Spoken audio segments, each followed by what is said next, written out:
Well, hello, folks. How's it going? It's been a while. Been a couple of months. I think I've got an interesting show tonight. Looking forward to this. I've been planning this maybe for a good couple of months now, so I've been looking forward to getting into it. So, got some cheeky little guests hanging around in the back. We're going to tackle Texas tonight, guys. I was going to bring a cowboy hat with me and bring a cowboy hat, but the wife wanted me to wear my whiskey friend hat, so I'm sticking with my whiskey friend hat. But I didn't want to upset anyone. I don't look too good in a cowboy hat. But yeah, no, it's absolutely fantastic. I've got some really, really big pile of samples to go through here. I don't think I'm going to get through all of them, guys. I'm going to tackle maybe with some help with some of the guys in the chat. I'm going to kind of pick and choose what we're going to do tonight. So without any further ado, I'm going to bring in my first guy, the guy that sent me all the samples. I hope you're ready, Zach. Just give me a thumbs up, mate, if you're ready. Oh, he's getting back in his seat there. You good to go, big guy, yeah? Oh, there Let's he do is. it. Look, thought you were off for a wee What's wander up, brother? there, mate. Well, but no, first and I foremost, wasn't sure all of what you were going to try to get through tonight, so well, I've held got off a day on off tomorrow, so I've been no kind of. So it's not always the best time, maybe. So I usually have Mondays and Tuesdays off, so this time I might need the Tuesday as Gotcha. well. So yeah, first Fantastic. and foremost, big thanks. That's the most generous care package I've ever had. Hope Jerry's gone. Jerry sent me some good care packages, but yeah, this is my fantastic. All this Texas stuff. Looking forward to picking and choosing. Hopefully, you're going to get me through safely to the end. Most definitely. And what I might as well do, let's keep rather than keep everybody waiting. Let's bring all the lads in, man, and they can all dive in. And Sure. here we go. Let's go. Where's Robert? How you doing, Robert? Doing good. Doing good. Nice to see you, mate. Nice to see you again. Let's see who I've got left here. I've got Gary. Gary's there he is. Look at that. He's a natural, isn't he? Well, listen, I heard what you said, and so I got my Texas hat here. Ah, right. Yeah. Where's your cowboy hat? Last one. How you doing, Dan? How you doing, Alan? What's up, guys? I know you've been busy. I thought I might need some help tonight, guys, and some reinforcements to help me get through these bottles. So yeah, I think I've picked the four top guys. Here, you guys are the four top guys in the States, man. That one right there. I don't know about that one up there. Yeah. That one. That one. That's the. Oh, I think you're all top guys. Oh, big thanks for popping in tonight. I don't know how long you've got. Stay as long as you like. You can get off whenever you like. If it's getting too dangerous and it's getting too messed up, then yeah, give me a shout. So, guys, all these. Where are we going to start? Where do you think that? Let's start with the Iron Root Promethean Batch 12 P12. All right. Okay. Which one is that? It's the 30-month-old. Is that the one that we've had recently, Zach? It's one of the newer. Yeah. 10 was the older 10 as one. well, Robert, if that's any help. As I say, I think I've got an older sample. So yeah, no, that's for sure. Oh, but I actually have one of the 2017 bottle. Ooh, you got the ancient ones. There we go. Yeah. Just pour it, Dan. Oh man. Oh, it's super good, Alan. So batch P12, 30 months, eh? Is that an older one or is that a younger one? It's right in the sweet spot. Okay, well. 30 months. Batch 24 to 30 months is kind of the really start of that sweet spot. I think if you see anything over 36 months and 40 months, you found something really good. What have I got here, Zach? I've got a 51 one. We got that one. Got a 51 months as well.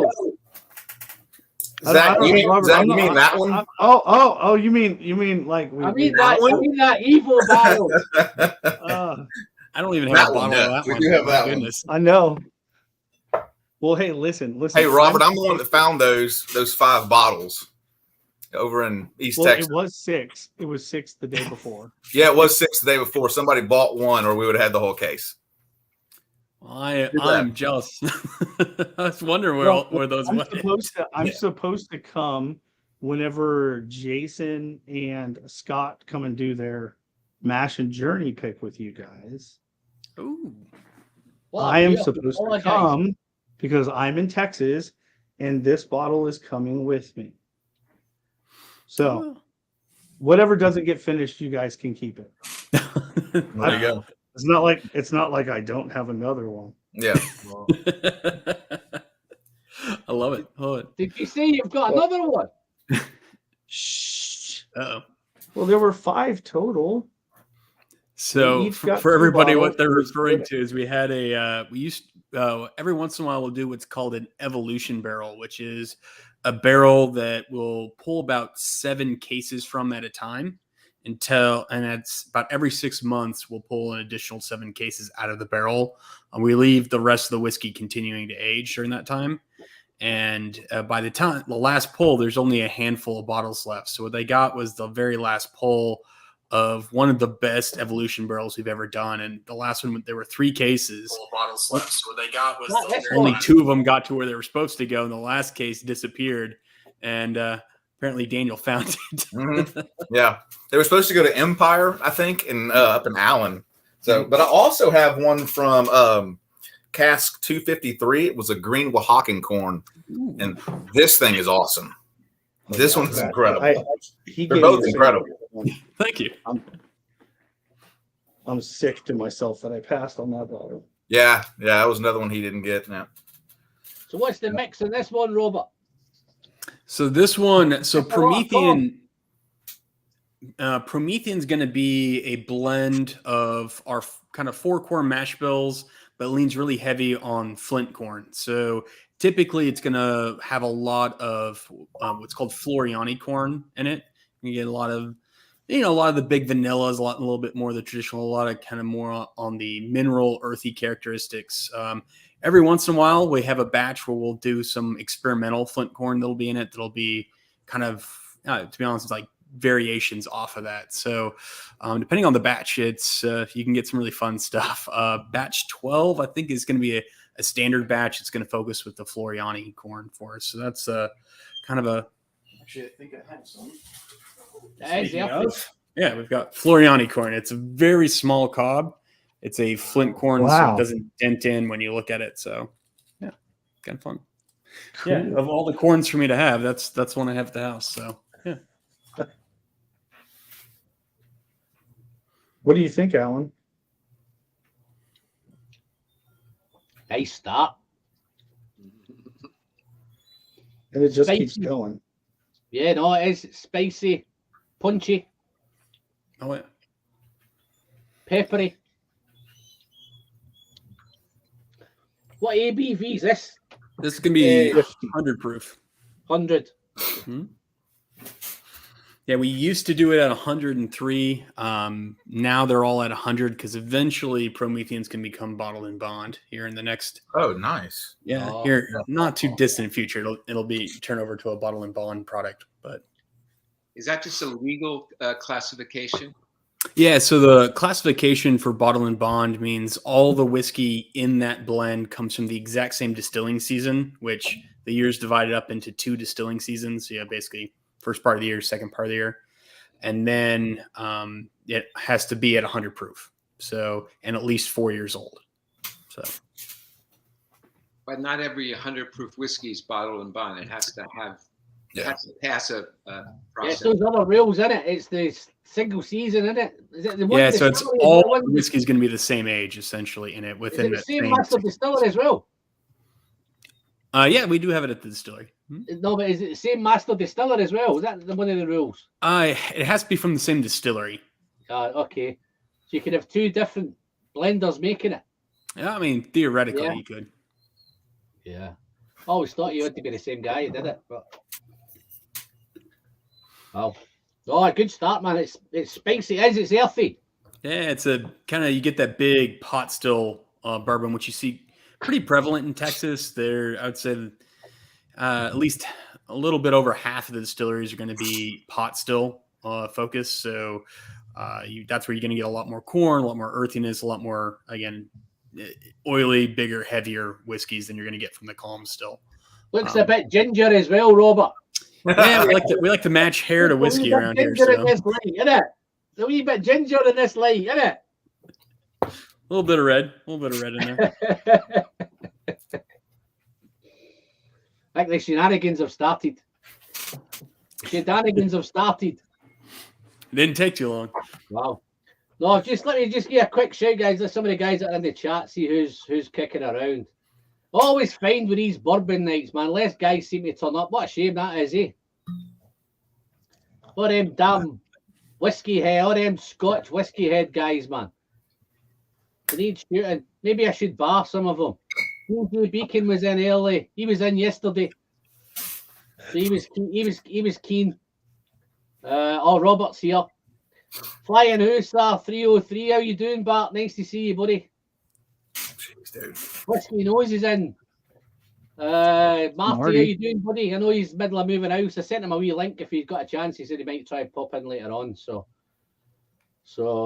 that Highland Hamish, there's one. There's Highland Hamish. How you doing, Hamish? All the way from Inverness. Mr. Great Shot, Austin, Texas.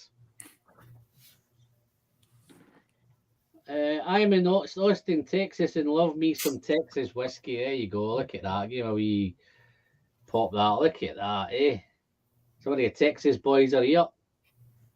Daniel's in. Whiskey Knows. They're all chatting to each other now. So let's see. Kieran Satterley's in. Kieran's up there in Aberdeenshire as well. So there's a couple of Scottish guys around. Dran Yankee. Neil Bluer's in. How you doing, Neil? One of my Patreons. How you doing, pal?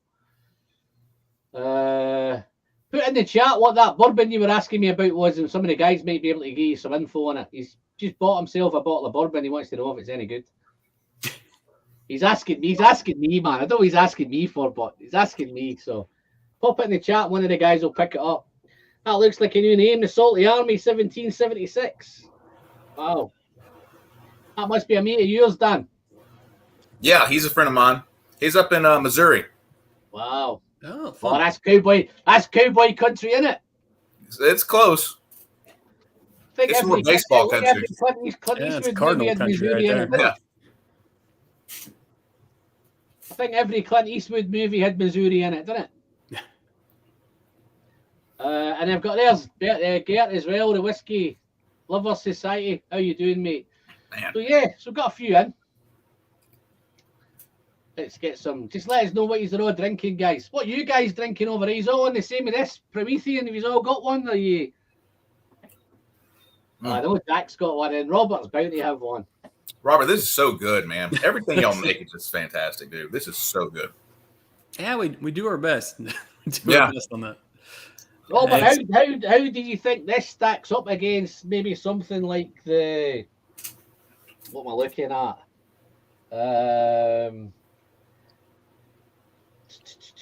Oh my God! I mean, it's no Joseph Magnus, but I mean, okay. Oh, come on, man. I'm just kidding. We do like it, I'm man. just kidding. That cigar blend is a nice one, isn't it? Is it cigar malt, cigar blend, cigar malt? But it's no Texas, is it? I mean, this one? Yeah, it was a good one. Nice flex, Robert. Nice flex. Yeah. I did a review of that, I think, Robert. Well, no, the flexing is this is Nancy gave me this one for my Nancy signed that one. Yeah. That's flexing. Nancy popped into the chat and told me what a good job I'd done, mate, which I thought was really nice of her to she's pretty amazing. Yeah. Wow. Oh, Hubris, is it as good as the Hubris? So, I mean, it's going to be pretty different from Hubris in that Hubris is going to be the corn whiskey. So it's going to be used cask. So just even the way the wood interacts with the spirit is going to be quite a bit different. But I mean, if you twisted my arm between the two, I'm probably going to lean on Hubris, but I like high proof, so I'm going to probably go towards the higher proof. Yeah, no, I've still got some of your. This is still the got some of your bits here that 2020 you sent version. me. Mm-hmm. Oh yeah. I'm just going to go and grab these bits that you sent me. I've still got a few bits of them left as well, so I might add them into the mix. Uh-oh. 2 minutes. Have a chat amongst yourself, guys. With 2 seconds. Oh, Now, I'm not really sure why I'm here. Alan invited me, but I'm not much of a bourbon drinker. I'm for support, more rye drinker, and then moral single support, Irish. moral Absolutely, support. you're right there, Zach. Maybe he's trying to get you to open past the 10% threshold that you have unopened. Maybe that's what he's trying to do. I'm just trying to convince you to drink. We've got some. I brought some style whiskeys being made in Texas. You said you had like 600 bottles. Are you telling me only 60 bottles are open? Are you talking to me? Uh-huh. See, that sounds like a stretch for Gary. I've got about 55 bottles open. Yeah. But how many bottles do you own? I'd say somewhere between 550 and 600. Okay, so you're right at about 10%. Yeah. So 10% open. Why?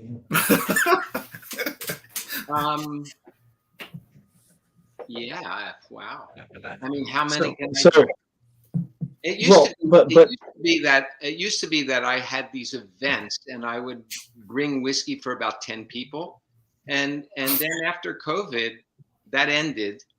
And I kept buying and collecting and Yeah. Gary, just a quick one. You know you can't take it with you, mate. I know, but you know what? I can give it to my son, and Yeah, but you can also give him an open bottle. You can give him an Gary, why open would bottle. your son take it? Why would he take it off you? Does he know what it tastes like, man? Yeah, well, I'm not opposed to opening anything. I mean, I last night I met some friends it was a delayed St. Patrick's Day, and I opened a $350 bottle of Dare Gaelic. That's just delicious. Here's a thought. What do you think? What do you think of the chance in the chat tonight, guys? Right, that maybe we can get Gary to open something. What do you think? Hey, I'll open anything. I'd say it's probably pretty good. Yeah. I like this idea. Let's have a wee think, Gary, what you want to open. I keep telling Gary every time I talk to him that he and I are the opposite when it comes to opening whiskey. I'm the exact opposite of him. Let me show you, Daniel. This is the one that I opened it a half hour after I got it home. Oh, that's all of them. I told him I wasn't sure which one of us was Mr. Glass. I've still got some of your stuff left, Robert. Hey, there you go. What Oh, year about is happened, Joe. 2020 release. is that the 2010? This is a So that's the old- 2020 local barley. Yeah. So that's a 2010. Yeah, that's Let me the guess. old This is local one. 2010, yes. Yeah. But it's it's definitely got older stuff in it. I looked at an auction at the weekend, and they had a Springbank 25. How much do you think it went for? 5,000. Come on. 25-year-old Springbank. 2,250 quid. What? Oh my So god. that's about $5,000, or maybe a little. I don't know the exchange. No, but the guy that buy it might sell it for 5,000 later on. But some of them local barleys, Gary, there. Some of them local barleys are getting over 1,000 quid, 1,200 quid at the minute. There, Yeah, local barleys. I won that one in an auction. Wow. That's crazy. That's a good auction win. So that was a good start, Zach. What are we doing next? Are we doing another Promethean, or are we doing something else? I say we jump on some Balcones. We've been chatting about it in the chat. I do have the Maltzilla poured. I say we jump onto that. So so if anybody's got the Balcones French oak, it is an acceptable substitute. I don't have one. But I tried. No, you did. You did. I don't have any Thank you. Maltzilla, but I'm going to jump on the Rumble Cask Reserve. Oh, This is a French oak aged. Is that one of the French new oak, ones? then put into a port cask, and then finished in a used Kentucky bourbon cask. So this is 63 months old at 61.5%. Hey Zach, here's the one I'm gonna do. I'm gonna do the bonfire pick. well, So I've you got guys- Oh, two. that's a good. That's a good one too. It's 52 months. I've got two Are they folks here. both That, single malts or are they bourbons? They're These are talking about single single malts. What I've got is it's what's to be Distilled considered spirit. a DSS spirit. So it's made Yeah. with figs, turbinado sugar, and wildflower honey. Oh wow.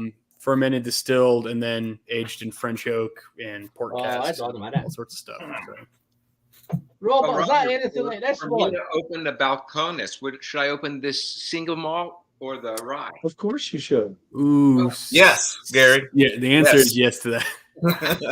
So on the rye is going to be really heavy chocolate, like dark coffee chocolate type notes, because they use a very heavy roasted rye for that. So if that's more of your jam, then definitely grab that one. This If isn't not, coffee. Well, tell me I've about got a Rumble. I've got a This- Rumble cask here. Rumble. That's what I'm drinking. Is Rumble. So Doctor's Orders, this one's called. no. So what that is a peated single malt finished in ex Rumble barrel. Oh, That was a right. Houston Bourbon Society pick from like 2018. Well, let's get rid of the peated one for a bit then. Very Let's good, do the man. Maltzilla. It's a mild peat. It's definitely a Or dry. mild peat. With the rye, You going yeah, I with was the gonna say, rye? that's super dark. That's awesome. So that's got to be a cask strength rye, is what I imagine. 63.7%. Yeah. Gary, what pick did you say that was from? This one is a High Times, Okay, yeah, Southern California shop. yeah. Wow. What colour is this? It's black. Yeah, that one is. I thought this had gone off. Yeah, Nope. that's called motor oil over here. You know, Mamma mia. Texas tea. Looks like Coca-Cola. Oh, most definitely.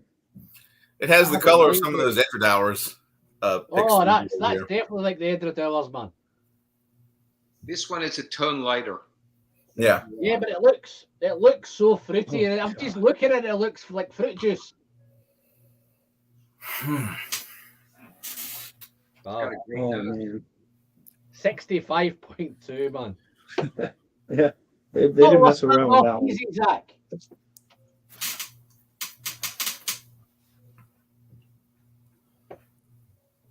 And just a touch over 3 years old.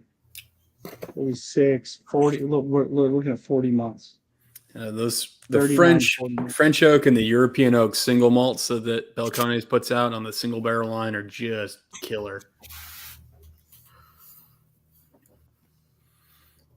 I mean, they're not shy whiskeys, that's for sure. No, they're not. I mean, Wow. you're going to be ready for kind of that big Texas heat punch. That treacle it's on that. Mhm. Treacle, isn't it? Oh yeah. Thick, dark toffee. Oh man, it just evaporates. I tell you what, even at that, it's 65.2. That was easy. It's man. drinkable. Yeah. It's drinkable at 65. That's the crazy thing about Balcones when they get such high proof, is most of the time they're really, really drinkable. I was thinking I might need to put some water in that, but I won't bother. Oh, Don, got another friendly face, guys, joining in. Hey, how's it going? Oh no, There it is. yeah. Go on there, mate. Oh, Yes, I guess you're on the right line. on 'Cause that. thankfully, I have the Maltzilla right with me, so There we go. make it easy. Listen, Matt, have you not got every bottle, mate? The mass majority of what you send the list, yes. Yeah. Not quite all of them, but the mass majority. I'll have to get them throughout the stream because I was doing my brother's taxes prior to this, so super fun times. What a friendly bunch of faces we've got on here, eh? Is that why you had to pause for a drink? Mm-hmm. Wow, this is wicked. Oh man. Oh, it's good stuff. Yeah, this is one of my favorite releases ever as far as single barrel goes. I mean, like I said, you can't do better than this for a French oak single barrel. That's for sure. It's one of the best I ever had. Matt, have we hit this too early?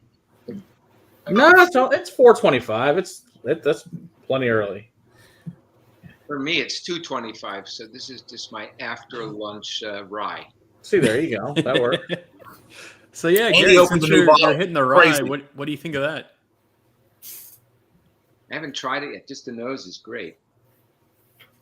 It's such a different rye compared to pretty much any other. Matt, have you had another rye that's like that at all? The only I'll go in. No, there was not another rye. We did find some other craft that did use chocolate malts in their stuff, and that was, I think, was a Cedar Ridge product that's semi-similar, but it wasn't a rye. Hey guys, Mhm. I need to stop for. Oh, guess he. I don't know. Man. Wow, it's delicious. And it's 63.7. I haven't put water in it yet. It's pretty good. I mean, it's definitely drinkable without any water. What's it? What kind of barrel is your rye in? I'm going to pick it up and see if I can tell you. Does it say on the bottle? I should say on the Usually back, sticker. the top. Yeah, the top label. Should be Top printed on. label. It just says rye. It says rye barrel, and then it says PCX. Does that make sense?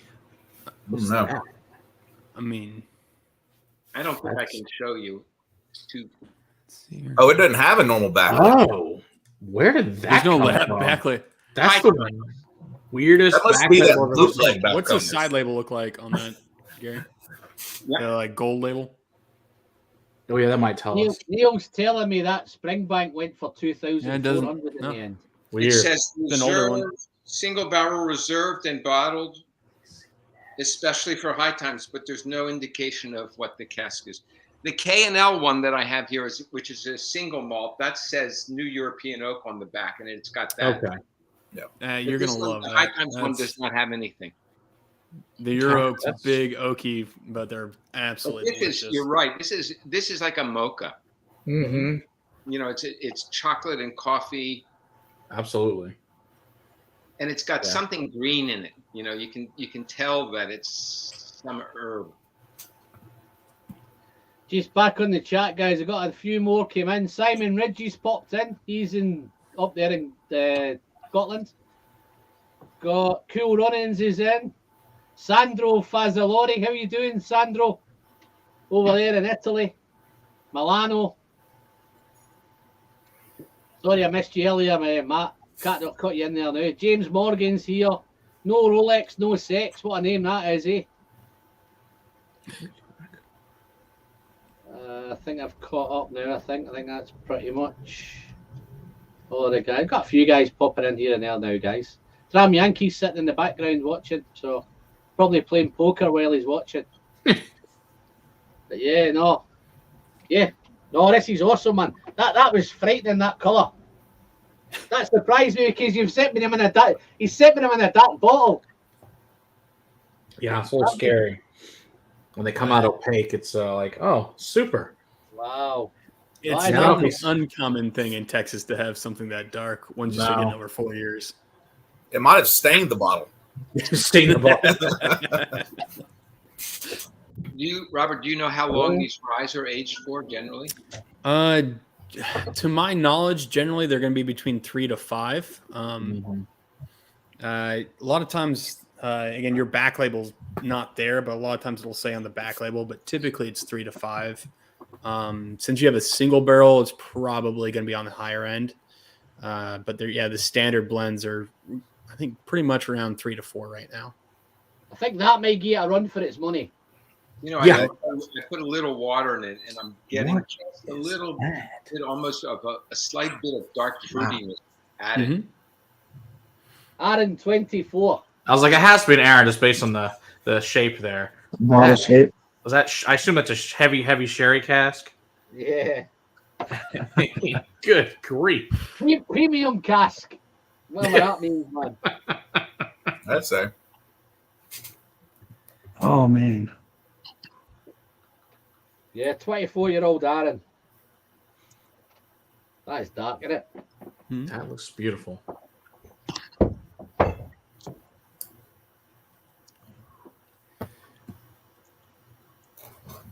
Man, So good. That's So so good. He's going to get better as we go along, Zach. If I had I the mean- best to start with, I mean, you started with two good ones. I didn't send him anything bad. That's the Yeah. Yeah, That's the like thing. we only You know? sent them like top of the line premium stuff. It's gonna be Yeah. kind of hard. There's nothing bad in the list at all. It's all goes from really good to freaking great.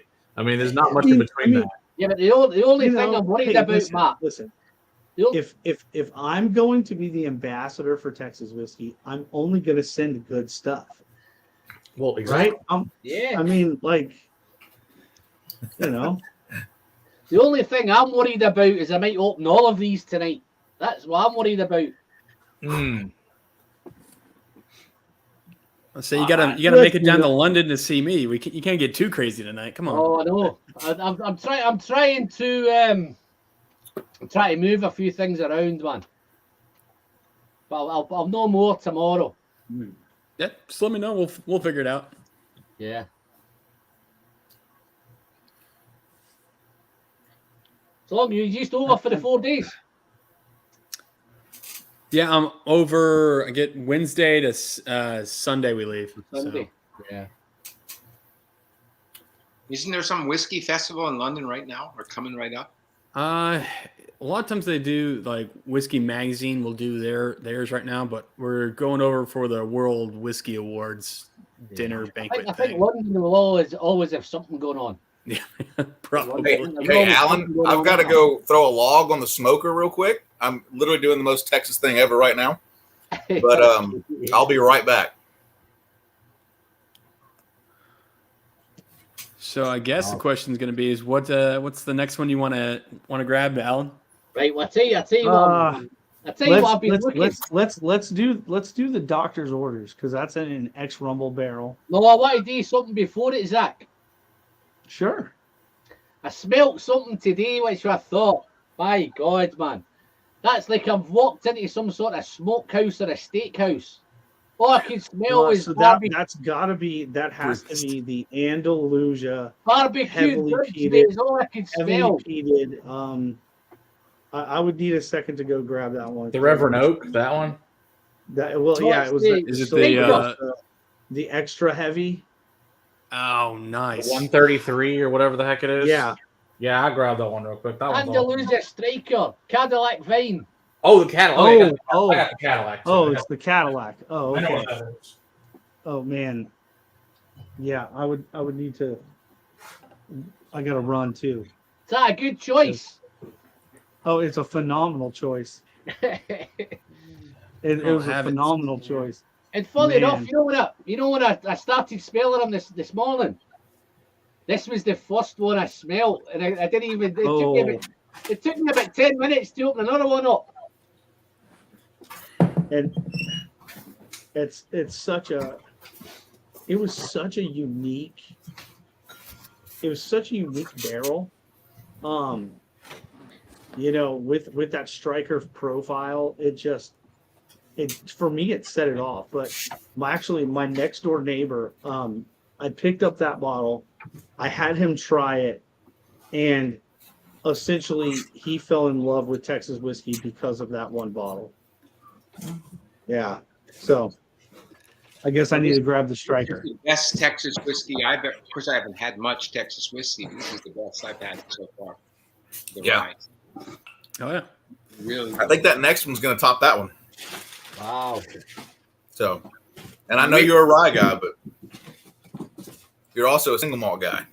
Oh yeah. You mean should I open that? Is that what you're telling me to open next? The Texas. I mean, next for sure. I mean, finish your rye, but yeah, that thing is going to be special. Those single barrels are so good. I've got several of them. I have one that I bought like in 2014 or 15. It's only 53%. Like the single malt, the 50. Yeah, I think that's the original one. I think I had one bottle of that, and then I just got this store pick from K&L. In fact, I think you encouraged me to buy it on the chat. They have been. Am I going to upset anybody if I say this doesn't even smell like bourbon? Well, it shouldn't be bourbon. Which one? This one's not. This one is a single malt. Yeah, it's a malt. Right, okay. Maybe that's why then. There you go. Zach, which one is that? Is that the champagne cask or whatever it was, or The is that the regular? limousine? Yeah, the limousine. Yeah. It's a champagne cask, isn't it? Is that what that is? Or I'm not really a wine person, so. It says Cadillac wine French oak, Okay. and it was finished in that, but it was a number 4 New American oak, number 4 char New American oak for the initial barrel.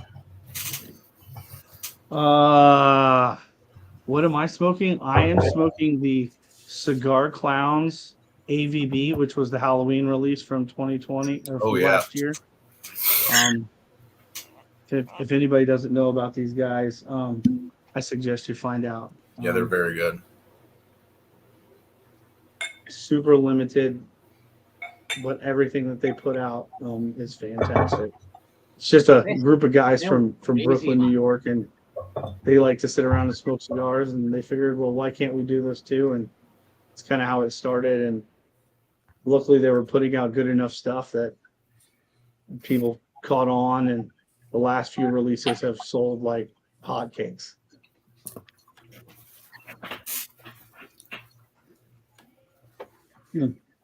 Man. But this, That's super good. Man. How much does this cost, Zach? it's gone. Oh, is it gone, is it? Okay. It was only a It's single gone. barrel, wasn't it?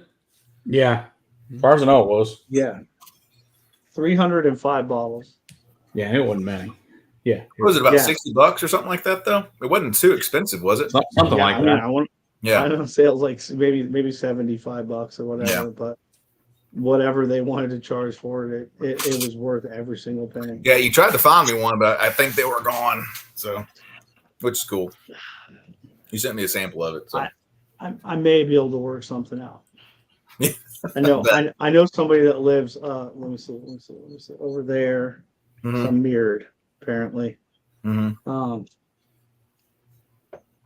Yeah, he may have an extra, but he's going to need some good reason to get rid of it. That's sticky ribs, isn't it?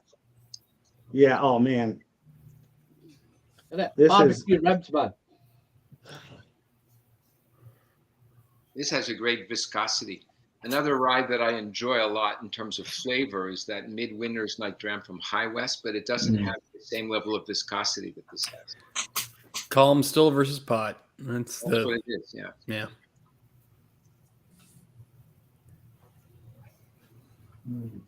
Wow, let's have a sip of this then. I've been saving. I've been waiting all day for this.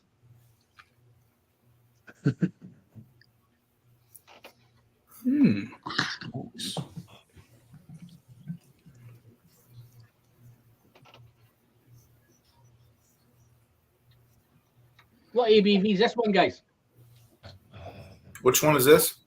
Striker. It's coming in at it's 50. Okay, yeah. So the regular one's 52, or 50% as well. Is what Yeah. Yeah. Yeah, they didn't change the proof on it. It just they finished it in that basically Other French barrel. oak barrel. Yeah. Wow. Amazing what French oak does, right? I mean, Mhm. even as a finishing element, it imparts so much flavor.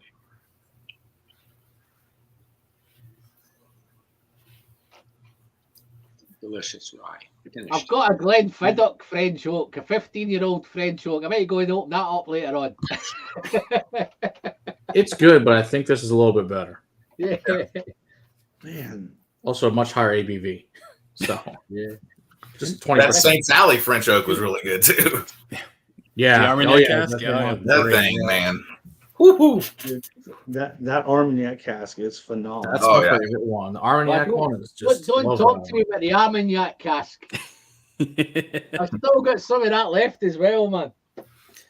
Well, just get ready. We've got some really fun stuff lined up for that line. Port and cognac. Still got some of that left as well. one. Oh yeah.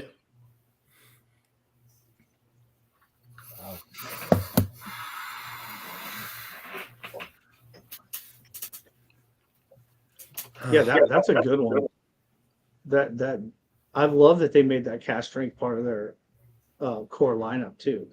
Oh yeah, for Still Austin. Oh yeah. It's the difference is crazy. It's when they proof it down, you lose so much on that one.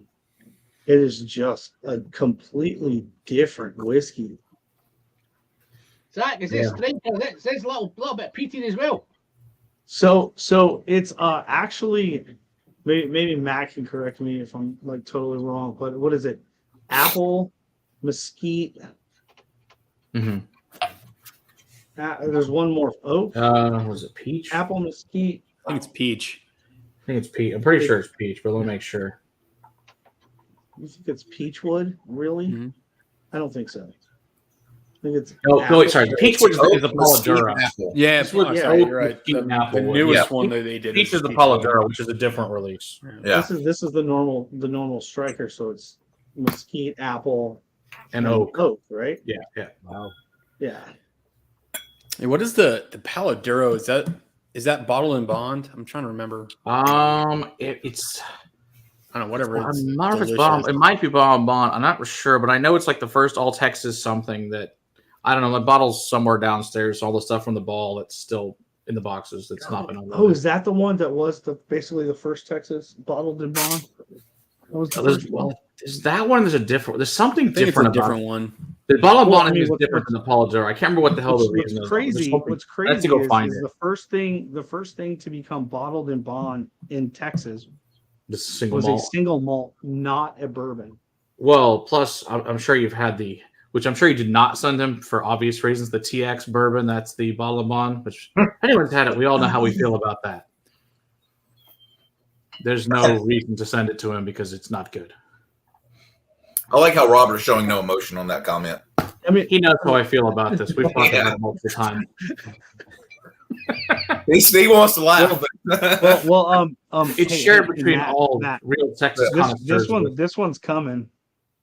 Oh god. Yeah. Yeah. No, you have the first two, right, Matt? You don't. That's the only one you don't have. Yeah, I don't have the three. The three's at Will and Sarah's house. Yeah. Oh, they did get one. Yeah, Josh gave them one. Yeah. Oh, okay, cool. No, that's not Josh's barrel. Oh, that's yours? Came from you? No, that was the Empire Evolution barrel. Yeah. Oh, this is a different one. Okay. This was the first one, right? Yeah, that was the very first one. This was the wasn't this the first Evolution barrel? It was. Is that the one This I've is got batch here? 3 of the very that first first one. Yeah. Okay. So yeah, that one it's purple corn aged in new Slovenian oak, char 1 heavy toast. That's impressive that you remembered that. Yeah. That's a lot. I think there were what 18 bottles of that released. Yeah. Of the very last release, yeah. Yeah, we ended up with 5 of them. Those I think we figured out was like a good percentage of it. So Yeah, I've got one of them here, Daniel. that's nuts. I've got one of them here. Yeah, I think I might have a sample somewhere around here of that. But I know I've got 1 and 2 for sure. Big old oak bomb is what that guy is. Well, It's but delicious. you know what? is what matters. It's not the bitter oak though. Mm-mm. No, It it's the didn't good take on kind. that The Texas bitter oak, oak. the good It's- one. This is a sweet oak for sure. Yeah. I don't know. It just made it rich. This might be a silly whiskey head question, guys, but see how everything's so much quicker over there? 30 months, 36 months, 34 months. They're coming out as quick as that. 20 months, 2 years, a year and a half. Are they rattling bottles coming out that quick? I mean, it's one of those things where a lot of people say, does it age faster? And I honestly don't believe that you really can use the term ages faster. It matures very differently. I think you can have some very mature spirit early on. But as far as aging, there's still some really amazing things that happen with age, even in Texas. I'll be honest, some of the spirits I've had that are 8, 10, going on 12 years old in used cask in Texas are lights out, absolutely amazing. Some of the older Balcones stuff that's aged in used cask is, I mean, to me, it's a level it's up there with some of the best Scottish single malts for sure. as far as what's being put out right now. And when you start talking about just the use of the malt and some of those things, that you can really do some amazing things and use cooperage in Texas. Even though we do make a lot of bourbons, we make some really fun bourbons in the state. There's some really amazing used cooperage going on here too that no one's really talking about quite yet, but that's going to be changing in the not too distant future. Oh, good Lord. Yeah, this 3 of 3 is freaking awesome. Do you think that's because of the heat? Just, I mean, some of it has to do with heat. We get such a larger temperature swing, and we get the more volatile temperature swings like all throughout the year. It's not just one season where that happens. Yeah, this might be a Look at the really last 2 weeks. again, guys. Can you not control the warehouses? No. Can you not control the temperature in the warehouses? Most don't. Some of them are calmer warehouses, but even when you go to Kentucky and you start talking about, there's certain Kentucky distilleries that pump their steam from their boiler into their barrel warehouses. Kentucky does do a lot of heat cycling, so there's a lot of it has to do when you start talking about barometric pressure shifts and some of the pressures that are actually put on the barrel. For us, and actually Balcones, we actually use larger barrels than what they use in most of the U.S. So Balcones, I know, has gone all the way up to 700 liter on cask, which, again, they've got some malts and some 700 liter casks, which I'm really interested to see how those do long term. But most of what we use actually is 240 liter, which is basically 63 gallons versus the standard 53 gallon barrel. So a lot of things we're starting to do are to go off of the traditional Kentucky maturation kind of path and standardization and really kind of find our own things that really work a lot better. The reality is Texas whiskey, the oldest Texas whiskeys were Balcones Baby Blue and Garrison Brothers, which first came out in 2008. You're talking, those are the original Texas whiskeys. So we're not even in 2 decades of making whiskey in the state of Texas, let alone really figuring out what the best thing is yet, or best method for each of the distilleries. So it's in the next decade, you're really going to see whiskey kind of take on its own. Yeah. So you're saying the best is yet to come. 100%. There's stuff I've tasted at each of the distilleries that I will tell you that's still aging, still maturing, that is light years ahead of what's on the market right now. Robert, speaking of old school Balcony, is Chip Tate doing anything anymore with whiskey at all, or? He is, yeah. Chip Tate has his own distillery down in Waco. Okay. They're not operational yet. They're still doing their own thing. He's been making stills for a while. But at some point he'll probably start doing stuff again. That's good to hear. Wow.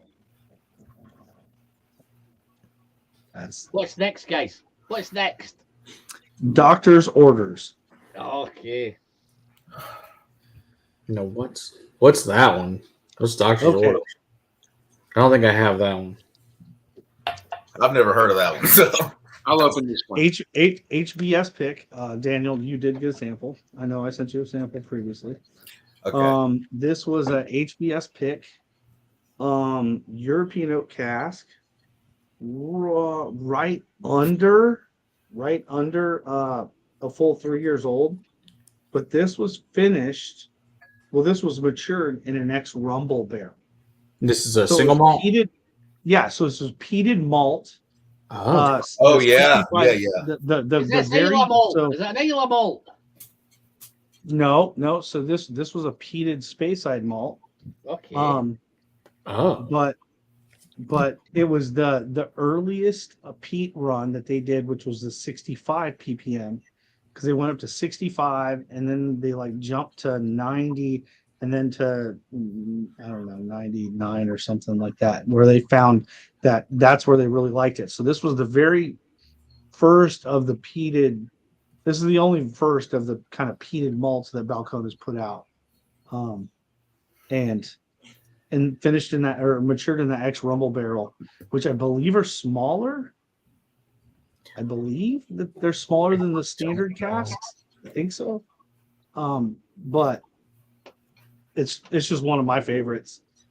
I happened upon it in kind of a lot trade, and I went out and basically found every other one I could find. It has that peaty character in there, but it's lovely balanced. It's no all but the peat.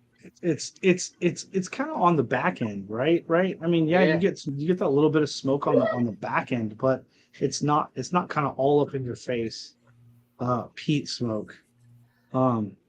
It is very balanced, you know. And Balcones likes to use what is it?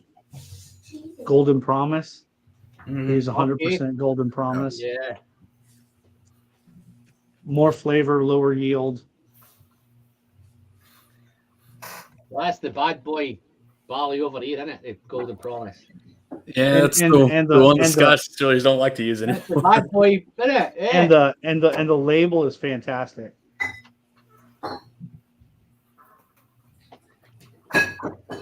$65.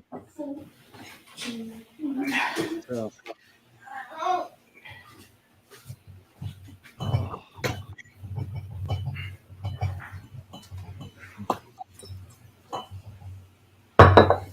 Hey, what acid gold that's food? I don't know. This nose is that nice, Zach. That when no rush to sip it, it's a real nice. Oh man.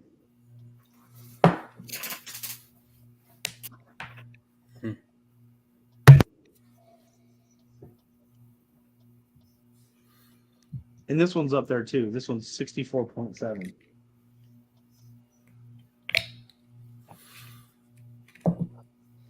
Oh, They just did a Sauternes cast version of that was lights out, really, really good.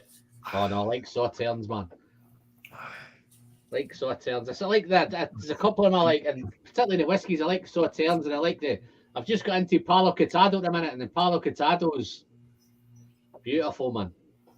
I've got a 12-year-old Aaron, which is unbelievable. I've just been out and bought another 2 bottles of it, man. It's that nice.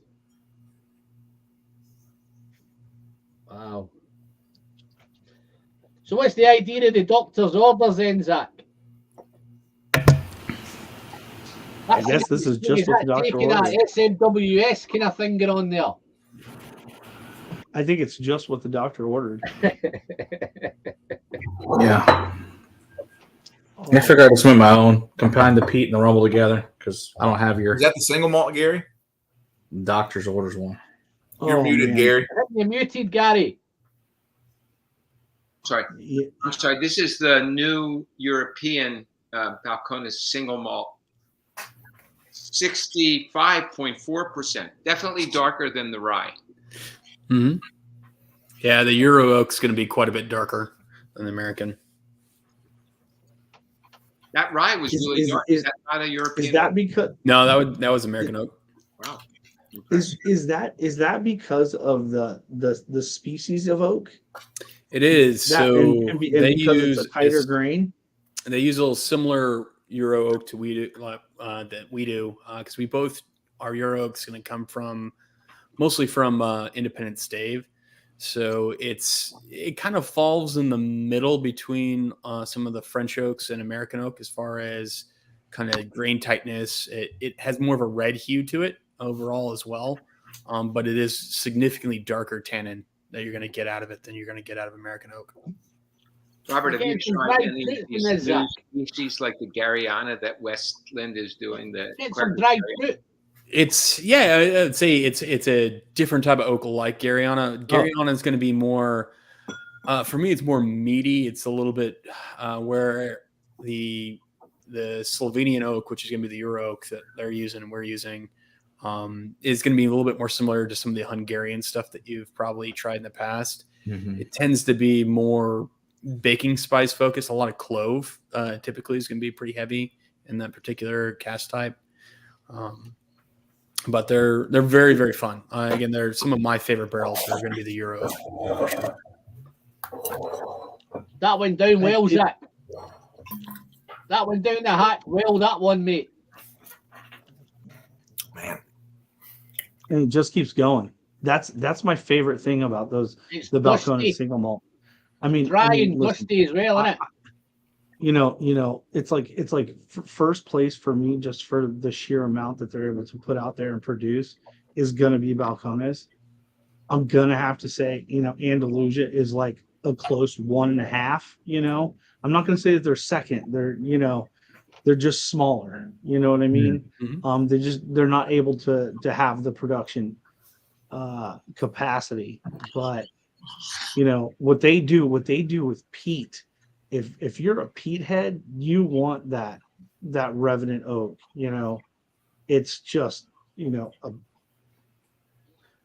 I just classic ask a barbecue. question, Zach? Sure. Why have you not sent me some of that? I thought I did. Did I not send you the heavily peated Revenant oak?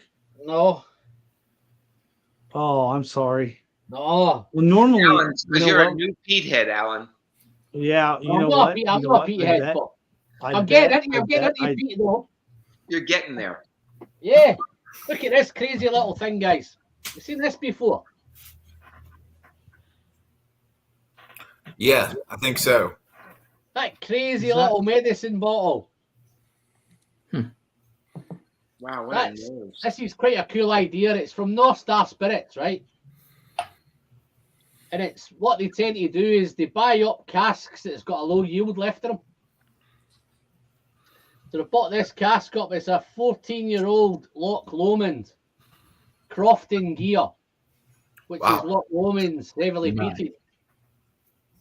And they bottle these at 50% ABV, and it'll never be over £50. So they pick a lot of these casks up. But where people maybe have bottled so many bottles from it, and there's some left. They pick these casks up and they knock them out as these. This is the second one they've done, and it's really cool. But it's a peated Loch Lomond. So when I started doing that little peating season, I couldn't believe how much peated whiskey I had. I kept telling everybody about new peated whiskey. Then when I looked through the shelves, I had a whole rack of it. There's not so much in a minute because I've gone back to sherry. Guys, you seen this one? Talking about dark. Is that Glenelg? Yeah.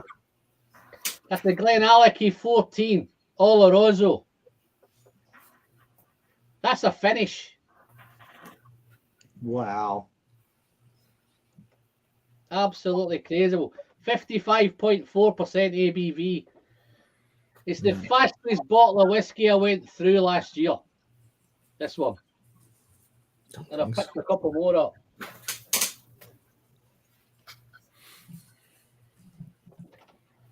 Yeah. Okay, what's next, Zach? Flying through these now, mate. I'm going to take a taste of this. I haven't tasted it yet. I Oh, sent you- you.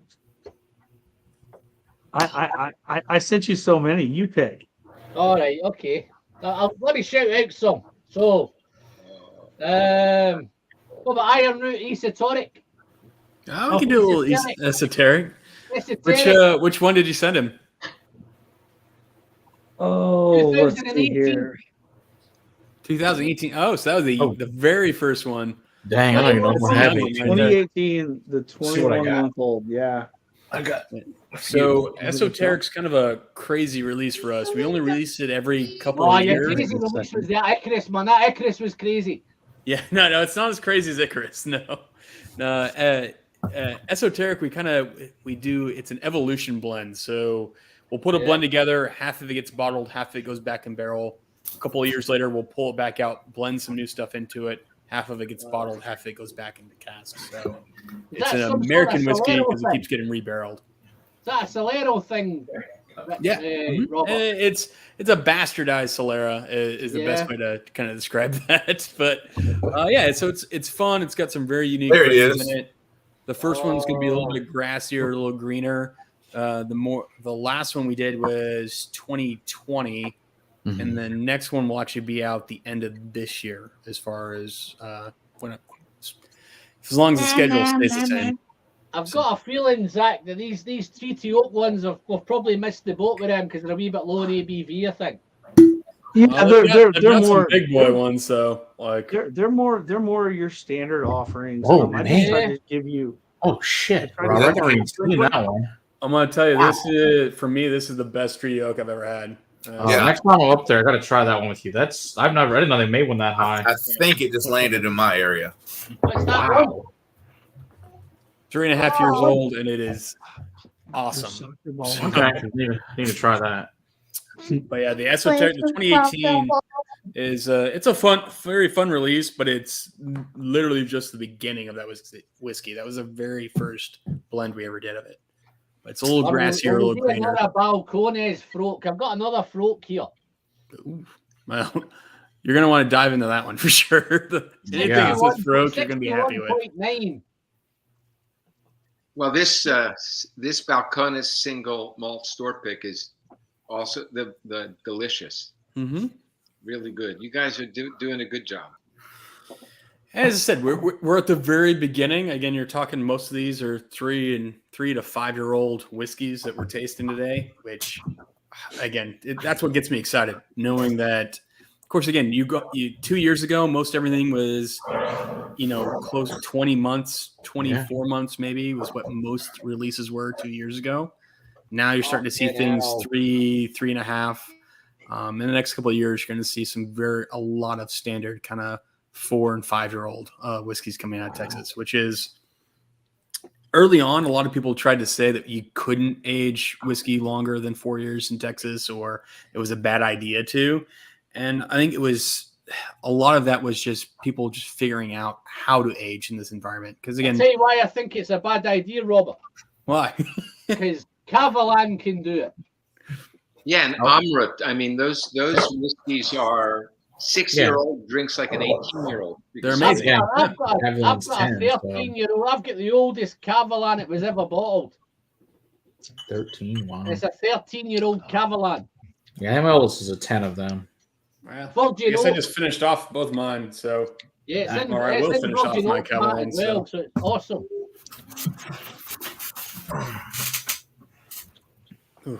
yeah, no, warm again. Warm climate stuff can be absolutely amazing. Oh, Yeah, but that's see so if- different. That's so Let's different say on the you get nose. to 10, Robert, right? Let's say you get to 10-year-old Iron Root. I've got some 8-year-old. There's not going to be much of that left, is there? This is a We're not too far off. single cask Oloroso. It's just delicious. Mm-hmm. Definitely doesn't drink like Yeah. a 6-year-old. So we've got 8-year-old bourbon, and I've got 8-year-old grape brandies right now. So Wow. Whoa. oldest malt that I have is one's probably around lucky. 5 at the moment. That's dark as well, isn't it? Mm-hmm. What is that, Alan? That's the Froke. Mm-hmm. Oh yeah. Yeah, yeah. Okay. Just the 3 10th years, anniversary 3 years. Froke edition. 36 months Froke. Yeah. That's the 10th anniversary. Okay, I gotta get that bottle from the other room. I think it's Yeah. May 2019, I think. I finished mine like about a month ago, I think. So So where are you, Daniel? maybe 2 months. Daniel, where are you? Where are you living, Daniel? Oh, East Texas. I'm kind of outside of a town called Wascom, Texas, kind of on the state line between Louisiana and Texas, kind of between Dallas and Shreveport, Louisiana. Oh, right. So- Okay. I drove from Dallas to New Orleans one year. Well, then you came right by me, buddy. A lot of jazz down there, Daniel, yeah? Say that again. A lot of jazz down there. Oh, and not near me, but there's a lot of music in the area for sure. Yeah, Shreveport and East Texas does have a pretty good music scene. It's not really jazz though, but it's around.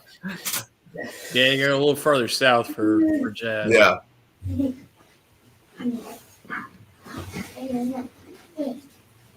Both of these, rye and the single malt, are very definitely on the chocolate end of things. Mm-hmm. Yeah, Balcones uses a lot of roasted malts for sure.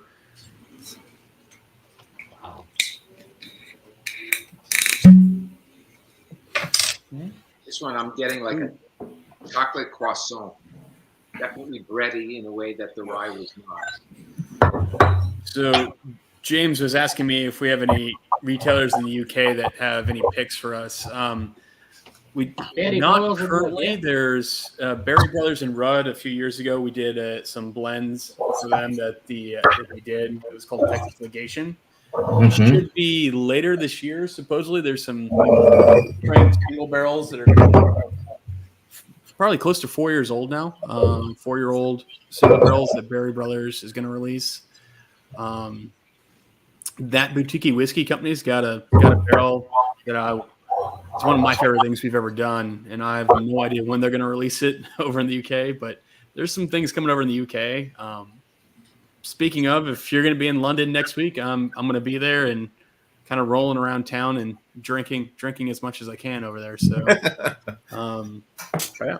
Eric Waite's asking me who drinks Texas whiskey. What? Only does. redheaded people do. That's He the does. rule. Yeah.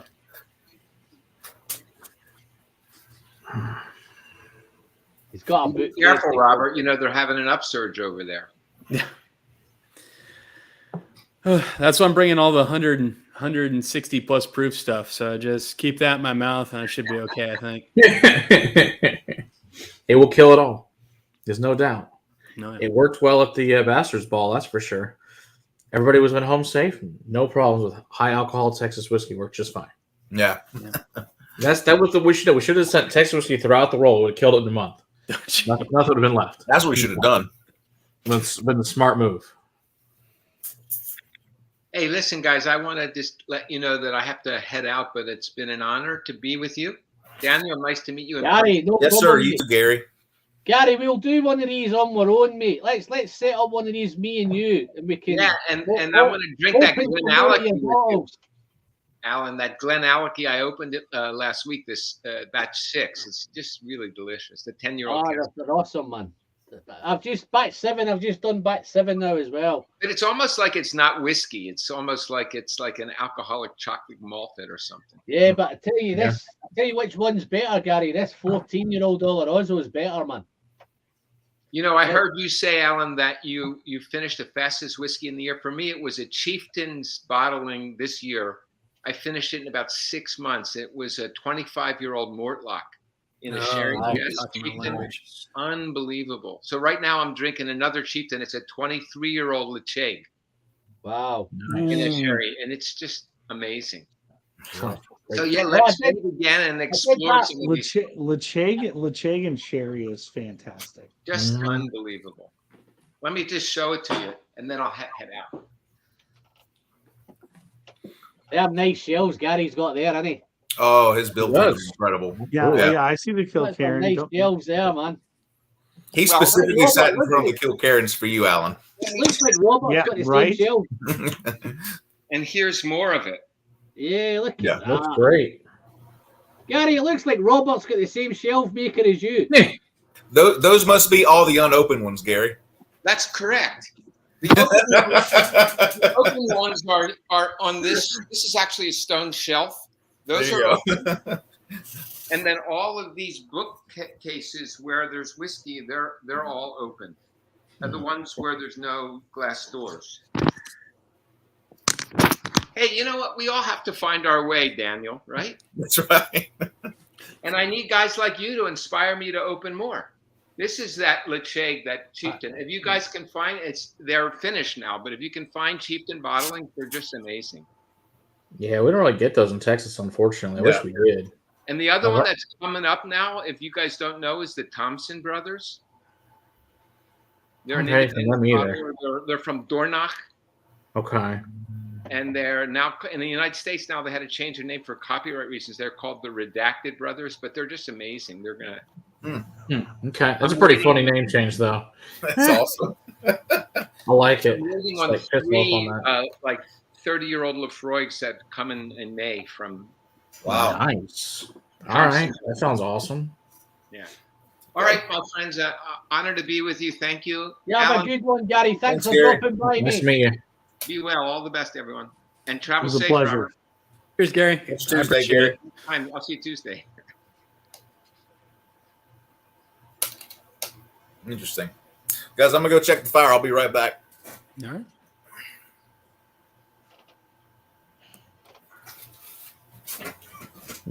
Then there was 4. Yep. That's the way it Well, goes. man, this is What, nice. what Daniel actually means is he has to go take his penicillin. But Yeah. Wow. I love that guy for real. What did you pour the esoteric, Alan? Oh, you got to pour that one out. I went and poured it already and drank some. I can drink some more. Let me pour it. I'll let it open up for a bit. I've just got. I couldn't resist that other Balcones Froke.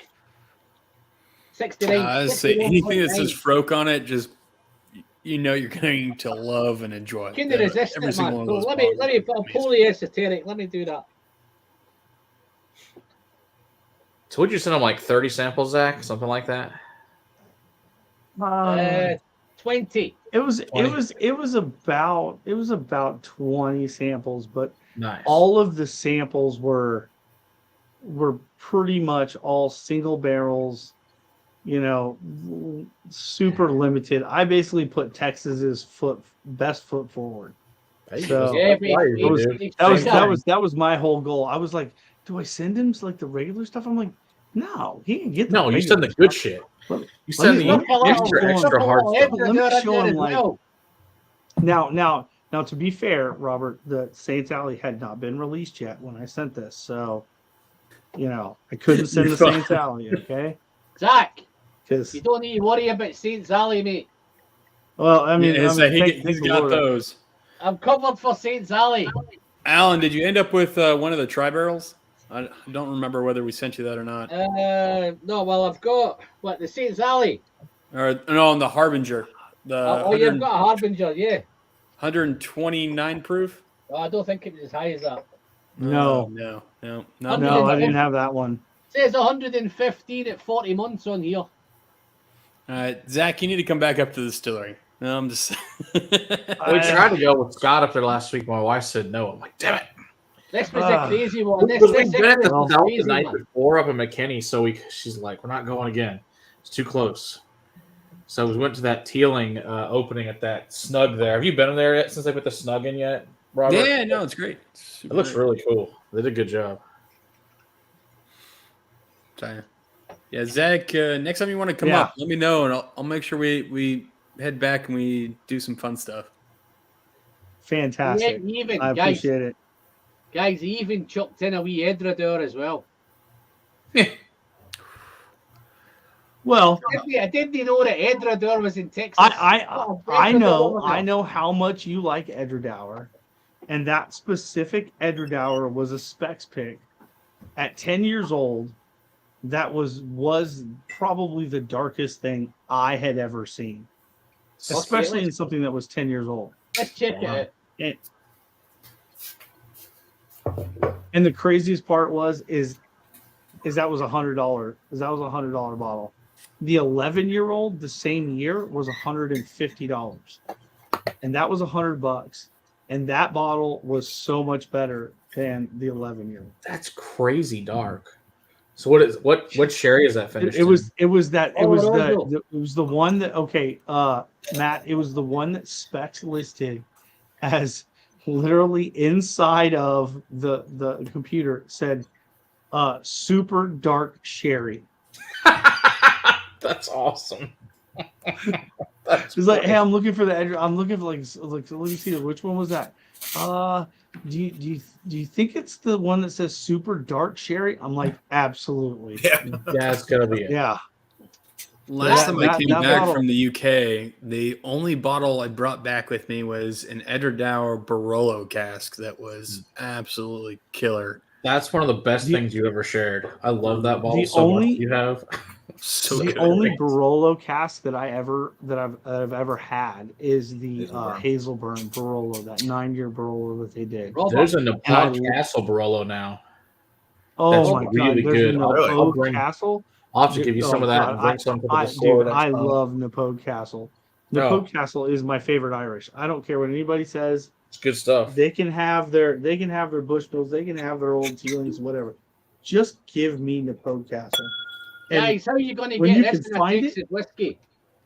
How are you going to get this diesel and engine oil and We've got it. I just actually didn't send it to you.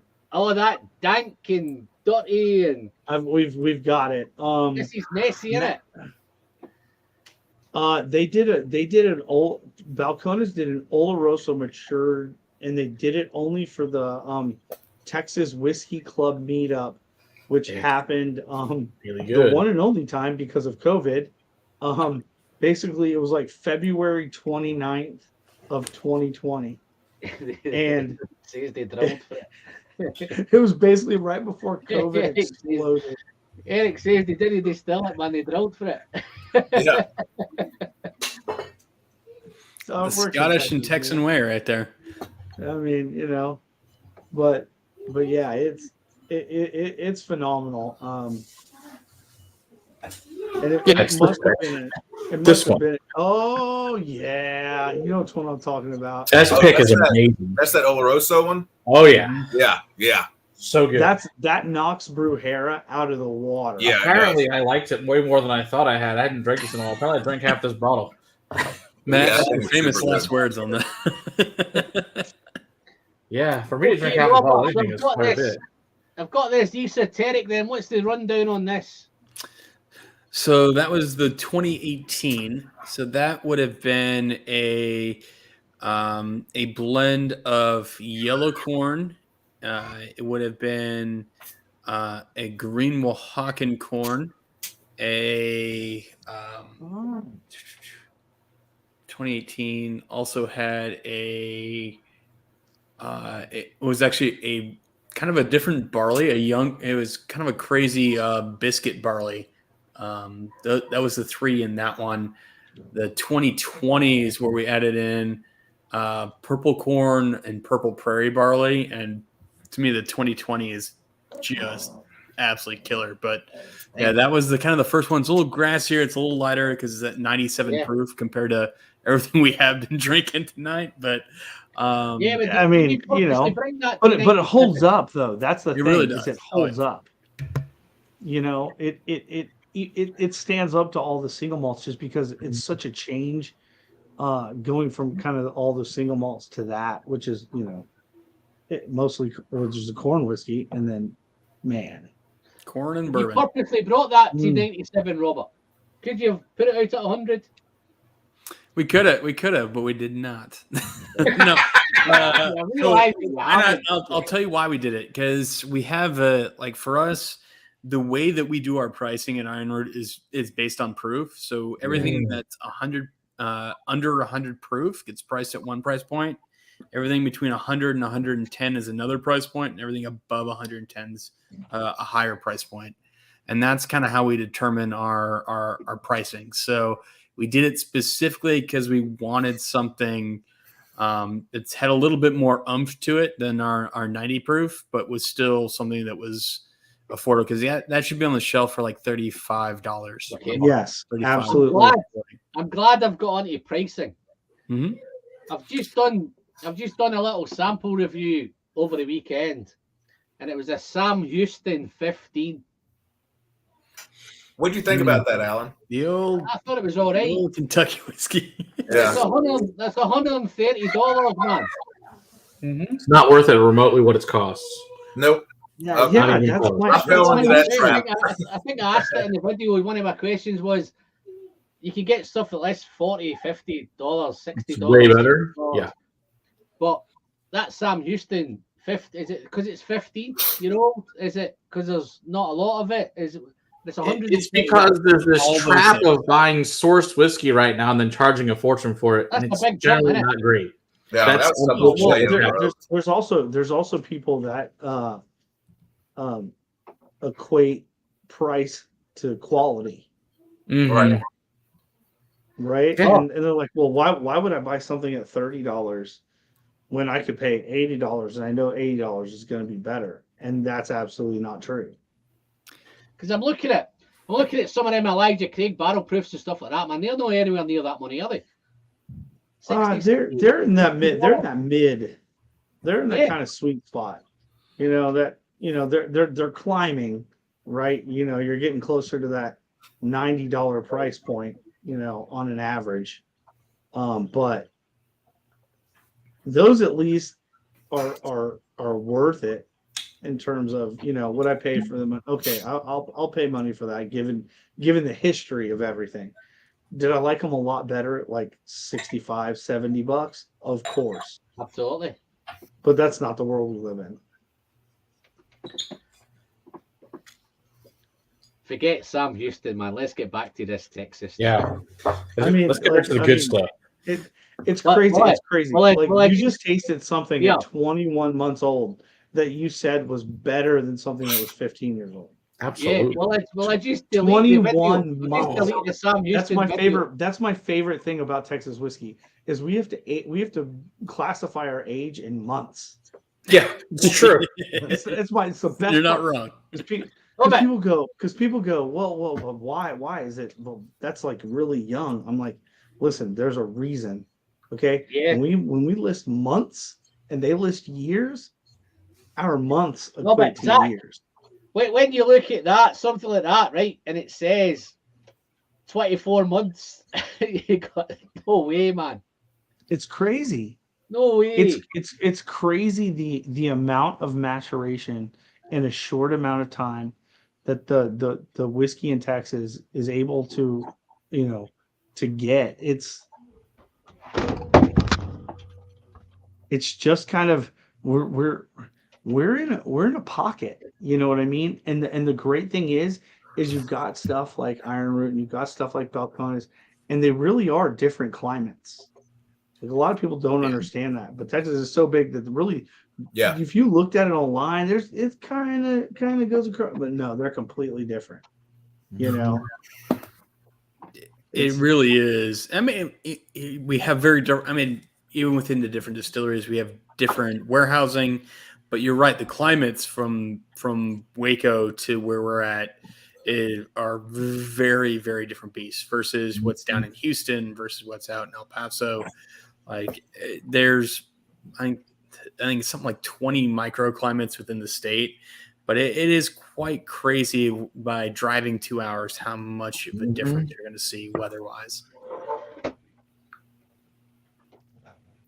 Yeah, I always say for whiskey aging, there's at least six regions in Texas that are aging where major distilleries are as of right now. And I'm sure 20 years from now, there'll probably be several more regions by that point. Who knows at this point? I don't know. So I hope there's distilleries all over the state by that point. But yeah, it's certainly possible. No. But the good news is each region is really good, and it just makes whiskey a different way, and it all tastes great. That's the thing is, you know, all the whiskey that's come out has been fantastic.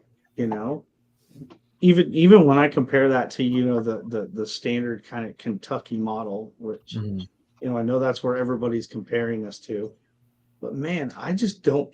It's a completely different beast than Kentucky. Yeah, there's an intangible.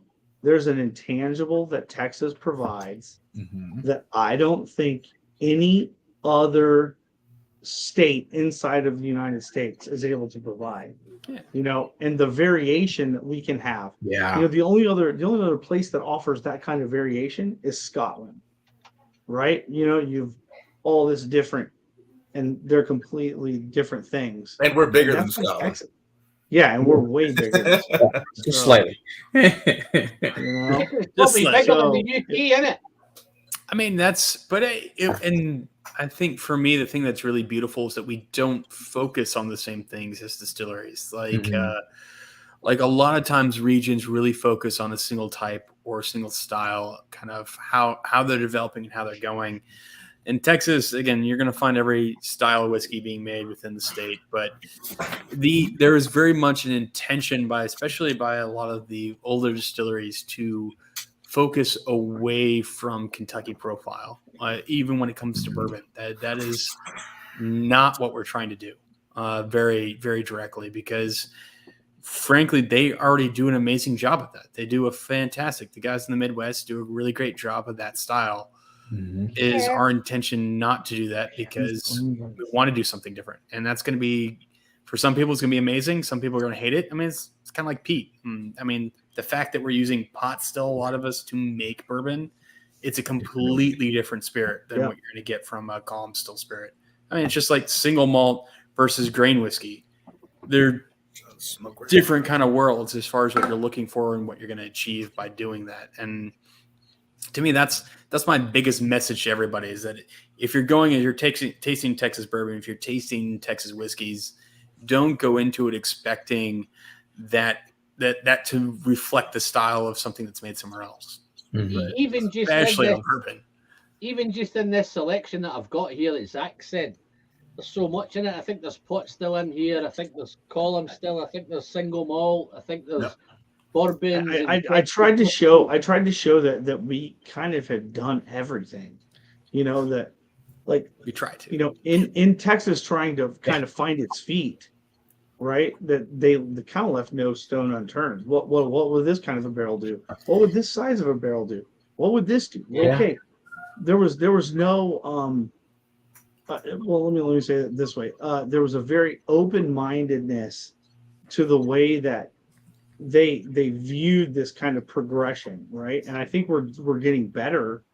Yeah. From what Robert said, is we haven't even seen the best yet, right? Mhm. The Well, best I stuff suppose- that's we're still that- waiting to see. And What we tend to do here is, though, to age things quicker, they'll stick it in a quarter cask. Or they'll stick it in an octave Mhm. cask. Well, you guys don't need to do that, do you? we're sticking it in a You larger made it as cask big as you to like, get can't more you? age out of it. We're going the opposite direction. We're putting it in a larger cask so that way we Yeah. can put it on Yeah. longer. Yeah, we've got some brandies aging in 2,000 liter casks. Oh, essentially. Wow. Need some machinery to lift that, won't you? I can't imagine how big that is.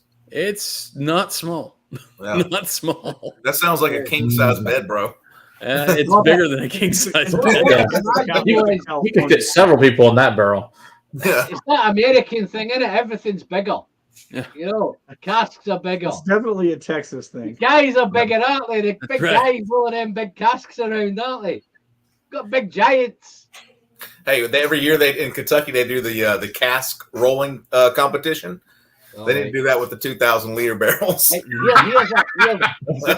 here's a question to you Texas guys, man. Do you think that the Texas whiskey needs a hug? Has it got a hug? Texas whiskey, it's not quite the same as from Kentucky. If you're talking about the hug from like the oak and the warmth that you're going to get by drinking it, yeah, you'll definitely see that. If you're looking, again, if you're getting into Texas whiskey or you're wanting something that's a little bit more along the lines of traditional Kentucky style bourbons, Still Austin is an amazing place to start. Again, it's calm still gets that Texas weather, still does some really amazing things. Very reasonably priced as well, which is amazing. Their cash strength, go grab it. Some really fun stuff you can see of a little bit more traditional bourbon style with some of the Texas weather, especially that Austin. Influence. Yeah, Zach sent me some. I've got the muse. So Alan, I have time for one more. Okay. So I have time for one more. Esoteric, So, I've not done esoteric no. yet. You're gonna have to hold off for that one. You're gonna have that one with the rest of these guys. You need to pull this guy. Yeah. Is that what I think it is? $199. Is that the $199. Mhm. That is the evolution. Evolution, okay. The big boy. The big boy, is this the daddy? This is the one that I show people and they go, I'm even I popping did in the not head know. of the glass. I hope this is dark. It's This not thing like is so good. oh, Oh, yeah. Matt, you don't have any of this right now? I have a sample of it, thankfully. Okay, there you go. I have about a half ounce. I got about a half ounce left of it. well, Wow. I've got it in the right glass anyway. I've got it in the I only right have a half guess ounce I left need to- too, Matt. I guess I need to get you another one, Matt. So That would be great. This bottle's running really low though. Oh, so- okay, so there you go. Well, Yeah. and here's another Oh, fun that- fact. We discovered in the last year that we were filling the bottles too full. So No, you're government- not. Don't turn me into the government, but we were actually giving an extra 15 mLs per bottle. Oh, jeez. The way we were filling them. So Was it saying 75 on the bottle, but you put more than that in it? Yeah, there was about 765 mLs in each bottle. Oh my goodness. Oh, I hear, guys. I hear the old tax man's all over you, man. Dude. All these Scottish Let's go. bottles that come Well, over. hold on. Well, in this bottle's case, there were only 18 bottles, so I don't think they're going to come after you for that. No, Yeah. no. But Well, but I you mean, know how you guys used to get the 750 bottles for Scotland. You don't get them no more, do you? we did send a few of those up there. Oh yeah.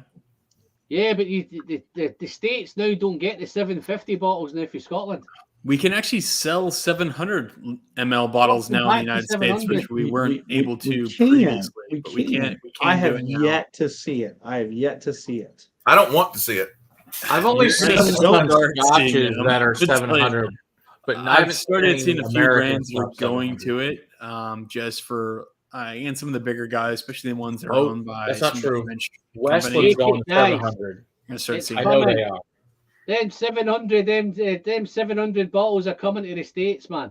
Yep. Yeah, Westland's going to it. You ain't having them 750s no more.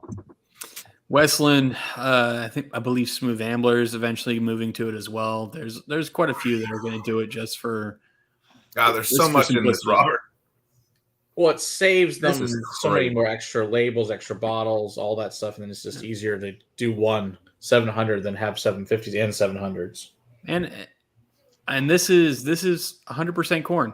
Like this is for me. What you're talking about, what you're tasting right now is this is corn. This is what it can offer, which is something we really haven't explored before, which is fun. And it's so caramel and just dark brown sugar, chocolate fudge.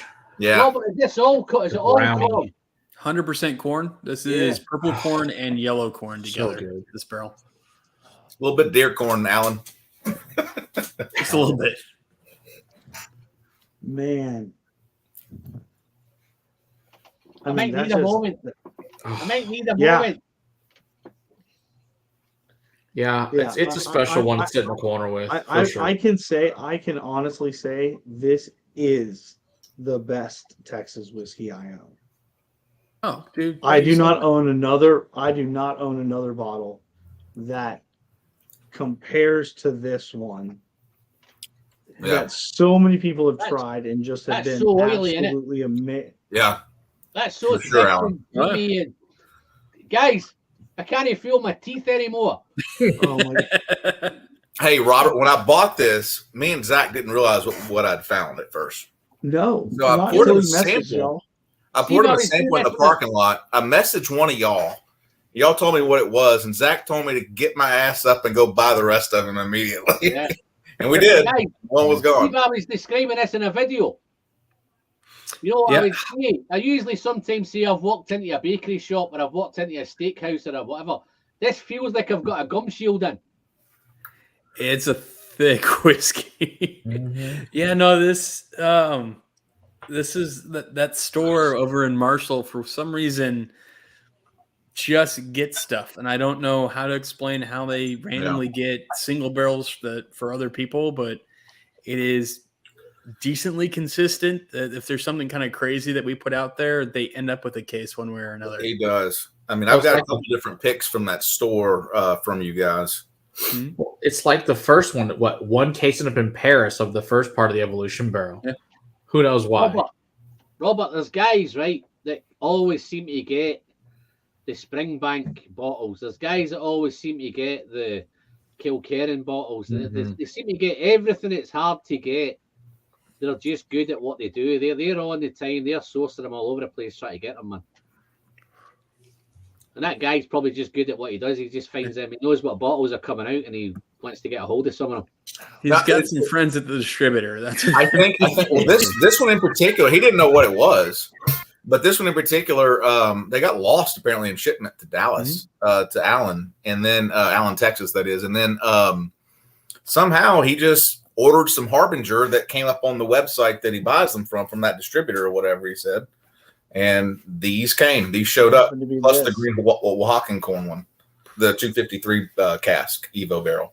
The green Oaxacan, this, and the That is that the one that was used 18 bottles? Because this was there was Oh, more but how than did that you from price the that one? barrel. This was the last of the evolution of that barrel. So this was How would you price that then?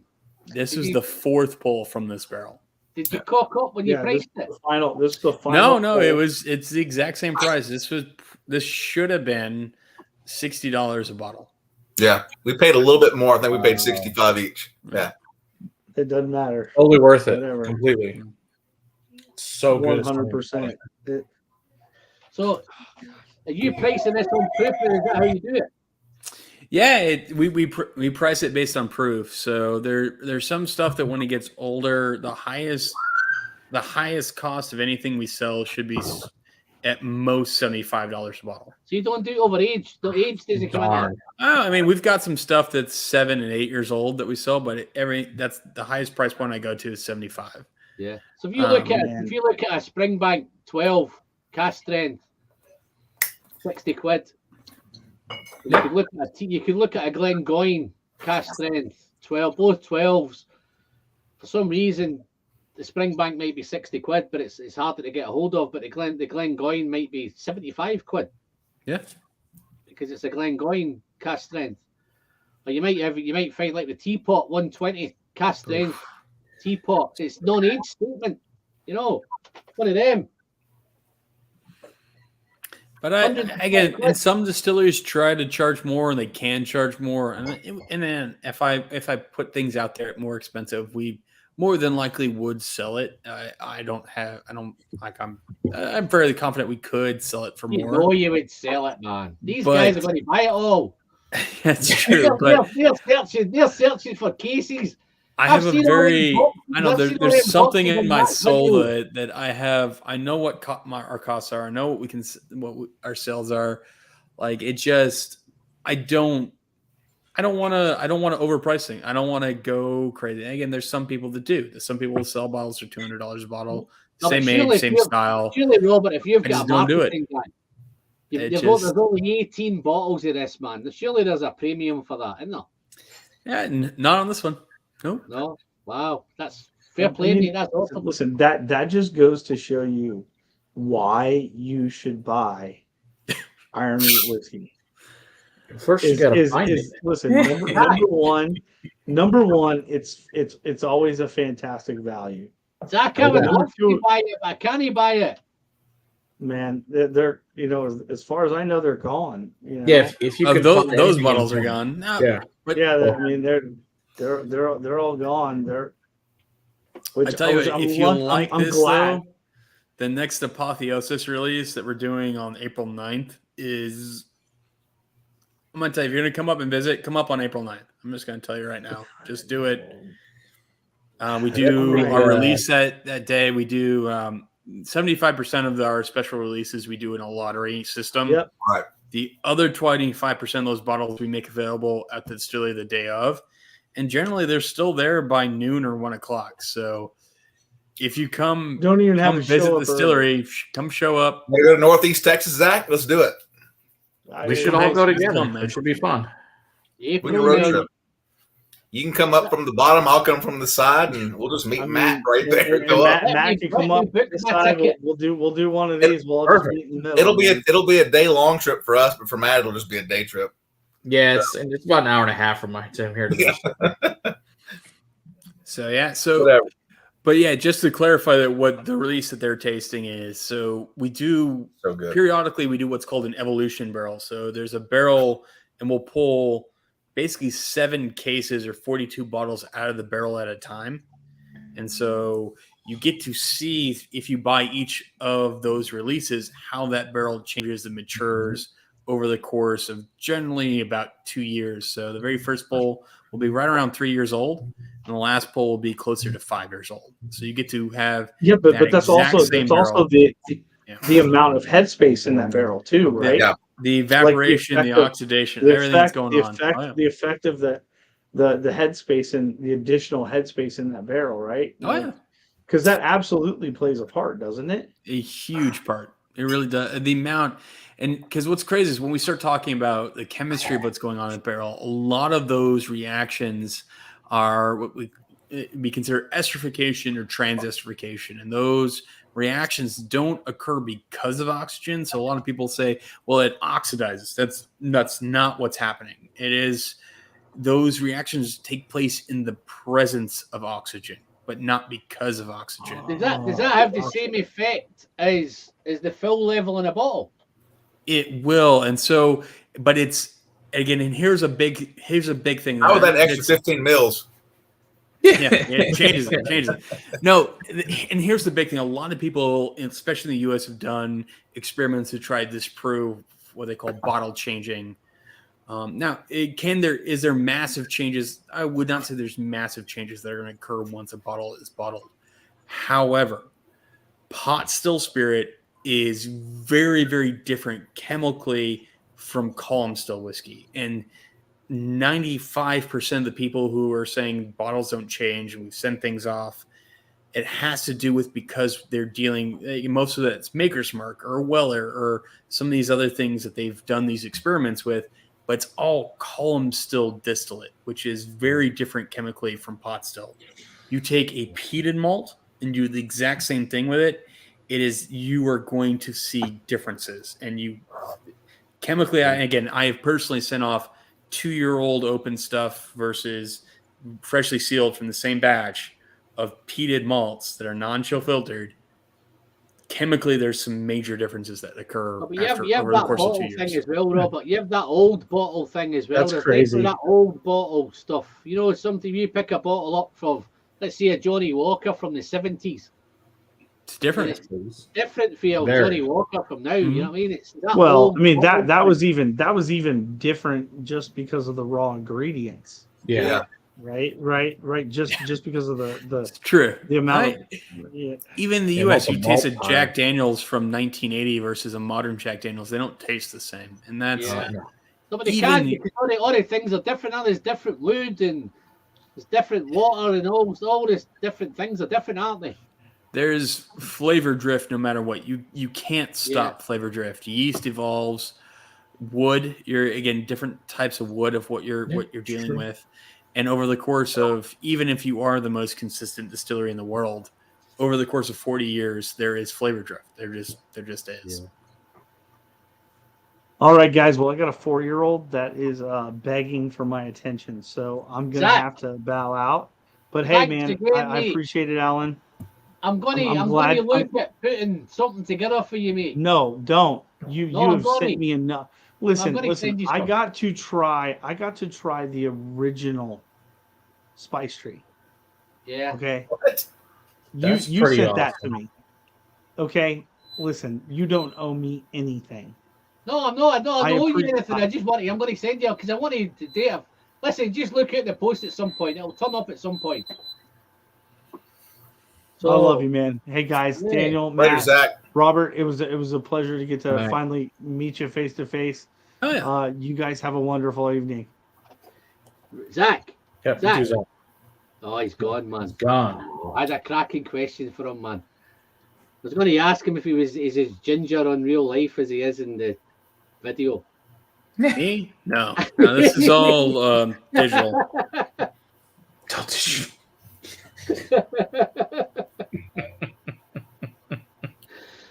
Yeah. Where are we going next, guys? Are we going to do this esoteric? Yeah, I mean, I've already drank it. Eh? We can. I drank it twice. It was so Yeah. good. Esoteric is a staple, man. That's a good one. It's always a good one. Wow. And it's right. What's that? $45 price range everywhere I see it. So, Yeah, Mhm. can't beat that. It's hard to find. It's all the Yes. bar. hey, Robert, When what? you think of that $45, what is that? That's probably what, about 55, 60 quid, something like that.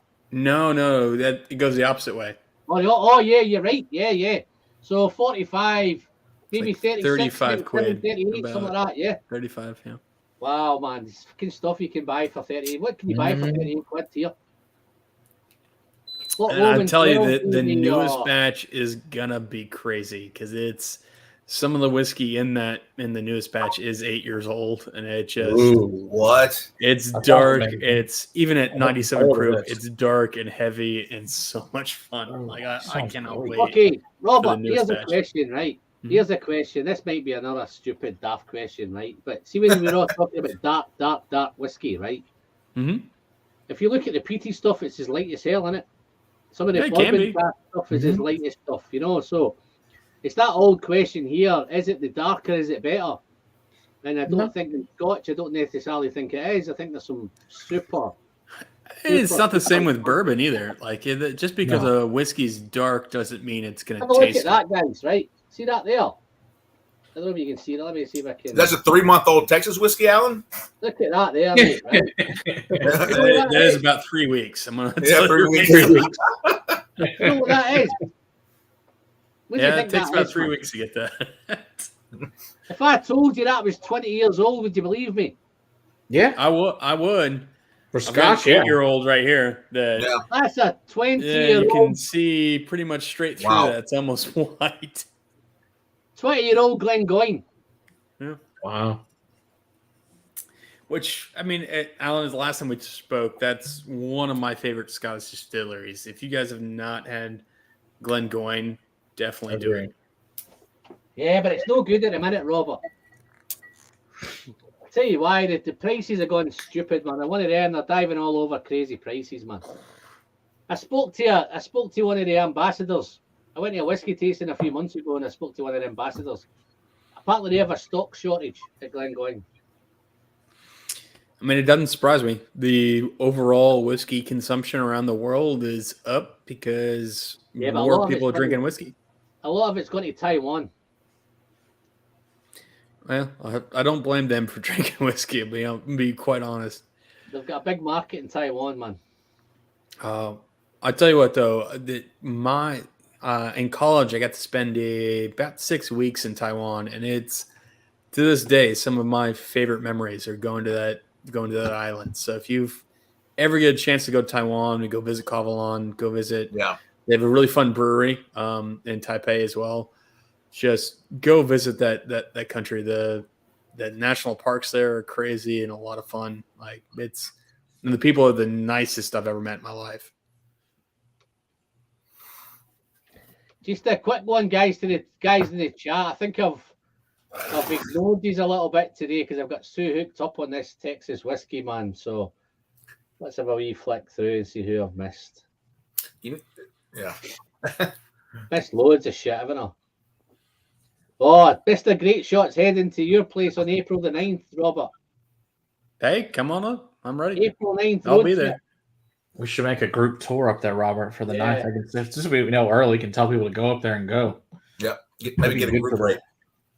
I'll tell you, if you want, we can set something up. If everyone show up at 11, and I'll take you on. We'll go back to the back. Okay, We'll skip the main talking about the stills, and we'll go back to the back and taste some things. Okay, I will set that up. I'll tell everybody on Monday that we'll do that the 9th then. Yeah, that way you can go ahead and taste buy the whiskey before we head back, so that way people don't buy it out from under you. Yeah, that good point. Okay, yeah, get everybody to do that, and then maybe I can get my brother and his buddies to come down from Oklahoma then too. There's only 2.5 hours from Tulsa to Iron Ridge, so I'm in the state and I'm further away than they are. You're not wrong. I'm in East Texas. I'm in East Texas. I ain't like I'm from Houston or something. East Texas, and and y'all are in East Texas, kind of. Yeah, we're just over Fort Worth. Yeah, the Dallas folks just say we're Southern Oklahoma. Is basically how we're. Yeah, for real. Southern Oklahoma's for real, right? You really are. Y'all are right there by it. Mm-hmm. Yeah, I bet Windstar loves you guys. Well, not Choctaw. Choctaw loves us, which is, I tell you what, that place has changed so much over the last. I went to college in Sherman back in the day. It was a little kind of just small bingo hall, and now it's the largest casino in the world. It's insane. Is it really? Yeah, it is. I didn't know that. Yeah. Holy, it's bigger than Windstar now. Yeah, it's quite a bit bigger than Windstar. Really? Yeah. So Choctaw's even bigger. I did not realize it. That's crazy. It's insane. That esoteric, quite spicy and quite grassy, isn't it? Yeah, it's very grassy. That's as I mentioned earlier. They had at 21 months old. It had some of those barleys were very grassy that were in it, which was for us was really fun at the time. Robert, said, it's the even newest borderline batches are quite a bit funky. different than that, but it's the very first batch is quite on the kind of grassy, very grain forward side of.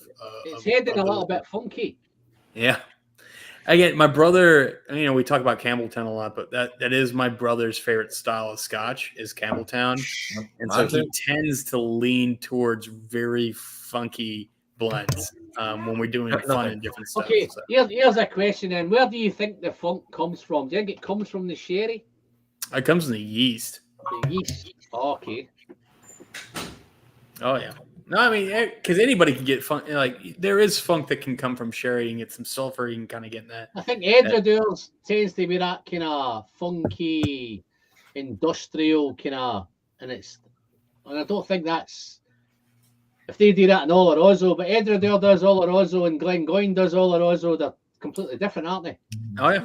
Hey, I'm telling you, the yeast makes a giant difference, especially with how you do a cut off a still, and that angle off the top of the still will make a lot of difference on that as far as how fast you run your still. So one of the crazy things when we start talking about Balcones actually runs their stills very, very hard. They put a lot of steam to their still, but their line arm, again, you need to go to for everyone out there, if you have not been to Balcones, you need to go because their spirit still, you can see it's a giant corkscrew that goes all the way up. It's mad science. It's cool. It's so cool. So much fun. But because there's so much length of the neck on their still, they put a lot of steam to their spirit, and it really does some kind of cool things to what they do. Yeah. With us, we actually have a much shorter still than they do, but it has a very downward angle, so you get that oilier, heavier stuff. So when you look at what's being done in Campbelltown, based on how fast they're running their still, where they're making that back cut, and that kind of temperature and the yeast that they're using, that's all what's creating that funk of what. Yeah, but you look at Robert. I've just done another one of Craig Ellicky where I've done a warm tub. The Craig Ellicky 13's warm tub, but it's a different condensers, isn't it? Yeah, So worm tub versus a shell and tube are going to be the two most common condensers off a pot. The worm is kind of, again, it's what we see most with like moonshiners and stuff. It spirals through with some water. It's what they use traditionally in cognac as well. So there's fresh water being pumped into it, but the top is still quite warm. So it allows the spirit to travel in vapor form much farther down the copper. So there's a lot more copper contact until it hits that cool water. So based on how much cold water and how fast they're running that cold water into that worm tub will really determine how much esterification is occurring in the distillation process and how much copper contact they're getting. So there's, even with how you run those worm condensers, is massively influential on the final spirit. Yeah, that was because I was. Yeah, we can dive deep.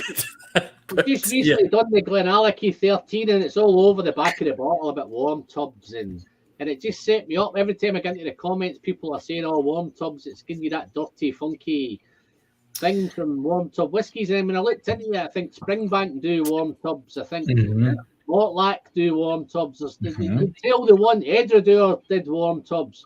So all those ones that have that dirty kind of industrial, funky, what you would class, were kind of all of our favorite ones, pretty much. Warm tubs. But even when you look at how much heat are they putting to the still, like how long are they waiting for the heads to run off? How slow are they running the still? So I mean, I think one of the fun things about going to Glengoyne is really talking to them about speed of distillate coming off the still. It's something that they really focus on. And they're one of the few distillers that do that. Because the big disadvantage for Scottish distillers is they can't taste to their heads. It's mostly timed because they can't open up their spirit safe and taste. They actually can't taste the spirit. It's all timing. Is that all their spirit safes are locked. When you go in there, you see there's the one that's got the tax guy, the one that's got the distillery manager. So how they're running their stills too is based on tradition and everything like that. So, but they are the slowest, aren't they, Robert? If I'm not mistaken, they're the slowest stills in Scotland. Yeah, for Glengoyne. Yeah, that's the big thing is that they want that spirit very slowly coming off. So Well, it's the Strapler, isn't it? On the unhurried since 1833 and all that nonsense. Mhm. But Oh yeah. the other ones, So- when you look at line arms, I think the other one that I knew line arms has got a crazy line arm is Loch Lomond. They've got so much crazy stuff going on there, but they've got this crazy line arm. And how that line arm is positioned, the angle off the top of the still, and the amount of heat. So again, the speed that's coming off in that angle are really going to impact the amount of reflux you're creating within that pot still. So when you're looking at, and then honestly, where you're making that tails cut, because that's where you're looking at getting all that funk is how much you're rectifying the spirit, how deep are you running into the tails before you're cutting.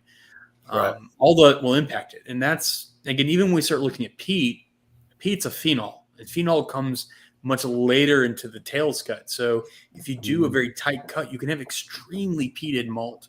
You can have a lot of that peated malt as part of your percentage of your cut off the still. But if you cut very tight and cleaner, you actually don't get as much of the peaty character and smoky character. So whether you're getting the ashy peat or whether you're getting more just the pure smoke peat, a lot of those things are determined based on what that distillery determines on that back end cut, which is that timing aspect of it. Yeah.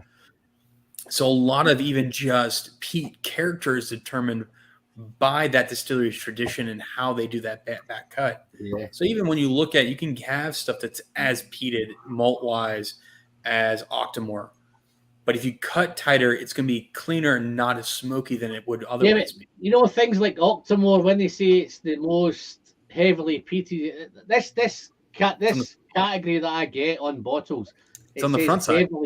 It says heavily peated, right? Yeah. Heavily peated Kilkerran, heavily peated Octomore, heavily peated Port Charlotte's.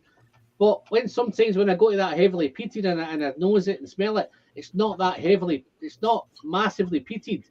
There's different levels of when they peat it, isn't there? It's the cut that they're doing off the stills that's impacting that. Absolutely. It might go in at 250 ppms or something, but the time it gets there, it might be something like 65 or 75, 85. I'll be right back, guys. Oh, yeah. No worries. That's the big thing is that you're looking at not only as your inputs, how you're running, the amount of heat you're applying to your still, where you're making those cuts is also extremely important, and that's going to vary based on the shape of the still. Again, there's a lot of stories that talk about, well, there's the distillery that had the dent in the still, and they replicate that dent every time they make a new still. That's the stories that get told, but really, when we start talking about, for me, like the biggest, most important parts, how tall is the still? How much? Yeah. What is the diameter of the neck of that still? Is there an onion? Glenmorangie the highest. They keep saying they're the highest stills. But they're significantly shorter than Balcones. Yeah. Oh wow. Which is crazy that they have shorter stills than Balcones, but Balcones creates much heavier. Everybody's looking for an angle, Robert, aren't they? They're looking for the highest stills in Scotland, the slowest stills in Scotland, the most northerly stills in Scotland. And all that impacts it, but there's other things that also impact it. So you could have very tall stills, but if you crank that steam up and you don't turn it back down, that heat down, whether you're doing direct fire or steam, that will impact, again, how fast that spirit's moving through that system as well, which is also extremely important. So I always find with Glenfarclas. Glenfarclas is one of the ones that's still gas fire. Oh, right. Which again, I could dive into gas fire and the fun stuff with the. No, I still feel with Glenfarclas is the only one I get it. Even at 43%, it always feels hotter than 43%. Mm-hmm. It's just you get that more of the caramelization. This is why I don't think they need to bottle it at 46 because it feels like 46. The only thing that may be different is maybe the mouth feels a wee bit different, but the heat's definitely there. Mm-hmm. And all the Glenfarclases, even the 25 at 43%, it's so good. They feel hotter than 43. And so, I mean, if you're me and you're looking at that and you wanted it not to be as hot, then what we start doing, looking at, is focusing more on first fill casks, something that's got a lot more sugar in the barrels that will help balance out a lot more of that heat. We're going to barrel at lower proofs to really encourage that sugar extraction. So there's again, when we start getting into distilling, there's so many inputs that impact the final product. That's why, as we use the term terroir and the flavor of the land and whatnot, all those things are important, but the people who are making the spirit are just as important. Where in winemaking, it's less of an impact than it is when it comes to distillation, because there's so many determinations and so many things that are done by people. There's way more hands-on. So if you are using that term terroir in spirits, a lot of it is impacted by the people who are making it as well, a significant amount. But that's something that you guys in Texas probably could get into, the terroir thing, isn't it? Because terroirs, it's everything. I mean, we start talking, and again, probably the people who do it best or do it where it's most defined is going to be Mark Raniere over in Ireland. He's probably the one that's doing it the best to determine those things, because most of what we're doing is we're still buying commodity grains. We're not keeping individual farms separate. We're not doing some of these things that you would really need to do to show. Now, what I will tell you is soil content and the weather of where something's grown definitely impact the final flavor. Yeah. But there are so many impacts based on yeast, based on still type versus distiller versus, again, temperature of fermentation versus again, temperature of maturation, the barrels that are using. All those inputs really do everything, even fermentation times and all that. Everything's plays a part, doesn't it? I mean, we've done everything from fermentation from 5 days all the way up to 3 weeks. And I will tell you, even with the exact same mash bills, exact same stills, exact same type of run, exact same barrel types, spirit's drastically different. Drastically different. And again, it's you can get into it, but again, I think yeast is probably the least appreciated thing when it comes to distilling. As far as distillers talking about it, and Four Roses probably does the best job about talking about yeast and what yeast does, but it is so important, and how you treat the yeast and what again, the conditions in which you mature that yeast are massively important. Again, one of my favorite things to do is actually nerd out with Jared Hemstead down at Balcones. He's talking about, do we do a yeast starter? Do you pitch the yeast into the mash tun? Do you do it? Do you pitch one yeast as it's going in and a couple of days later pitch another? I mean, there's so many things you can do with yeast that will impact how that yeast is going to interact with that mash. I mean, sour mashing, that's a whole nother thing that you get into, and how much sour mashing. You look at Jack Daniels and some of the traditional Kentucky guys, you're talking 40% sour mash or higher, which is an insane amount of stillage to put in fermenter. Okay. I know that. It's a crazy high amount that some of these guys are doing. I'm amazed with Jack. The stuff that we just get fucking number 7. That's all we get in the UK, man, is number 7. But you guys seem to get all the kind of single barrels and barrels. Yeah, and those are so much better. The single barrels are just awesome. Yeah, the number 7 does, just your basic one, doesn't do justice the amazing things that Daniels can produce. You can't do it. I even find with number 7, if I do it neat, I get Coke in it anyway. Yeah. I'm not used to having it with Coke. I just fucking automatically think there's Coke in it. Oh, gosh, that's funny. Yeah. Have you ever had a single barrel, Alan, at all of Jack Daniels? Ever tried any there? I have. Okay. I've done. Lucky enough, I've had some samples sent. Well, I bought a bottle of the single barrel. Okay. It came up in, I think, Costco or somebody had it. They got a single barrel Jack Daniels. But Jerry, the Dram Yankee, sent me some nice ones. He sent me the Heritage barrel. He sent me single barrel rye, which was awesome. Oh, that was a great one. That's one of my favorite things ever made. That rye they made. That's what I'm thinking. If you talk to guys here in the UK about Jack Daniels, it's Jack Daniels and Coke. That's it. That's right. That's what you see. Sure. Yeah, they got a lot of really great products in the last 3-4 years have been pretty spectacular. Sit down. Sit. Got a dog that was whining at the door. Here he comes. Well, about that. There's that a puppy. Derek has just went straight in the hatch, mate. Oh, yeah. Damn, bud. Responsibly, of course. Sit down. Sit down. Most definitely. And always responsibly. Always responsibly. Hey, Well, guys, like I my think Steve, guys. that Like is. can you see my I'm Steve? going to get yelled at by my wife if I don't start making dinner here pretty soon. So it is 6 p.m. around here. So thanks for having me. Oh, Robert. Let me know. Thanks, mate. I'll drop you a little note over the next couple of days, mate. I'm going to try and work something out. I'd like you to catch up with me if I can.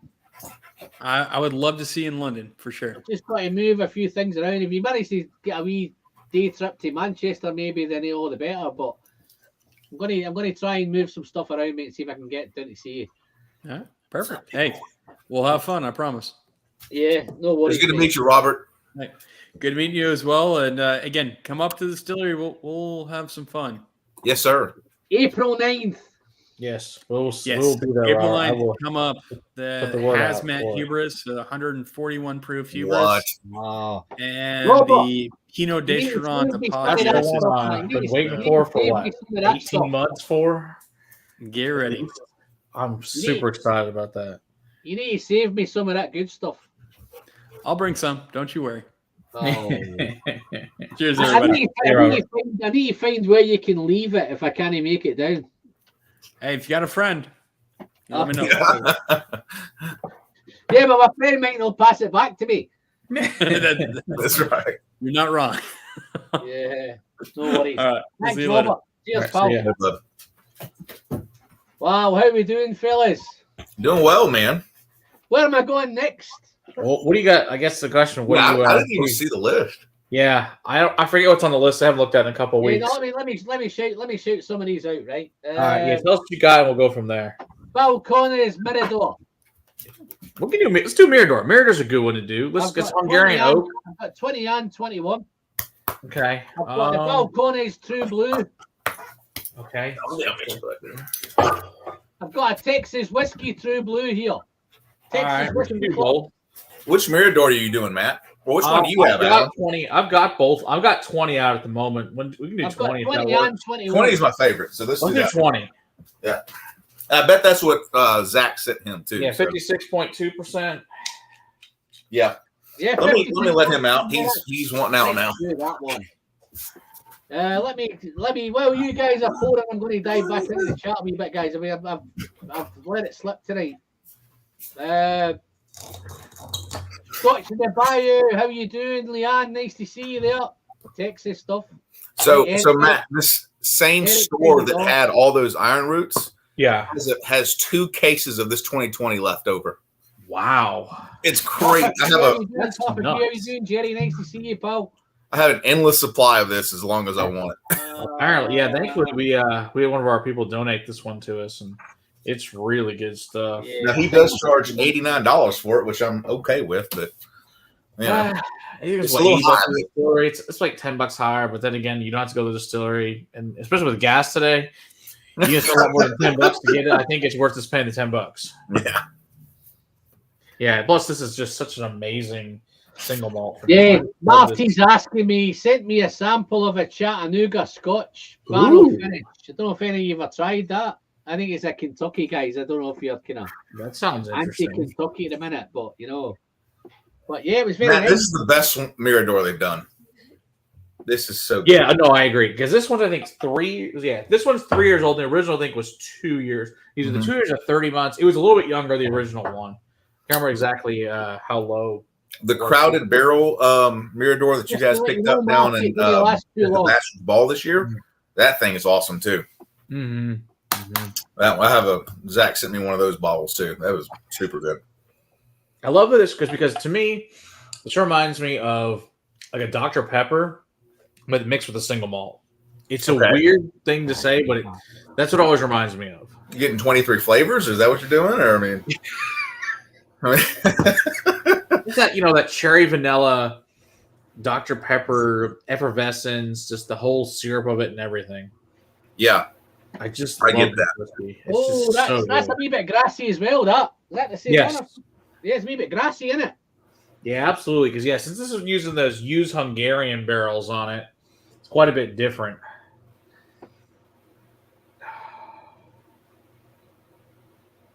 Wow. Yeah, lots of pears and What's the peaches. proof on these guys? To me, this is the most Scotch-like of anything that Totally Alcorn has done. By far the most Scotch-like. What's the It's proof, just so guys? tropical and clean and just honeys It's and 112 pear and everything else you just said. 100 and what? 112.4. Oh, okay. So it's slightly lower than we've been drinking.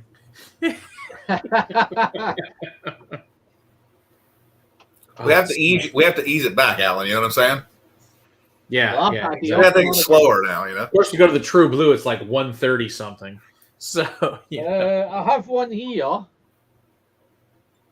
Yeah. 136.8. holy crap! I don't know. I've got 3 or 4 of them. I don't know which one that's to see whatever one's closest and grab that This one. is Texas Whiskey Club. Okay, I don't. Oh, you know what? I've had a sample of that one, but I don't think I actually had the bottle of that one. And this one Man, was it's finished very good. in Four Roses casks. Mm-hmm. I've tried that one too. That one's also really good. But I don't have the bottle. Which was that, Alan? It's a true blue, cash strength, straight corn, 68.4%, and I think it was bottled for the Texas Whiskey Club, Mm-hmm. Yeah. and it was finished in bourbon Four Roses casks. Yeah. I think those picks that they do of that particular product, I think those picks are better than the regular, True Blue strength for version that you can get. But the 100% blue corn bourbon is a different animal too. Woo! That's those good stuff. Yeah, we reviewed that one about a couple months ago. That one's amazing. That high rye bourbon is super good too. Also good too. I like that. I like the wheated bourbon. I like all their bourbons. They're all good. Okay, here's a question to you guys, man. There's a couple of Texans, right?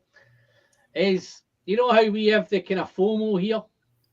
The fear of missing out? Mm-hmm. Yeah. Springbank, particularly, man. You can't even buy a fucking Springbank 12, man. Oh, that's too bad. It's almost impossible to hear now too. You can't even buy a Kilkerran 12, man. Right? Same problem. Yeah, That's yeah, how same. bad it is. It's we've all liked that stuff for years, and now unfortunately everyone else has caught up to the surprise that we've been drinking for a while. No, but Yeah. I think anything kind of Kilkerran, Springbank, Campbelltown, and I can't understand why the Springbank thing gets, it's such demand, right? But when you look at Glen Scotia, you can pretty much pick up all the Glen Scotia you like. Which is crazy because it's just as good, just totally different. Yeah, Alan, a lot of I don't know if Glen Scotia are making more of it. I don't think so. I know we're supposed to have Ian on sometime in the next couple of months, so we can ask him when he comes on and find out for sure. But yeah, I don't know. I love that. I've got another stream planned in a couple of weeks. Guys, I've got Gary from one of the brand ambassadors from Glen Scotia coming on. Nice. And hopefully I can dive into a wee bit more. But the Springbank thing is just going stupid at the minute. Kilkerran, Hazelburns, all of them. You can't buy them anywhere. No, I know. It's like they were just I know 5 years ago. Those just sat on the shelf. Nobody knew what they were. Nobody cared. Yeah. I could pick them up as I wanted. And now it's like, they're just gone. I think this is part of the problem. I think YouTube's part of the problem, right? Oh, there's no doubt. All over Kilkerran. This is both of y'all's fault. I was all over. I try to talk about Springbank because I don't want anybody's taking it. Or Dustin from he does all that stuff, crazy stuff from Top Shelf with all his insane Springbank collection. He could be like a Springbank ambassador. He could, man. I was all over Kilkerran 10, 12 years ago. Yeah, absolutely. Same thing. Like Roy talks about Kilkerran all the time. Same issue. So But I'd have to join SMWS just to get single, cast stuff. Where it's so crazy that even the Kilkerran 12, you go onto online, you just think, I'll go into the Whiskey Exchange, pick myself up a Kilkerran 12, sold out. Or I'll get a Hazelburn 10. Yeah, they're just all. Don't talk about Long Row, man. Don't mention Long Row.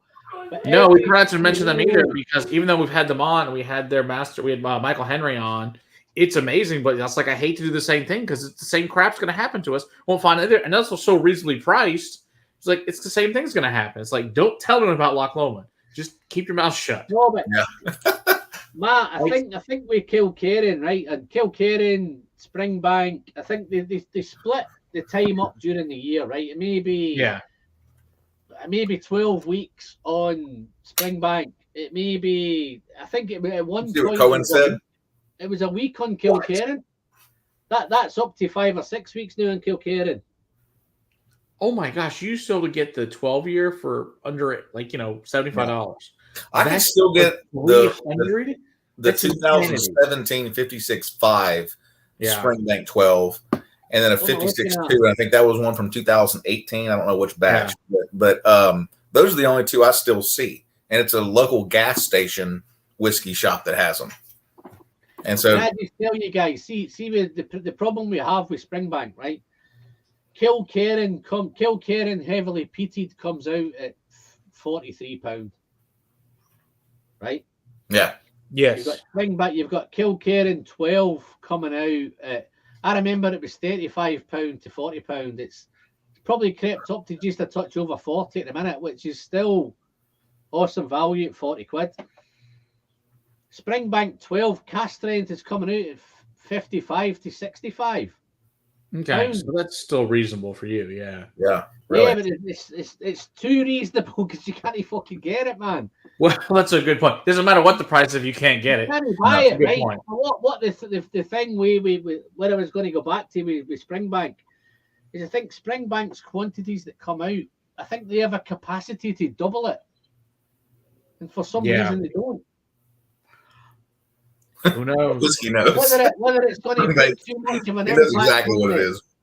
Whether it's going to put too much of an impact on the staffing situation, because it's the same guys at Kilkerran who do long row, and they might do I think they did a week at Kilkerran at one point. That's probably up to 6 or 7 weeks now. They might do 3 weeks at Hazelburn and 5 weeks in long row and 12 weeks in Springbank, and that's how it's all the process of cleaning them stills out again and starting to get with long row and changing it to it's that process is there, but I think they've got a capacity to double it, but the pricing is crazy, But I've just watched some of the auction sites have come up, guys. I think I don't know if you've noticed your Springbank stuff. There you go, Marty. But I think some of the auction stuff that's coming up is quite cool. They've got a Ukraine bottle coming out from Springbank. Yeah. Keep it mouth shut about Redbreast 12. Redbreast 12 is already ruined. It's already gone. Yeah. As the same thing happened to that. It was Whiskey Tube did the same thing to Redbreast. The old maroon boxes were so much better than the new stuff. It's not even funny. If you saw the one on Instagram with the new Springbank Ukraine bottle. Oh yeah, I did see that. Yeah, the charity bottle. Yeah, Springbank. It's in the Ukraine color. The label's in the Ukraine color. Yeah, right? I saw that. But 2 or 3 of the auction houses now have said that they won't be allowed to put those bottles onto the auction site, which I think is quite cool. Yeah, absolutely. Hey, Alan, did you get those samples from Zach before or after the Bastards Ball? When was the Bastards Ball? A couple months ago. October. Yeah. Jeez. Like the first week in October, something like that. Second week in October, somewhere, and it was. I think I got them after. A while ago. Did he send you the Malt of Magnificence from Crowded Barrel by chance? No. No. No, he sent me a load, man. He sent me 3 Prometheans. He sent me 2 or 3 Balcones peated malts. I've got the what Trudy Oak did he send you? So they only did them in this size. Yeah, those 50s. I like that. I thought that was really good for a year-old product. That was pretty good. Yeah. Oh, it's like a Glenturret peated whiskey almost. Let me tell you what I've got left. That's what it takes. Like a better version of the not the one that they released, but like a better version. Even like the single cast that I've had from SMWS. Yeah, that was right on par with some of their Glenturrets. Nice. I've got the Balcony. It's only a year old. Yeah, the mouth one. This was a year old. Unreal. Wow. I've got a couple of Madeiras. I've got the Dawn and Dusk. Oh, yeah. Those are good. We can do those. We can Yeah, do I've those. got them I think here. the True Blue. We can do those. I've got 2 more Prometheans, but we So don't want to do another Promethean, do we? Or Promethean. I'm gonna show y'all in a minute when y'all are both back. Which one are you gonna do, Alan? Anyone you like, mate. Let me. What do you think, Matt? Let me send Esoteric down the hatch, mate. I like the Dawn first, trying them both. On. Yeah, I'll grab them both out.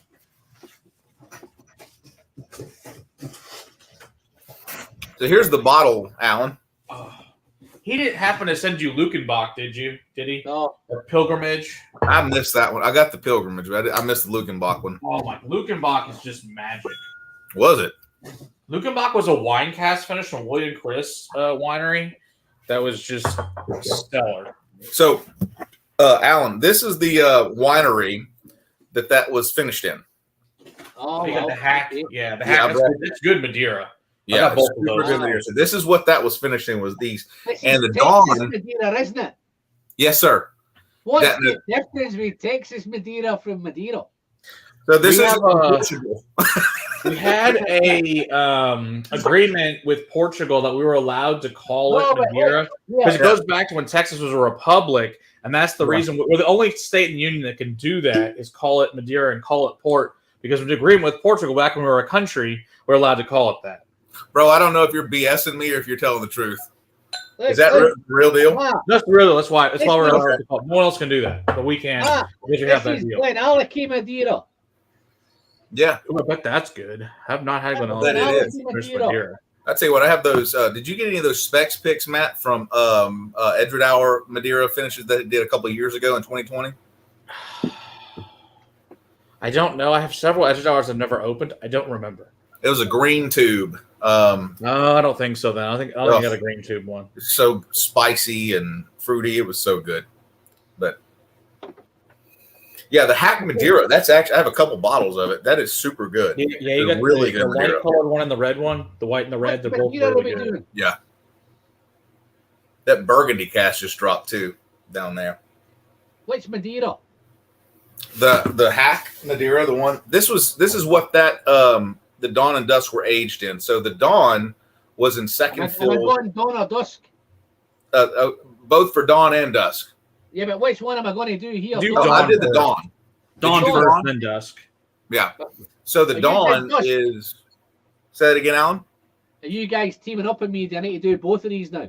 Dawn We're gonna and come Dusk. beat Yeah, you up, we do Alan. Yeah, well, you can try them both. That's a good choice. Yeah, we can do both. So this is the winery, Alan, and the Dawn is done with second fill Madeira cask from Hack Winery.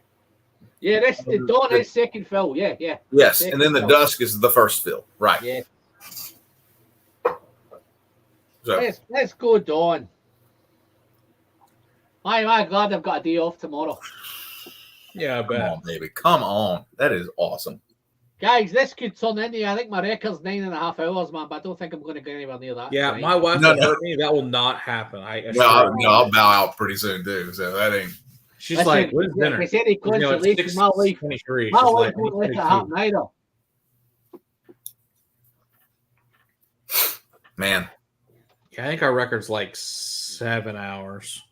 9.5, man. That's Can a I long just tell time. you guys, I was that bad after 9.5 hours, right? Yeah, I think it came was. out the shed. how the hell y'all go that long? Well, I think Ken did like 14 or something No, absurd. I 20, can't- 24. man. Yeah, well, No, then we took 24 2 hour Can I break just and tell then you went guys- another 5 hours. That Freaking 9.5 hour live stream, Ken came onto it with Dustin. So that Yeah. gives you an idea where I ended up, man. crazy. So I ended up with 9.5 hours and I ended up fucking just cutting the thing off. Out I of don't blame nowhere, you. I just went, I've had enough, fuck it, cancel it, job done. I came out the shed and I went to the house and I couldn't get in the house. I thought the fucking wife's locked me out, man. She's locked me out, right? So I'm banging on the door, right? This is like fucking 5 o'clock in the Alan's morning. like the fly, baby. Oh gosh. I've came on at 8 o'clock, right? I've came into the shed at 8 o'clock and it's 5:30 in the morning. and I'm banging on the fucking door trying to get into the house, and the guy opened the door, and it's my next door neighbour. So I've knocked. I've came out and took a wrong turn out the shed. I've ended up at my neighbour's door. Oh And I wondered gosh. why the door's locked. I've woke him up at 5:30 trying to get in. So yeah, that was a crazy. That's pretty That's awesome. pretty funny. Hey, Matt, this is the first time I'm actually talking to Alan live. I mean, he and I have only talked in chats. Oh, okay. Today. Okay. So this is Cool. the first time he and I have met. So I'm glad I get to hear some stories. This is story time now. So Oh, no, now, I've been don't on worry, a couple sorry, live it's streams not, with man. him for a while. I'm But trying to think now, 2-3 hours max. That's a kind of nice, sensible, yeah, nice. oh, for sure. There, I thought I've got 20 of these Texas fucking whiskeys to go through. I thought you were. Yeah. I thought when you started, Alan, I thought you were going to attempt to go through all of them today. Well, I was like, no, "There's no way Listen, that I can handle this." we had Balcones on. We did 35 with Balcones in Listen, And in there's 2 one hours. night? there's every chance I could go through every one of these if you've got time to hang around, but I don't think you have. Y'all did 35 in one time. Yeah, 35 in 2 hours. I take it you In were 2 spitting hours. them out. Okay. Now, I mean, obviously, there's small pour taste type thing. Yeah. That had You to must, be you must have been still spitting them out, man. wild. It was fun. It You was must good. have been doing a Fred Minnick and spitting them. Y'all didn't spit it out, Matt, did y'all? No, we drank all those. Yeah. No, yeah. I mean, Fair play. It's a good thing we're used to drinking cask strength all the time because otherwise it Yeah. could have ended poorly. yeah. Okay. So I mean, I have a hard time enjoying something that's not cask strength. It has to be really well I use I'll tell you what, those I'll tell you what my mate's uncast like. as like background, watch a movie, watch TV. You don't really give Sure. a shit. That's what those are good for. I don't use them. If I'm gonna sit down and have a drink and just think about it, yeah, it's almost always cask strength. I will say this though, Compass Box Menagerie Good stuff. is like the wild card on that for me. That is my peated love language, bro. It is. I love pretty all box, so it's all. And same thing for single cask Kalila. Anything Oh, Kalila yeah. that's cask strength that Kalila doesn't release is Especially young fantastic. Kalila. Yeah, So like- good at cask strength. Yeah. Greg, I watched that 9.5-hour live stream months ago. You had at least 30 pours. Wow. Nice. Very nice. That's Wow. pretty funny. But these are when I'm doing when I pour, I don't do them little fucking pours. I'll probably pour a whole bottle in. So Oh God. Yeah, I would not. That would do it. that's why I went to the wrong house, man.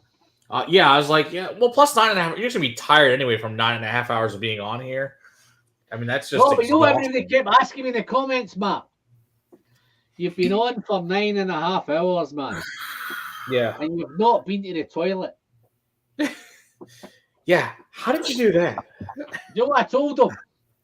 I had a box underneath. Oh God. Well, that also works. But I didn't. I just told them that, man. I've got a nice strong bladder, mate. I can go for days, man. Mhm. Days. Like I've sipped loads. Look at all this water I've got here, man. I've got fucking glasses and glasses of water. What do you think about the Dawn, Alan? The Dawn was. Let's have a look. It's like I don't remember.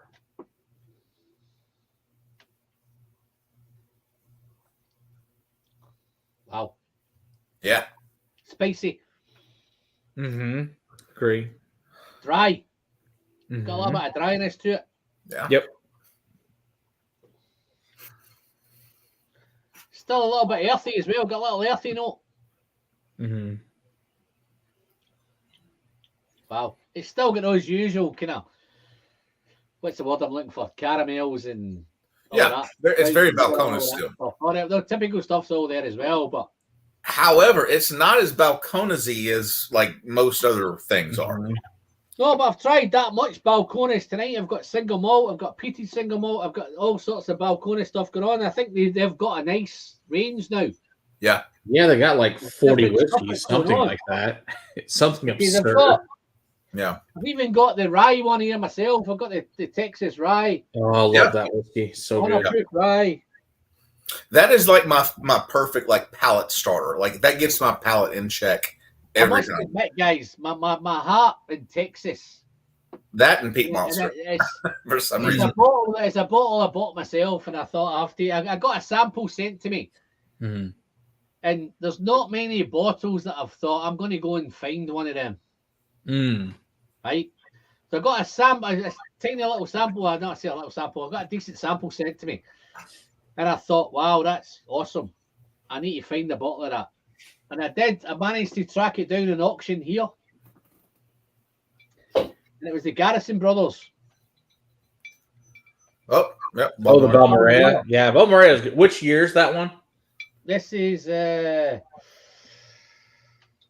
2019. Okay, nice. Yeah, I know I've got the last few years of them. Still Man, I've got one back when it was the old boot flask. We went to the distillery to get it in 2017. I've got one of those, and that thing is stellar. Yeah, I love this stuff, man. But yeah, they're getting older and older. As those Balmoreas get older and older, they're getting even better. That's my favorite product. I like the Balmorea better than I like Cowboy, personally. The thing with this, right? I picked it up at Oh, auction. easy. I picked this up at auction, and it's signed on the back. And I don't Oh, know nice. You who got one signed by? Nice. The thing I about don't know whose signature's on it. There's two signatures on it. It's the I don't know two. who they I'm sure it's the two brothers. the thing about Garrison Brothers, though, the only thing about that is just the price on those The, bottles. the regular bottle's $70, which I don't think it's not worth $70. Which was 70? The regular. Oh yeah. I thought you were Garrison. talking about. Oh wait, well I'm I'm getting talking about sold. Garrison, and then Garrison's like single barrel's 100. But I mean, like I said, but Balmorea is like what 140 or so. I see it for 200 or right around the 200 range. Yeah. And a honeydew is 120 around me. Honeydew. Honeydew's only 40% product. 70 or 80 here. That's crazy. Yeah. I watched a video on YouTube, right, about this Garrison Brothers. Yeah. And it's a farm, innit? It's one of them, it's like fucking Daft Mill and all that. It's like the farm there. And they must have a release date. The bottles are coming out on whatever date, like about the Iron Roots April 9th and all that. They must have a date planned.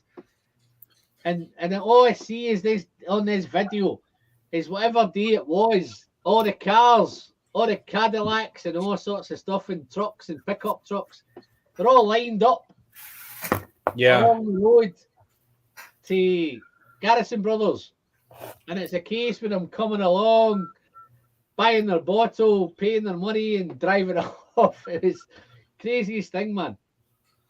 Yeah, because it's in the middle of nowhere. Where that distillery is a little town called High, Texas. Yeah. And you get off of the highway and you go down this road for a couple of miles. It's the middle of freaking nowhere. It's like, oh, and there's a distillery. Mm-hmm. Just the thing, guys, funny. You know this, I think we're on the Dawn. Yes, yeah, Dawn. Yeah. It's that grassy. Even as a wee hint of peat in it. I don't know if it's peated. Alan, I'm going to pour a little bit of the Madeira so you can see what the color is on it. Because this is nuts. Look at that. Well, it's so dark. It's so good. It's beautiful. Mine's is not that dark. Madeira's not this dark, but it is in Texas. It is in Texas, and it's delicious. Isn't that nuts, man? Yeah, there's two different Madeiras. From Texas. They make a Blanc de Bois one, and there's the red grape one. What's that one? What's it? Hesquez or something like that. You've just poured the Madeira bottle, haven't you? That's that. Oh, baby. Come on. It's such good Madeira, too. I love that Madeira from Hack. It's so amazing. Let me I've got that Baltimore Madeira. You know what I'm talking about, Matt? Yep. It's so good. It's about $60 a bottle, whatever. Let me try something that you guys kind of get involved in. I'm going to do something that you guys kind of get involved in, right? All right. If it's all right, I'm going to pour the Glenallachie Madeira. Okay. I would love to see what you think of it compared to the two Balcones. Yeah, for sure. Yeah. I don't have that one, otherwise I do it, but I love to see I'm going to run to the bathroom real fast. I'll be right back. I feel like I've left more than everybody. I know I have. So either way. This guy's got some fucking weak bladder, isn't he? Apparently, he has to go to the bathroom every 20 minutes. No, but he said he was putting the fire on earlier, but it's... Well, that's true. But, that's another word for I have to go pee. I think he was doing the bladder then as well. I mean, that's where you take an empty water bottle and finish during the show, you ain't gonna go. It's perfect. This Madeira doesn't look as dark as that one. It looks close to the. Oh, I'm just pouring this into a bourbon glass. Hey, you know what? That's where I usually pour my Madeiras. Actually, is England Karen's. I think it usually tastes really good in them. That's cheeky mash and drum one I've got. There you go. Nice.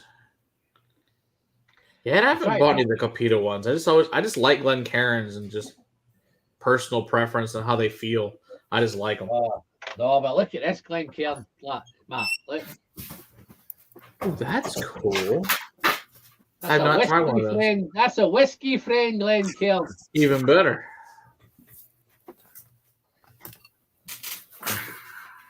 That's that. I poured that earlier on tonight before I started. That was the.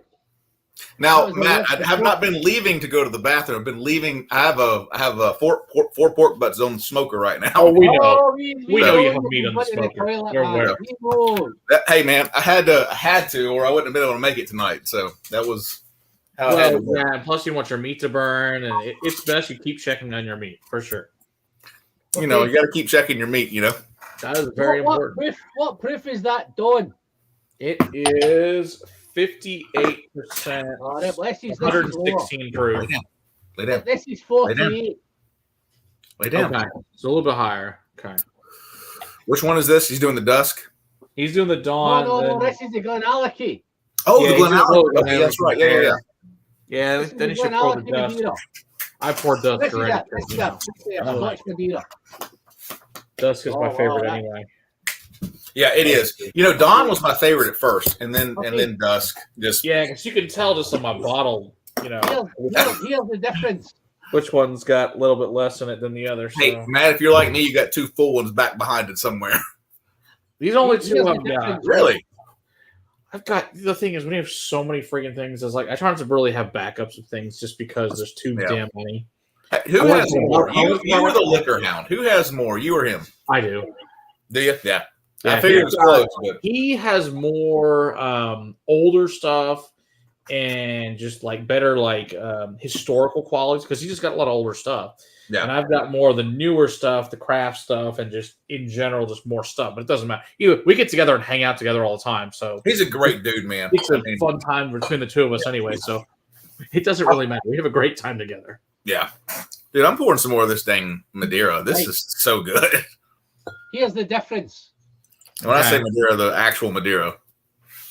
The both Madeira, right? Stuff. This is 13-year-old Madeira, though, right? So. You say 13 or 30, Alan? 13. 13, okay. 1-3, yeah.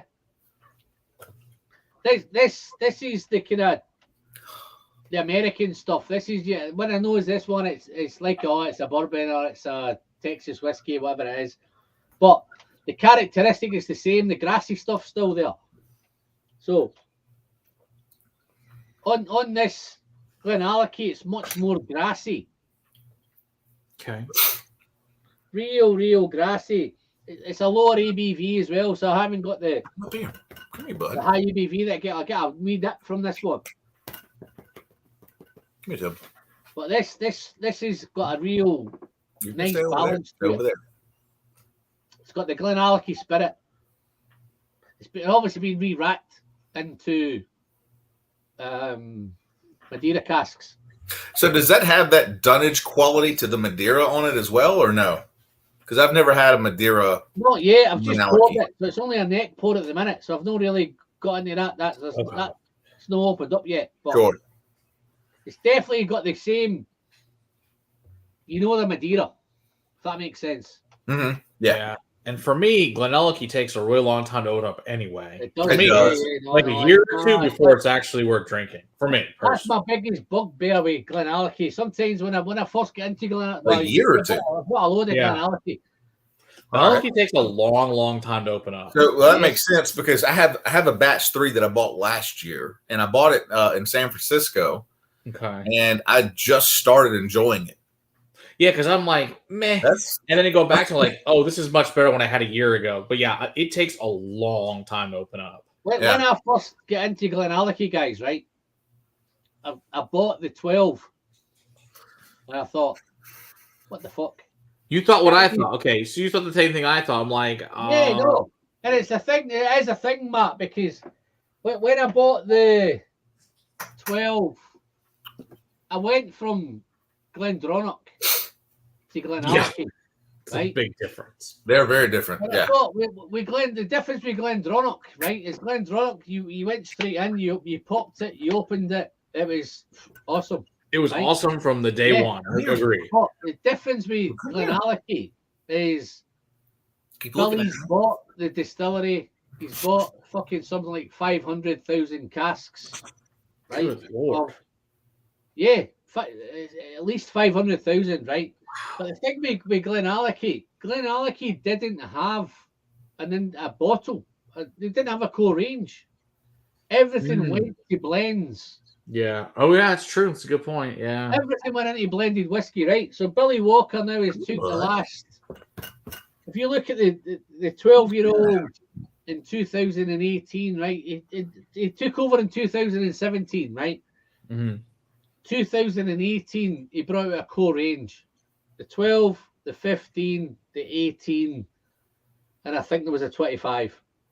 Okay. Came out within a year of taking over, right? Which is means it's not even his distillate. Yeah. That's phenomenal, right? What he did is he's got he's got all those casks there. There's 29, 30-year-old, 35-year-old casks at Glenallachie. Sure. But what he's done is re-racked everything. So he's re-racked them into new casks, and you get a lot of wood finishes. I've got the 8-year-old Koval Rye, which was I think it's a Chicago distillery. I think Koval's in this. Oh, Koval? Yeah, I like Koval a lot. Chicago. He's got a Koval Rye 8. He's got a Rye finish at 9. Everything's re-racked. Okay. What we're all waiting for, right? Is when is Billy gonna get his own Glenallachie? That's what we're all waiting for. It's going to still be a few years away. Right. So all these wings are all coming out, right? This 14 is absolutely fucking incredible, man. Right? And I can't believe that's a finish, right? That looks like 14 years in Oloroso sherry. Yeah, that looks beautiful. Yeah. That looks like first fill all No, we can't even see you, bro. Yeah, for real. You really Tell you can't. guys, I mean, it's right? opaque. How pumped I'm about this, right? This That should be looks pretty like a awesome. 25-year-old Glengoyne. Right? Yeah, I would say it's probably about the same color as that. I'd probably agree. It's finished, man. Right? That's finished. That's not mature? solid mature. Wow, that's No. nuts. This is Oloroso wood finish. Wow. I think they're lying to us, Alan. Dark. Fucking Usually you mad. see that How on crazy full is that, man? maturation in sherry, but good lord, that's a finish. Yeah. How old is it, Alan? Just to give you a comparison, right? Here's a Glengoyne teapot. It's darker. It's so much darker. Grief. That's 4 or Okay. 5 shades darker. That's That's a ridiculous. teapot. Wow, that's You nuts. know, I've never tried a teapot dram. Teapot is I've amazing. never seen it. Oh, he never doesn't seen come to the States, is why. Yeah, well, yeah, I Right. knew that, but I just never. Right. I've never seen a sample. I've never seen somebody that had a bottle. I'm your Thankfully, I've man. had 2 people send samples, and they were just glorious. Anything you want to try, just drop me your email. Okay. All right. Right? I'll send you some fucking stuff.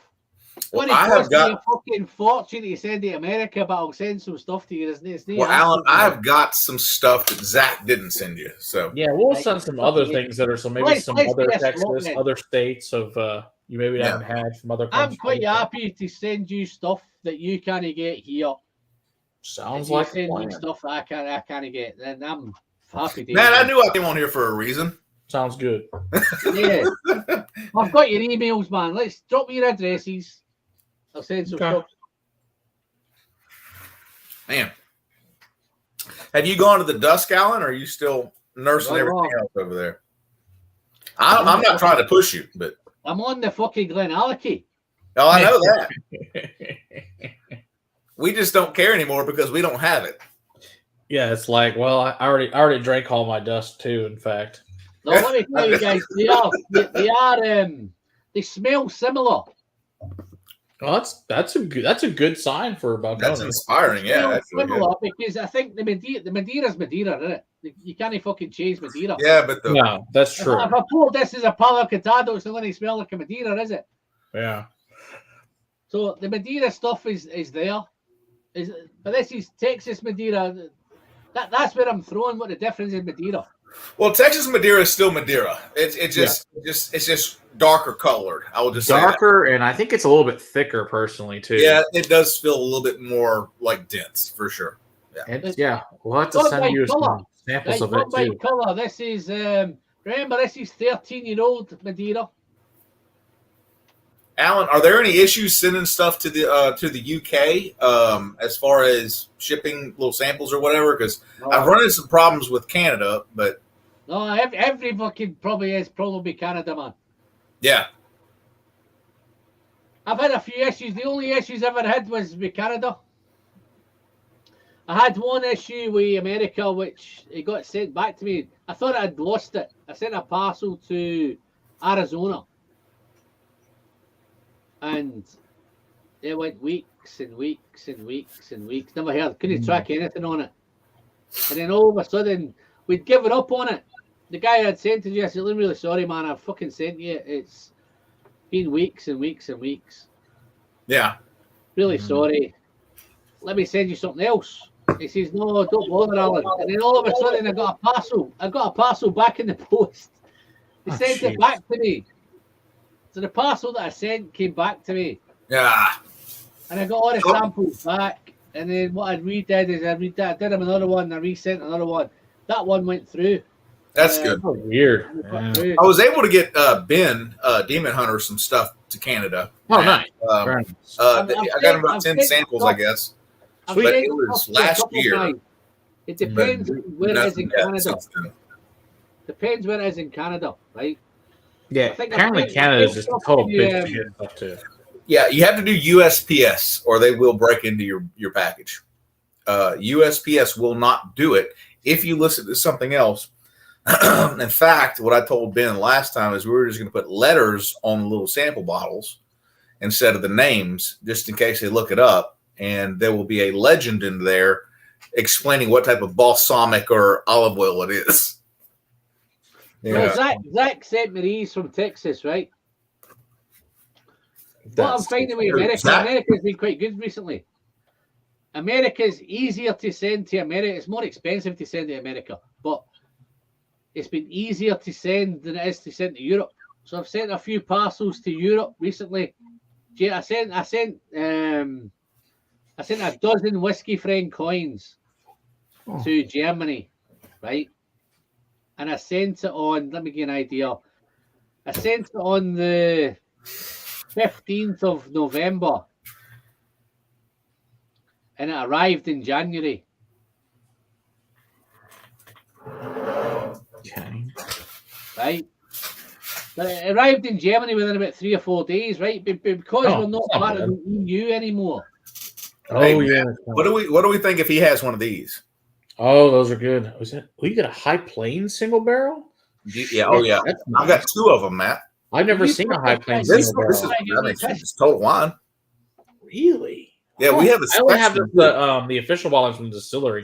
I didn't know there was a High Plains single barrel. Hang on. I got another one over here. Right, guys.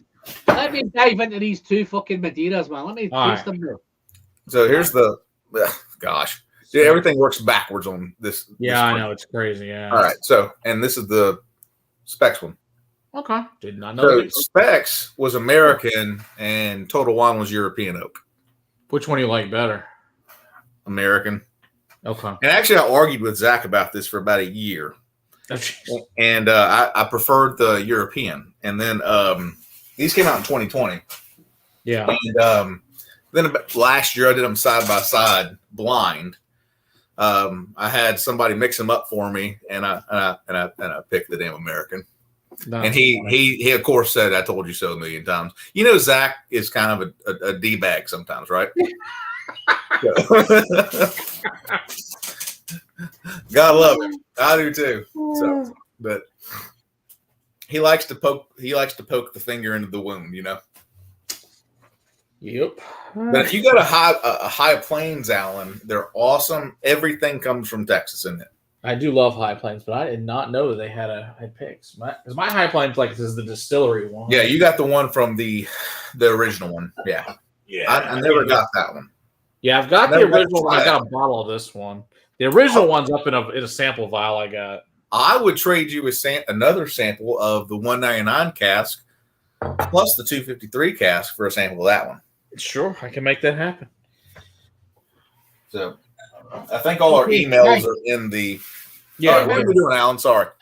Time out. We forgot you were there, Alan. Time out. Oh, we spent a wee bit of time with these two Madeiras, right? Yes. I'm ready to split them up. All right, so what are you thinking? Well, I've drunk more than the fucking Texas one than having the Madeira. The Texas one is punchy. It's typical caramels, bourbons, all that kind of stuff. Mm-hmm. Brown sugars. The Scotch, the Madeira one, I'm not going to rock any fucking plans here, but it's Scotchy. But it's the same kind of grassy, earthy notes. I think I prefer your Texas one. Really? Than I do. But that I'm reserving the right. This will get better as it goes down the bottle. Yeah. Give it a year or two, like Matt said, and then we'll see. Yeah, I think it's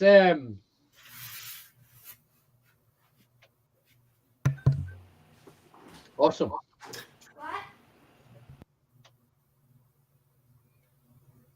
Matt, your house sounds just like mine, except mine are with dogs.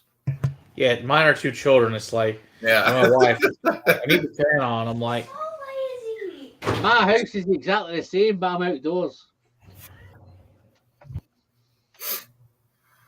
So what's next, Alan? What are you looking at? Oh, there we go. We got to go Dawn. No, we did the Dawn. We have Dusk. Do you have a High Plains? No. Nope. He didn't. We can do the True Blue. You want to do that True Blue? We can do that True Blue. Oh, I've got a crazy True Blue, man. I mean, we could do the Dusk if you want to. I can do whatever you want. Mate.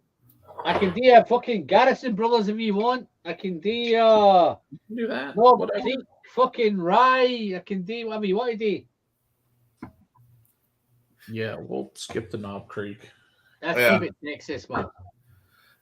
Now, hold up, Matt. I did get a Knob Creek 25th edition, which is an anniversary a few weeks ago. Good bottle. Woo! And that one is good. That's a good bottle. Yeah, I did get that. I bought that and two Penelope light whiskeys in the same place at the same time.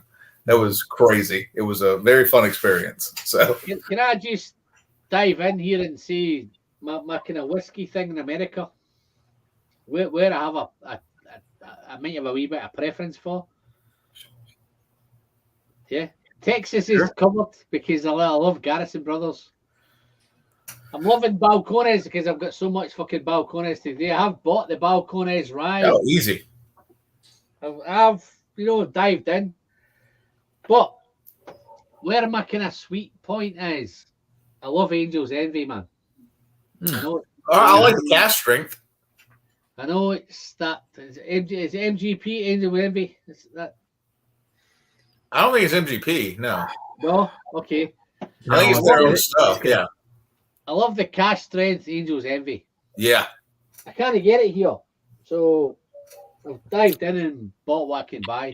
I've got the 2021. I don't have the new one, the 10th anniversary of the. I think mine was 2017, something like that. It's not one I get into often. Angel's Envy. I love Magnus, Joseph Magnus. Oh, I do love. Yeah, Magnus is great stuff. Awesome. I think the Murray Hill Club and the cigar ones are good. I'm really not a Like, I fan of reviewed the both regular of them, release. man. Right, and I reviewed both of those. I got samples sent to me, and I reviewed both of them from samples. I can't buy them here, right? I Yeah. tried to buy them, can't buy them. But when I put the videos out, I got nice comments from Nancy Fraley, and I was really, really chuffed that she dived in and said, "You've done a good job." Blah blah blah blah blah. Which was All right. awesome. So I'm going to do something. Speaking of Nancy, I've got the Still Austin Cask Strength. It's a good choice. Well, I've got. I'm going to tell you about this, Matt, because for some reason on this bottle, it tastes like I just took a machete to like some thick weeds, and like that is exactly what I get off this bottle. And I do not get sweet. I do not get. I think I got a bad bottle. Is what I'm saying. Because like my bottle's amazing. And so Zach has told me the same thing. And I have tried it twice since I I opened. would take it back to My wherever. bottle was amazing. Yeah, it too. smells like green wood, like weed wood, like stuff that you want to chop down. Yeah. It This thing smells nothing like sour it. as hell. Your bottle's bad. Yeah, I got a bad bottle. Can I just tell you something? These bottles no bad. I don't get caramel. I get green, No, like that. You know that trash brushwood, like you cut with a machete. Dan, your bottle's no bad, right? Yep. You know what it is? You've just got That's a what funky that's bottle. that's man. what it is. You've just got a funky bottle. Yeah. It's so bad because I mean this is my fourth bottle of this one. Mm-hmm. I love it. I'm gonna try it because it does not get the same. I got a little dump bucket next to me. Well, Well, I you send guys you some of get your this along with still it. I'm going to finish these fucking Madeiras and then I'll catch you up. Yeah, dude. I mean, hey, I don't think we're in a rush. So Yes, this is Cask Strength Cohen. This Cask Strength Still Austin bourbon. It's really good. This, I would say, to me, is the most Kentucky-like Texas bourbon, but they use white corn like used for tortillas. They don't use yellow dent number 2. They use white, which is used for human food, whereas yellow dent number 2 is generally used for animal feed rather than human consumption. yeah, so this one's normal. This tastes like a whiskey. This tastes, sweet. It's got caramel. It's got honey. It's got that, like you said, that white oak smell to it. I mean, it really does. I did not do that white corn, really. Yeah, they use white corn. Yeah, they use the same one they use in all those famous tortilla factories in Austin. They use the exact same corn they I use. didn't know that. That smells like white oak. Like I'm burning white oak. Like that's not I love this smoky, but it just smells like So good. Yeah, it's got a nice White oak. char to it. mm-hmm. A nice smokiness off of it. That's so good. It's been so long since I poured that one. Yeah, because it's because the barley, it's wildfire bar. It's a 5% wildfire barley and 25% Elbin rye. I think the other 70% is white corn. So I don't normally buy from the store that I bought this from. Should I take my my regular bottle with this and say, look, smell the difference? I would. I mean, something's wrong. I'd be like, dude, you just want another one. Something's horribly wrong with your bottle. Yeah, Because it smells sour and I've weird. had this multiple bottles of this. Been to the distillery, you have it. This is really good stuff. And I've checked not just with you, but other people that would know. And they've all said the same thing. There's something wrong with it. Your bottle's bad. It doesn't taste anything like any of that at all. Yeah. I'm getting nothing like that on this one. Yeah, this is beautiful stuff. This is so good. Because I was talking to Dusty Dan the other day about it, and he said the same thing. He loved it. And I was just like, you guys are crazy. I said, Every reviewer that I've seen do this has really loved this bottle. Like, so we went and did a huge Whiskey Tube event with them at the Bachelor's Ball that we all went to Still Austin in particular that I set up for everybody. And we had a great time. Everybody loved this whiskey. So I think you definitely have a bad bottle. Because, I mean, this is the regular one has like the banana bread on it, the honey, the oats, and the white oak that you're talking about. Or you keep saying white corn, but I get white oak, like fresh split. No, that makes total sense. Yeah. Yeah, that fresh, it just rained, when you sniff a tree, and it's just that vanillins that come out of the tree. Yeah, I always love that. I remember when I bought this bottle, or this particular Still Austin, the 49% or whatever it is, When I bought that bottle, it was from a store, and she said that the lady that owned the store said, "I never buy bottles 2 years or younger. That's just they're all terrible." I opened it right there for her to let her try it. Yeah. She loved it. She couldn't believe Look it. at like Iron Root's old stuff. Like there's some of the original stuff. That stuff was under 18 months old. And it was really good. Yeah, this one. I've got several bottles that are super young from Iron Root that are all great.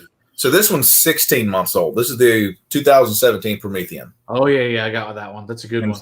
And so I wish they still did these coffin bottles, man. Well, they can't get them anymore because Robert said they tried to get them, they just can't. They said there was like an 18-month delay. You cannot bottle whiskey for 18 months. That's not going to work. You need to sell products to make money. Such a cool bottle, though. I mean, it's very similar like the Angel's Envy bottle, I think, but I think actually like the Iron Root coffin bottle better. It's also from a better state. You know what I'm saying? Exactly. It's definitely a better state. That Promethean thing, guys. I've got a 26-year-old Promethean, 30-month Promethean. Are they gone younger now? So this one was one of the 103 ones that remember he was saying that they're all 50% now. Yeah, this was one of the 51.5% ones, one of the 103 proof ones. Yeah, I think that's what mine is. Yeah, something like that. And this is 16 months, Alan. 10 is 50%, and the batch 12 is there's no ABV on that one, but one's 26 months, one's 30 months. Right. This one's 16 months, Alan. Wow. So but at the same time, I think they were smaller barrels too, though, huh? Am I right about that? No, Iron Root's only ever used 53s. I don't think I've ever seen but 53s and up. Minus the 2,000 liter one. Yeah. I mean, everything is 53, and then that 2,000. I mean, that thing literally is like it's insane. It's a huge. Yeah, oh yeah, it's a cartoon size of a room. I mean, we bet 51 months left. I don't mind finishing that one off, man. What's that? I've got a wee bit of the Promethean 51 month Evo barrel. Right. You have a Promethean 51 month? Yeah, Evo barrel. Oh wait, not sure it's not Harbinger? 18 bottles. You've got no. That's the 199 Harbinger. We've already done that one. No, it's not Harbinger, man. It's a Promethean. He wrote that wrong. I promise you, he wrote that wrong, Alan. They haven't done that before. Iron Root Promethean batch 199.3, 51 months, first evolution barrel. Yeah, he wrote the wrong name on that. He wrote the wrong name on that. That's the Harbinger. So that's this one here that we tried already. That is 51 months, 199-3, 18 bottles, 60.95%. Wow. Yeah, he just wrote the wrong name on it, which that's fine. It's all Zach's fault. We'll blame Zach, and we'll ridicule him publicly later. So yeah, he just wrote the wrong thing on there. So is it a Harbinger? Say a Promethean? Yeah, it's Harbinger, yeah. Did he send you 2 samples of that, Alan? No, 1. Yeah, he just messed up. Robert was in and he said it was a Promethean, man. Yeah. I'm sure it's not Promethean. Yeah, he just wrote it wrong. What other distilleries do you have there, Alan? To make sure we didn't miss anybody. Because you said you had Treaty Oak or something you hadn't tried tonight. Yes, which ones do you have from Treaty Oak? Probably Ghost. Ghost Hill. We do. What's the proof on it? They're both 47.5. Oh, it's the regular one. Okay. Yeah, the cask strength just landed here. I need to go get it. Yeah, the cask strength's really good. Red-handed. All right. Yeah, the red-handed sourced basically Kentucky put in there. I have Still Austin, the musician. All right, try that. If you haven't had tried that, try because we just drank that. I want to see what you think of the musician there. We both like it. I just want to see what you think. Yeah, I love it. The musician. 2 years old. It's good stuff. Yeah, pour that one. Let's see what you think of that. And then we'll do the Treaty Oak after that. I didn't know. I just think Still Austin's just I love the owner. I think he's a cool dude. And just yeah, dude. He was a really fun guy to talk to and just super passionate about it. I like that whiskey in general. Super passionate owner. It's super cool that both of them use Iron Root and them use Nancy. Like, I Oh, tell you yeah, what yeah, I for watched sure. recently. I watched a video on Old Carter, and I think they're two nice old dudes, man. Mm. That Mr. and Mrs. Old Carter, they're awesome for the Old Mhm. Carter.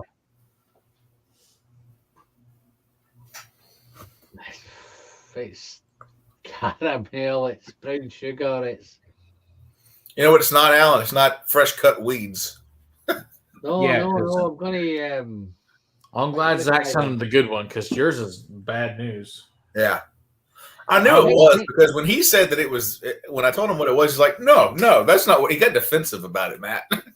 Well, yeah, because your bottles. Yeah, I would just take that back, man. Yeah. I mean, I'll send you a sample of this one so you can see what the real one tastes like because this thing is magical. Well, I mean, I'll just trade them out for one, but I'll open it in the store to make sure it's not bad. Yeah, because because the distillery sent us this one. Which The problem is like if my bottle's bad, the thing is that store probably got the same batch. and that's the problem. And you wonder, and sometimes I find the store improperly stores things, especially like small stores. They'll keep it out like in a outside in an unair conditioned storage area, and that'll completely screw the bottles up. this is a little bit tropical. So I have all my bottles in a air conditioned storage room. Yeah, which is fine. I went to one liquor store once. Yeah, their storage was outside, literally not air conditioned. I'm like, Oh my gosh. your shit's gonna all be ruined. Mm-hmm. Say again, Alan. It's a little bit tropical. Got some Mhm, tropical fruit mhm. on this. Agree. Toffee, Easy. Okay. Yeah. caramel. It's Texas. Yep. Wow. Kentucky is the vanilla as Texas is the caramel, buddy. Yeah, I probably agree. Bacon, I've got And brown some sugar. some bacon spices going on. Yep, bacon spices, absolutely. Yeah, you got this nice. Maybe to a me wee it's bit like- of coconut. Wee bit of coconut, maybe. Yep, definitely like a toasted coconut, and you have a unfrosted like chocolate cake that just came out of the oven. I'm trying to remember the ghost. It's been a while since I had it. It's been a few months. I tell you what, I find it difficult, right? When I go from Scotch to kind of bourbons and American Yeah, whiskeys yeah. and Texas things, right? Try to find that transition and try to pick out that chocolate or try to pick out I can't get past the fucking brown sugars and caramels and all Sure. sorts of stuff. They're just always there. This one, I've got to kind of readjust and go. It's a bourbon. It's American. It's different. But yeah, there's definitely tropical coconut. Maybe a wee bit of marshmallow, toffee. It's soft toffee, not kind of dark treacly. It's just toffee, caramel. What was it, Matt? Josh Galladay said this is one of his favorites in Texas. I don't disagree with him. It's good stuff. It's really good. I need to really get another, but I want to find the cask strength. That's the thing. I just want to get that one. I've checked this out. I think the match bill on this one is. I've done a wee bit of homework on this one. 70% corn, Mm-hmm. 25% rye. So that rye, it's got high rye content in it. Correct. But I don't get it as minty as some of the other. Yeah, Rye the Elban rye in this one doesn't give you a dill or mint note on it at all. Yeah. It's more like rye More bread close. is what you get as your Yeah. rye, specific rye note on it. And I'm thinking it's high rye content. I mean, where's the mint? Where's the dill? Where's those things? But this I don't get it on this. No, it's definitely not there. But the rye's there. Yeah, rye's there. It's just a Yeah. different. It's a different rye. And I think it's 5% malted barley. Yep. Yeah, that natural wildflower barley is good stuff. So that the good stuff's there. Yeah. Alan, you're one of my favorite people on whiskey too, buddy. I'm just gonna say that, dude. You're just Thank a you very character, much, half, mate. man. I love That you to death. humbles me, Daniel. Dude, you really are, man. You're one of the good ones. Daniel, You really are.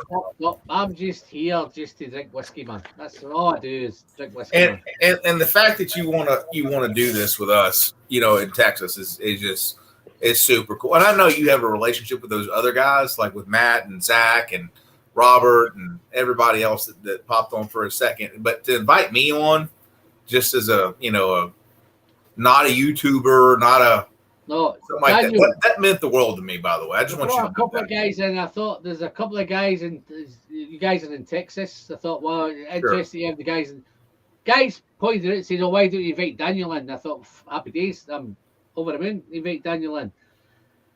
Gary Kay was over the moon to be invited because I think Dude, to have Gary on, that was awesome. No, Gary thought he was a wee bit kind of, why you invite me? It's Texas and I'm in California and whatever.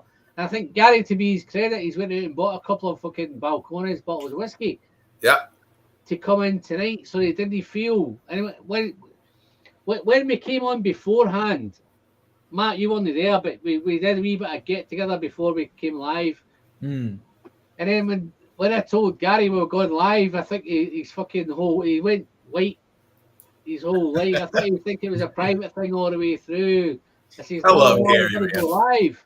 I said, He's such a good dude. Be okay, just fucking chip in when you want, talk when you want, bring your bottles in. I thought Gary was great, man. Gary did fantastic. He did a good job. So I email with Gary and Cohen all the time. Like I say all the time with regularity, but not like every day or anything like that. But it's just those two guys, what they find over in California. And the willingness to share and how excited they are to share it with us is just so cool to me. I love that stuff. And just, Gary and Cohen don't have to do that stuff. They don't have to talk about that stuff. And the fact that they're willing to go outside of chats and say, look, here's what I found. Here's what we're getting over here. It's just super cool that they share that information with us. Gary, do you know what amazes me? Daniel, do you know what amazes me? Is I could do a live. Right, and if I do a Scotch live, a whiskey, whatever, Glen Alecky or Glen Fiddock or Glen whatever it is, any of the Scottish live streams, I might have 50 or 60 people in. Right, the bourbon ones always are a wee bit more kind of niche. Yeah, I might get 20 or 30, 40 in at push, maybe 20 or 30. But what tends to happen is what I'm always amazed at is when I do it. There's guys in Canada, there's guys in Australia, there's guys in Taiwan.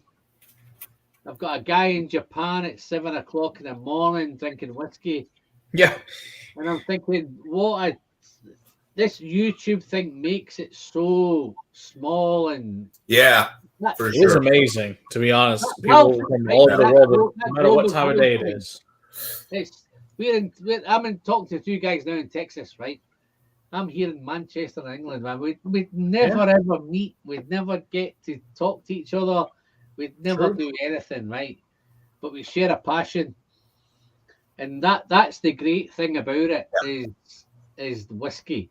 And for me, it's blown my mind because I thought when I came on YouTube, I was going to talk to other guys in Manchester. Because I've nobody locally that I drink whiskey with. My wife doesn't drink it. My friends don't drink. My family don't drink it. Nobody drinks it. I thought I'll go on YouTube. I'll share some videos, and I'm thinking I'll pick up some guys. And don't get me wrong. There's a nice little Manchester group thing came out of this, which is, and most of you where you are, you've probably got a Texas thing. You've got your parts of Texas, you've got groups, WhatsApp groups, and all sorts going on. Sure. We've got a group now, probably 20 guys in Manchester that never knew each other before. No, but that's what makes it fun. That's like I say, I met all my best friends at liquor stores. Absolutely. But Matt, these guys, there's 20 of them, right? And they never knew each other, and they lived within 2 or 3 miles of each other. Yeah, I got a group like that. There's 5 of us. They're all fucking popping WhatsApps. Glen Alecky 25s came out at whatever it is. can you RN10s came out, RN12s came out, RN this? They're all posting on. Hey, what's Aaron 10, Matt? Aaron 10. We don't know yet. I've got Aaron 10. Like, I've got You got it? Where'd you get it?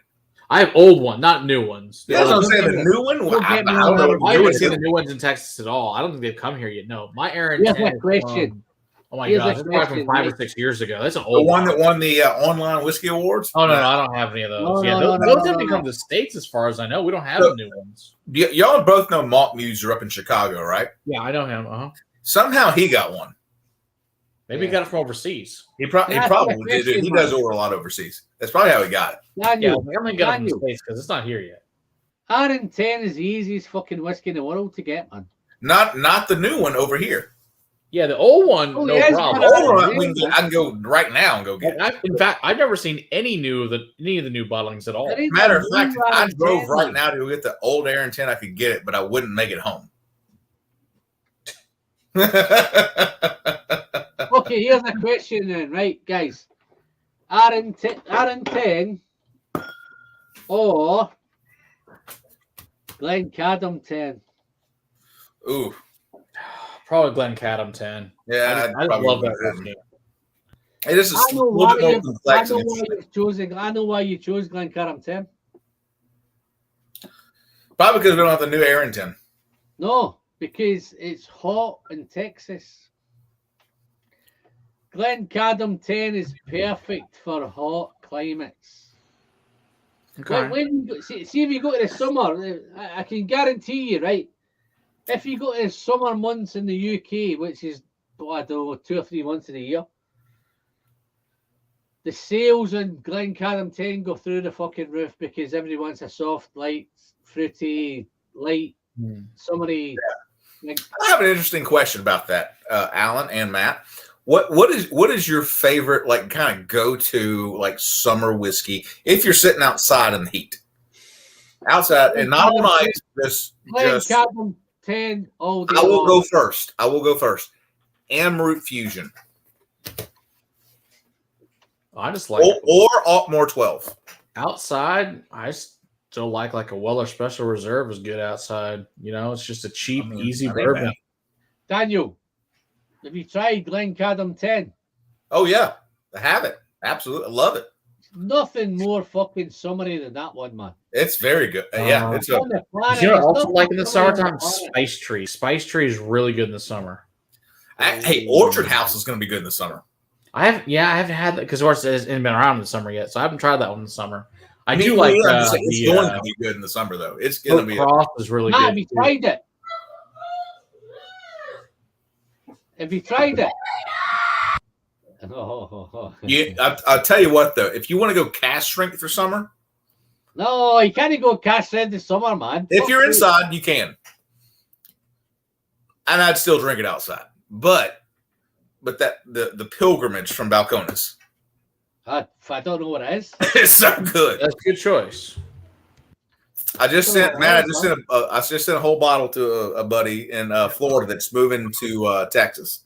Very nice. And we've been building a whiskey relationship over the years, and since he's moving to Texas, his whole family, his wife, kids, obviously to Texas. They're actually going to Houston area, and I sent him that bottle of Pilgrimage because the whole reason Pilgrimage was created was about friends and everybody building a relationship, Right. toward whiskey together, and that's Yeah, you go on a pilgrim pilgrimage thing, innit? together, right, Alan?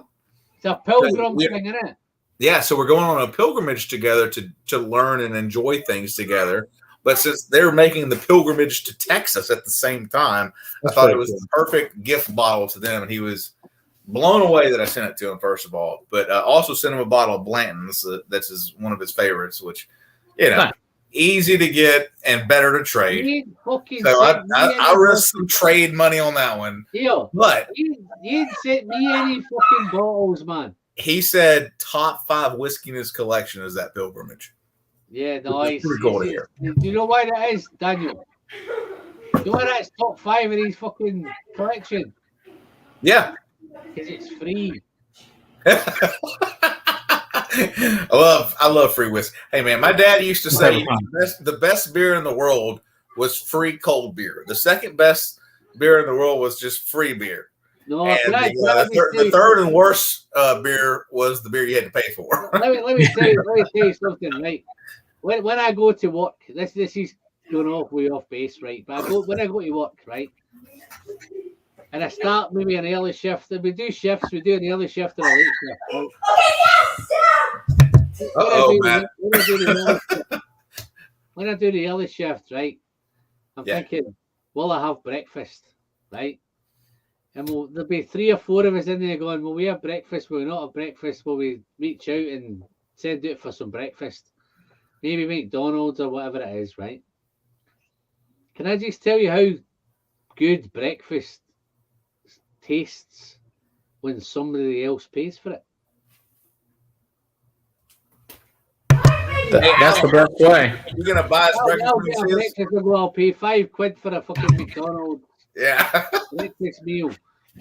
There you go. That's all right. But when I get a free one, somebody else has paid for it. It just tastes so much better. Yeah, absolutely. You know what? The best part about being gifted something like that to me is knowing and getting to plan out when you're going to give it back to them. That's the fun part about it. I'll do it the next day, man. Right. They might buy it on Tuesday, I'll buy it on Wednesday. Mm-hmm. But Wednesday always feels fucking shit because I paid for it on Wednesday. Alan, you didn't disappoint, man. You are a hoot, buddy. You are a true you're one of the guys. You're one of our dudes. There ain't no doubt about it. Yeah, no, you are. I just like drinking whiskey. Dan, it's not about I could easily come on and go and try and make it more. I've probably ignored the chat a little bit tonight, which probably I wouldn't normally do because I've got so into this. The Texas thing's no my thing, right? So I've been hooked a wee bit more on what you guys are saying about Texas whiskies and all that kind of stuff. The chat guys, there's probably guys in the chat now are more kind of that. Looking at it now, it's not so much Scotch based; it's more kind of American based. I think Cohen's in and Bill Monteith and Greg McDonald and Cohen buy it all. I mean, crap. These are guys who I'll help you. These are guys. James Morgan's more kind of bourbon guys and stuff like that. There's no many Scotch guys left in tonight. To be fair, normally there'd be 40 or 50 guys in that are all into Edinburgh and Glenallachie and all that kind of stuff. I always sacrifice a wee bit in these bourbon things. Yeah, sure. That's why I don't do a lot of them, because when I do a bourbon review, it's hard. It's hard work. Guys, getting guys to watch is hard. Yep. But if I could let me give you an idea. I could do. I've got a Sam Houston thing. I know you've said I've got a Sam Houston thing coming up, right? I know that's probably going to be a struggle, right? But I've done a Springbank alternative whiskey to Springbank. Because you can't buy Springbank, what else will you buy? And I know that's going to fly. Yeah. You know what I mean? You can't buy Springbank, what are you going to buy? And that will just go fucking nuts. But I'll follow that up with a Sam Houston video. It's going to be hard work. I know that. Alan, what was your favorite sample from the night, buddy? Yeah. What was your favorite sample from the night? I've got 2. I've got the Promethean Evolution. Okay. Is one. But the one that got me straight off at the very, very, as soon as I nosed it, and it's Andalusia. Oh, good. The limousine. Yeah. Yeah. Good stuff. That fucking ribs, fucking baked. It's good, man. Barbecued ribs, that whole thing. That's good stuff. Hey, Alan, I've just got the regular one, and I agree with you. I mean, it's super good. Yeah. It's only getting better as it's getting older. I said this earlier, guys, right? But I sat down, I had them samples for a couple of months now, right? And they've all been taped up. So I took all the tape off them the other day. And they were sitting in I left up the air a little bit, right? and I thought I'm ready tonight. I need to do a wee bit. I've got a fucking book here, right? Look, I did a wee bit of homework. Look at my book, right? Oh my gosh. Holy Two shit. fucking pages in this book, right? Which was a waste of time. But when I uncorked the first one, which was the Andalusia, funnily enough, I thought, well, fuck me, man. this is going to be tough, right? And they only get better than the Madeira finish. I spent 10 minutes knowing that fucking bottle, right? Alan, you say those words better than we can for some reason. It sounds better coming out of your mouth than it does ours. I apologize for my cussing, but oh, who cares? Nobody cares. I mean, all these people are saying the same things. Who cares? I just tell you, I noticed that whiskey for 10 minutes, right? And I was so tempted just to pour the fucking and drink it there and then. Right? I thought, no, I need to save this for later, awesome. Right? But this was smoked house, barbecued ribs, sticky ribs, all that stuff, that Andalusia. And I thought, that's the first one I've nosed, man. How fucking hard this going to be, man? Matt, this is why the head distiller of Iron Root came on this channel. This is it. Yeah. This is it. This is why. This guy right here is such a living just truth bomb of what he likes and what he believes in. That's what it is. That's why everybody loves you, Alan. Dude, this is so good. I've had Robert on a couple of times now. I did a live stream probably a couple of months ago.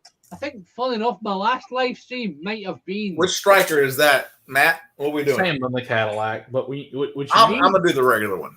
Oh no, what you need is the sherry cask and the Madeira cask. Do you know why I'm gonna do the regular one, Matt? Because the only one I got. I probably have to get off here in a couple minutes because I've got a wee bit of the Cadillac. Only one I got. I like it. So it's actually okay. It's pretty good. Is what this one is. It's not the older the Andalusia gets, changing, the better it gets at that. Because like my original balls were is not fucking 2 years old. House, barbecued ribs, sticky totally. Ribs. Alan, let me ask you a question. What do you like the most about your whiskey community that you've built up? Because you've got a big one built up. No, and I'm just curious what you like the most about it. I think I don't think I've got. I think Roy's got a community. I don't see it as a community, right? I see it as I'm different, man. I'm a pisshead, man. You and Roy are definitely different, like as far as what y'all do. But I think the quality that y'all both offer is very good. Roy's all about being slick and whatever. And he is. Oh, I'm no slick, man. What I tend to do is I just say it as it is. So if I come on and get pissed, I'll get pissed and all that kind of stuff, right? But the community there is an awesome community. I'll say this: I love Roy, but I'm more of an Alan guy than I am a Roy guy. As far as y'all cover the same things. No, if I'm not going to diss Roy, right? But I think Roy is kind of tailored and boxed. He's awesome. He's good. Yeah. No, he's boxed. But he's in a niche. He's in a category. I know what you're saying. You can go into my live streams and I could get pissed on that live stream. Roy won't get pissed, man. Right? Yeah. It's a show.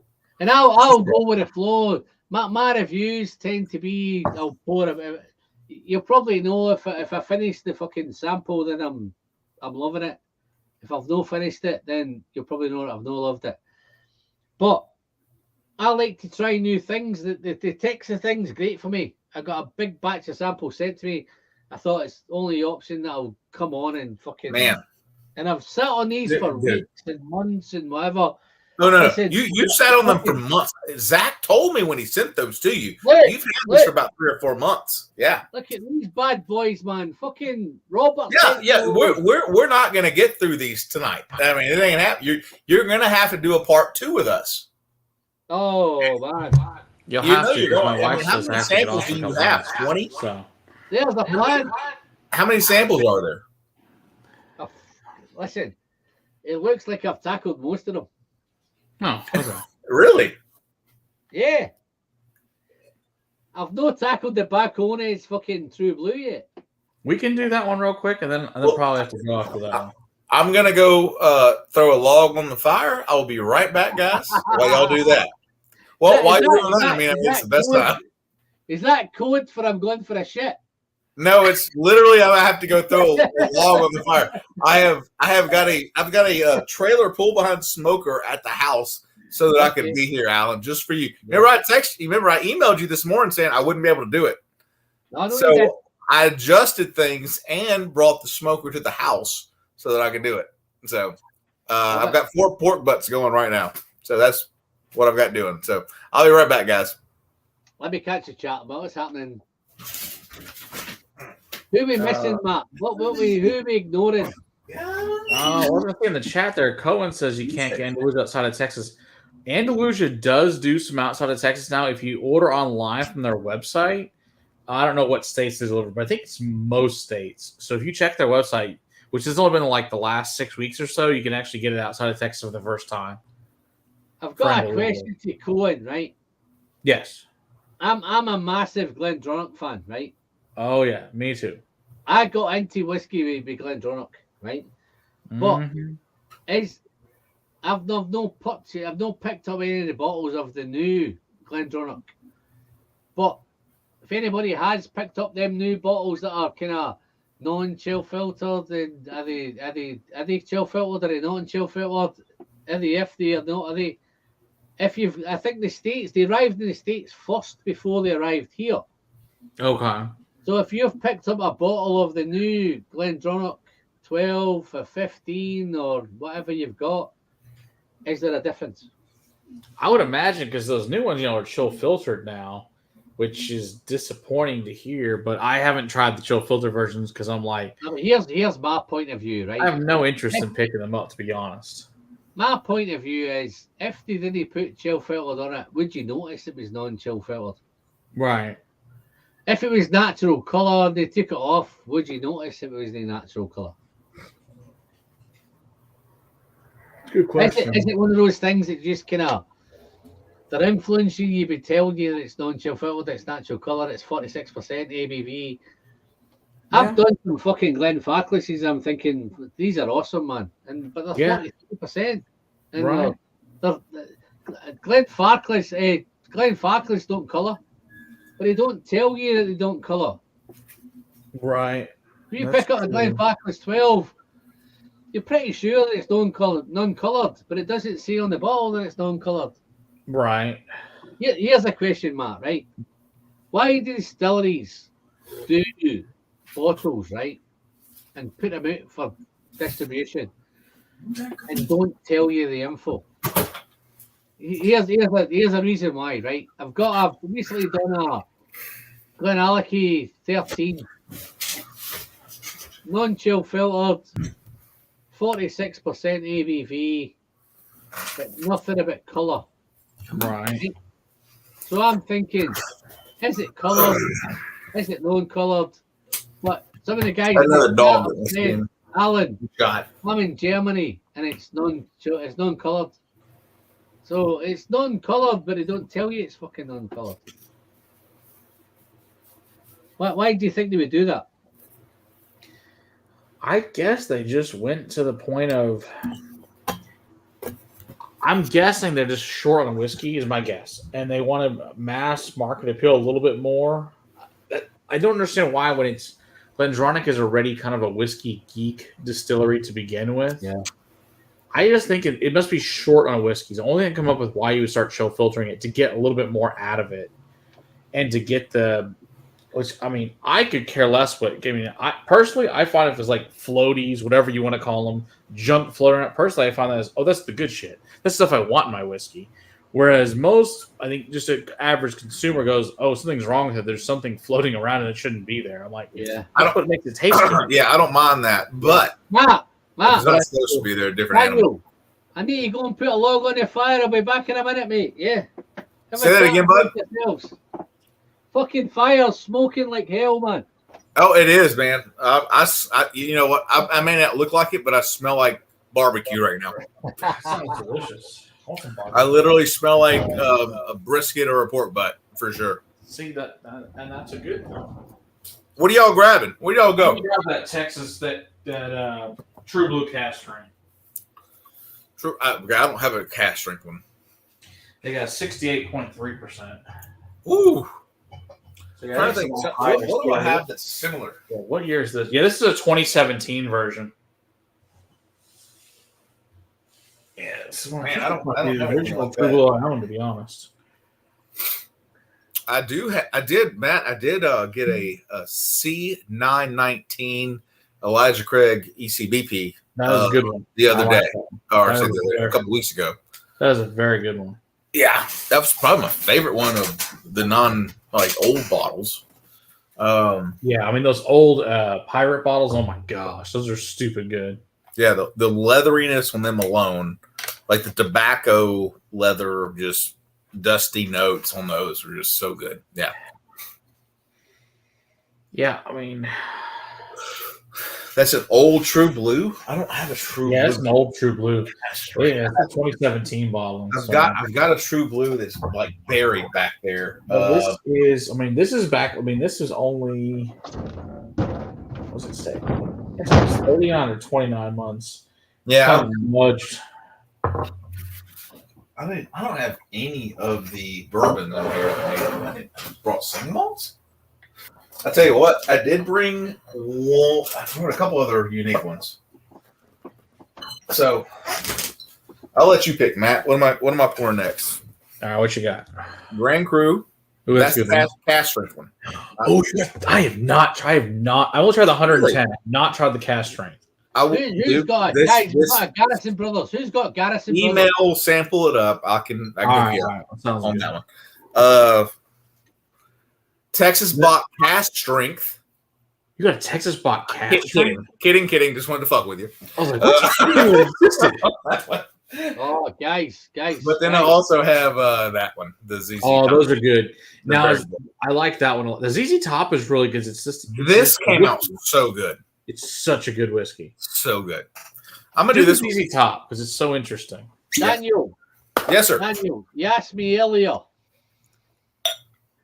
what was the best whiskey of the night, Yeah. right?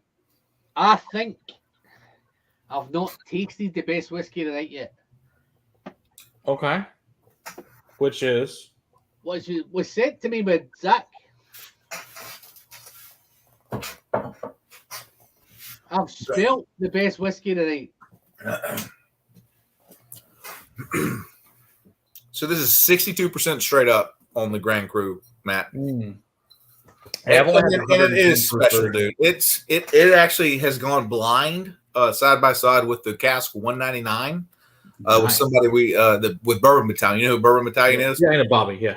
So we sent Bobby that. We sent Cask 199 and a couple other things, like just blind as hell. And Grand Cru won. The Iron Root came in second. Interesting. Yeah, I've only had the regular 110 proof version. I gave a couple of those for Christmas gifts this past year. Yeah, that's kind of what I did. I know that the Cashman only went to Houston, of course, and DFW didn't get that, obviously. Yeah. Not Houston, That's so. I got it from Zach. So Yeah, I figured that. I was like, if you got it from Zach, had to be the way you got that one. yeah, Zach is dude. You know what? You would never think that like somebody just in the whiskey tube world would just kind of become your best friend. But It's amazing, Bill. Dude. I'm sure you've met Zach in person at some point in time. yeah, dude. I mean, I spent New Year's with him. Yeah, No, I mean, nice. just But like, Yeah, I like Donald Rance is one of our big fans that we've met. We've Dude. met Donald for years, probably 4 or 5 years now. We've talked to Donald, but I mean, we never actually technically met him in person. We've had him on our streams multiple times and talked. I to saw him. Donald for the first time ever on Livewire this last Oh, nice. Yeah, he's on awesome St. guy. Patrick's Day. First time I I ever talk to seen him in him person. almost every day. I honestly thought that was that guy Eric that goes on their shows all the time because he sounds exactly like him. Looks completely different. I was like, this isn't Eric? But no, it was Donald. And he dropped his little, knowledge of Ireland on everybody. So That is for sure. He knows a lot. Yeah, oh yeah, for sure. But Zach has become one of my best friends, not just because of whiskey, but just personal connection, being there for me in bad times, whatever. Just a good human being, man. That is Zach Andrews. He is.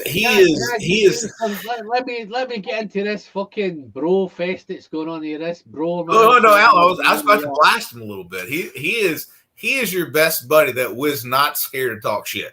I will say that. And I love him to death for it too. But there you go. What I tend to find in this whiskey community, right, is they're all good people. I don't know whether it's a whiskey thing, whether it's I've not come across a bad whiskey guy yet. Touch wood.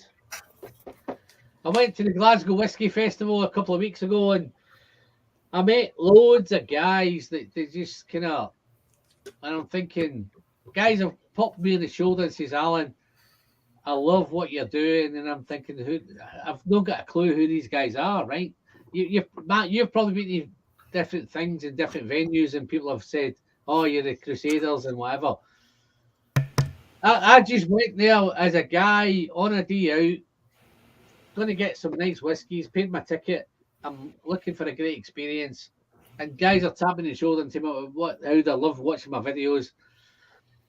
And I'm thinking, wow, this is awesome, right? But these are nice guys. They've got different jobs or different walks of life. They sit down, they might have a tough Monday to Friday. I had one guy said to me, I've got the hardest Monday to Friday ever.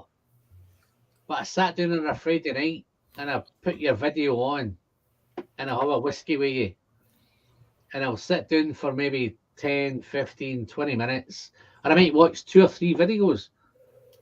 You might binge watch for an hour or so and watch them videos. And that's his get away from the world. For the sure. world he's in. He's in a real high pressure, tough life. I'm not going to get into what he does, but he's in a tough environment. And he was the nicest guy ever. Big, tall, friendly, fucking tapped me on the shoulder. Didn't have a clue who he was, man. And he knew everything about me. This guy, right, deals with things in his life that, to get an idea, right, he's got a tough job, what he does, right? That's your guy. Is Gary K is your guy on this? What you're talking about? No, it's not Gary K. I thought that was your okay. This is a guy in Scotland, right? I went to the Glasgow Whiskey Festival and he tapped me on the shoulder. Massive big guy, right? Honestly, big, tall, strapping, fucking good-looking guy, man, right? I didn't have a clue who he was, right? But he says, my life is so hard from Monday to Friday, right? I'll give you a quick clue. He deals with murders, right? He solves murders Monday to Friday, right? I'm thinking, fucking hell, man, that's awesome, right? Nice guy. Chats to me. I gave him one of my whiskey friend, one of these fucking coins, man, right? I thought this guy was going to keel over and cry, man, when he gave me the coin. But, I gave him a few samples. Awesome. And the guy's connected with me ever since. And that's the world that people live in, where there are different things, right, are going on. No doubt. But whiskey's the thing that kind of takes him away from it all. And I was so humbled and so thankful to meet that guy. 100%. So thankful to know that guy ever since. And I've connected on Facebook. I've connected on all different levels, man, because it's more about whiskey. The whiskey's his thing that's connected us. But that's a small part of his life. That's his Friday night, his Friday, Saturday, Sunday, his whiskey thing. Monday to Friday, he's a different guy. Mm-hmm. You know, and there's probably all these guys and all these chats that we go through.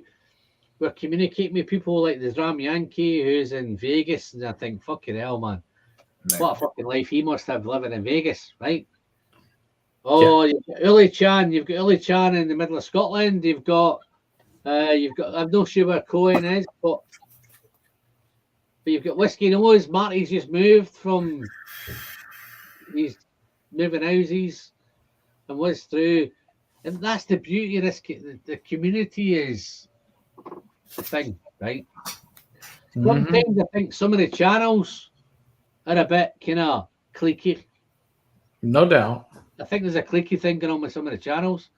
Some of the channels will have him on and him on and him on, rather than him. You know what I mean? Yeah. Yeah. And I think there's a bit of that going on. I think some of the big channels get big and forget about the little guy. Not to get too fucking thingy, but I do notice it. But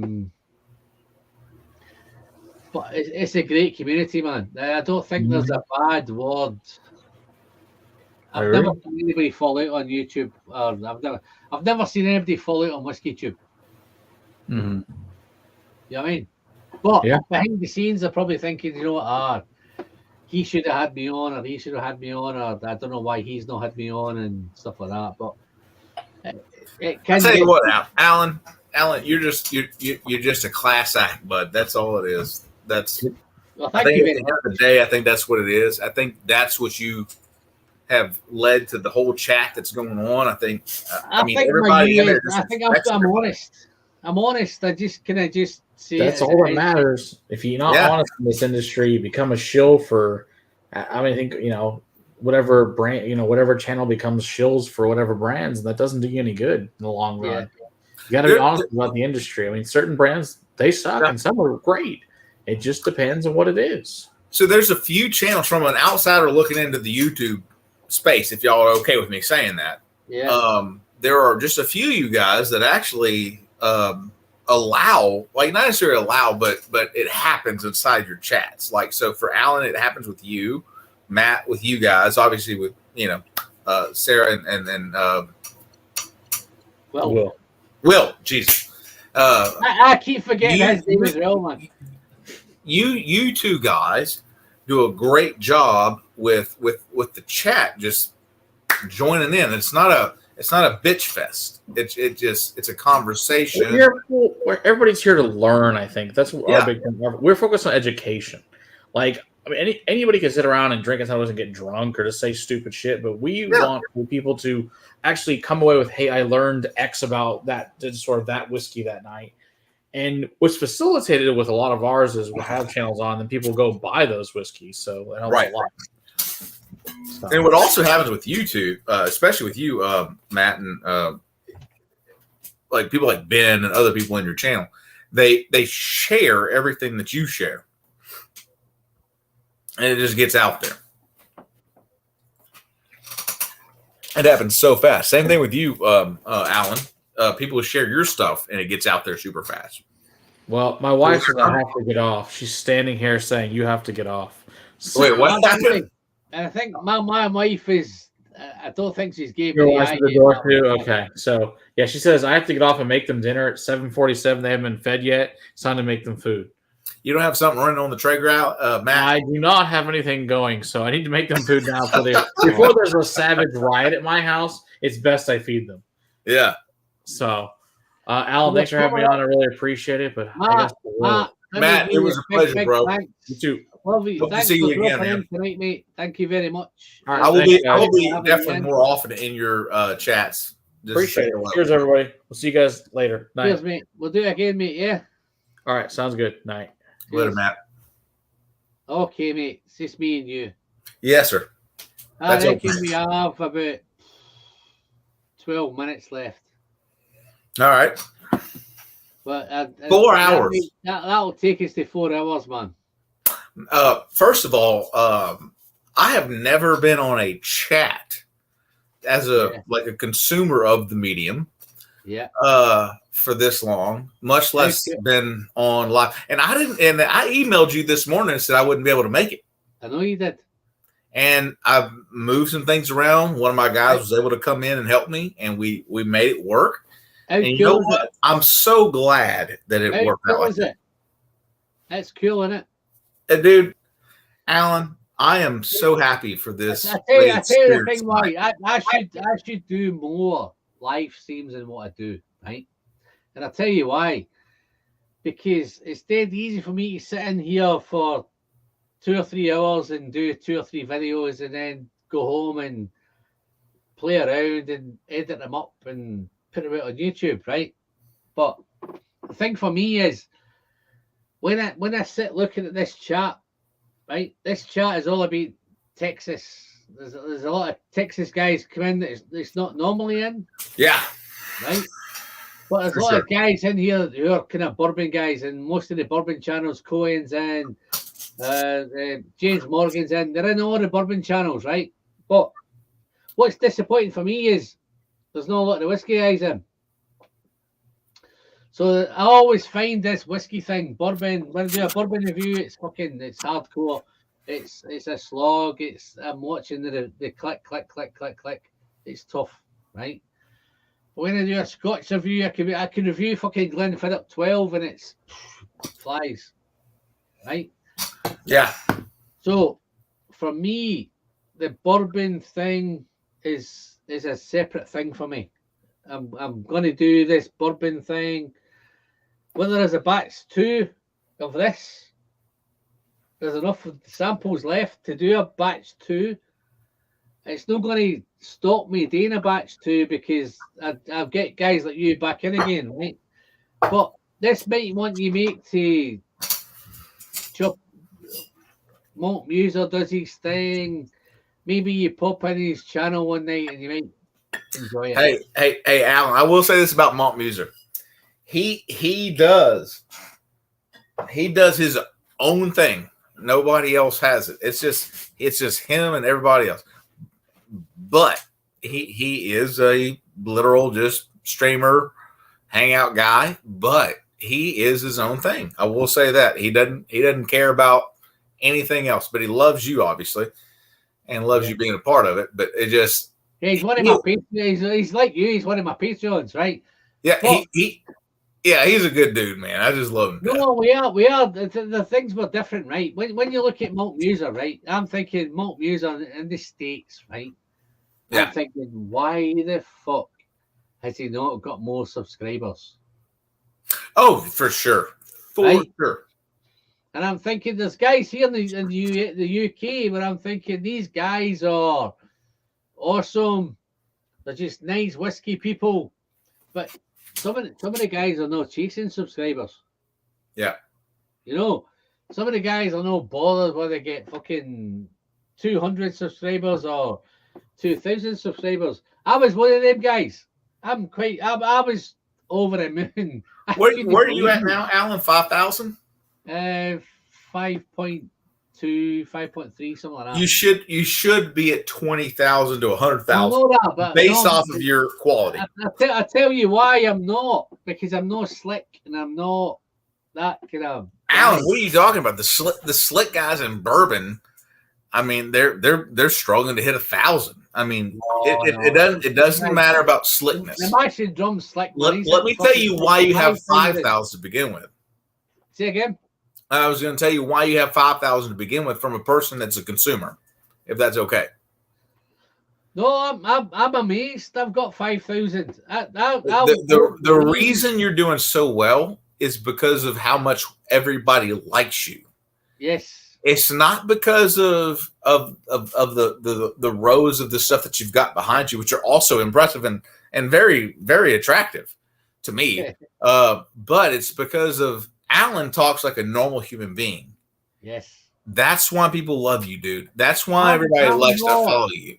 I'm not one of them guys that come on and say the things that they should say and the things that everybody wants them to say. I just say it as it is. If I'm enjoying a whiskey, I'll enjoy it. If I'm not enjoying it, I'll probably might say I'm not enjoying it. And to be honest, there's not a lot that I'm not enjoying.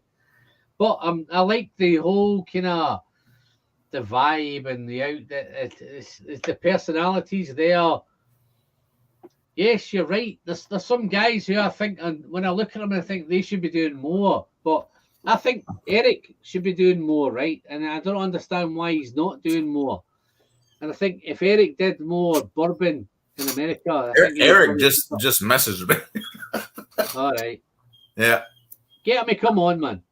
I told him that. He said he can't. He's outside. He's not at the house. But yeah, it just. Now, what I'm saying with Eric, I think if Eric did more, Eric's in that catch-22. He's doing kind of Scotch, yeah. Yeah. Scotch, innit? But if Eric did a bit of bourbon and whatever, then he might catch that kind of catch-22.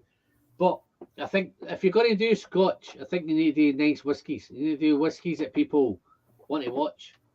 Yeah. They want to watch a sure. teapot. They want to watch a teapot 008. They want to watch a teapot 07. They want to watch Glendronach 15. They want to watch those. Yeah, 18, whatever. They Yeah, they for sure. don't want to watch. What do you want to watch, Alan? What is it that you want to see? Like whenever you log onto YouTube, you just say, I want to just hang out. What do I want to watch? What does Alan want to watch? That's a good question, man. Because I hear people like you talk about that a lot, like as far as how they, label what they want to do as far as video. Daniel, I don't ever hear what y'all want to see. Well, I'm thinking it differently. I'm thinking, what do you want to watch? Right? I'm thinking, right. That's what I'm saying. If I do, let's what can I do? Which is obviously what you should be thinking. If I do Brew Claddy Bear Barley, who wants to watch it? I tell you what, Alan, I'm going to go get 3 vintage bottles. 3 vintage bottles. Right. Of let's go Campbelltown, and I'm going to get 1 new Campbelltown bottle, and let's talk about all 4 and decide on one that we're going to drink. How about that? Okay. Is that fair? Will that be fun? The only problem is I've got no Campbelltown here. No, you've got you don't have any Campbelltown there? What do you mean you don't have any Campbelltown there? I'm all Speyside and You don't have Kilkerrans and all that stuff there? Tell me what you're going to get. I'll go and get it. I have a few old Kilkerran 8s, and I have the original Kilkerran Oloroso, which is what I was gonna get. This is a surprise. What do you want to do, man? What do you want to taste? And I'll go and get it. Do we want to do an old Springbank 12 or do we want to do the old Kilkerran 8? Which one do you want to do? I've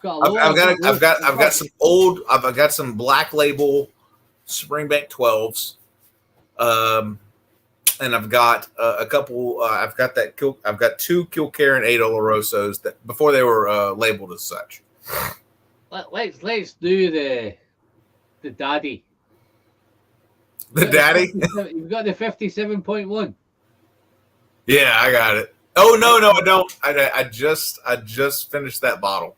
Okay. Yep. That was last month. That just ended. Do you want to do a Kilkerran 8 bourbon? You know what's sad? I traded a 57.1 for the Ardbeg Black committee release to Jason Coates, and now I'm being made fun of them because of it.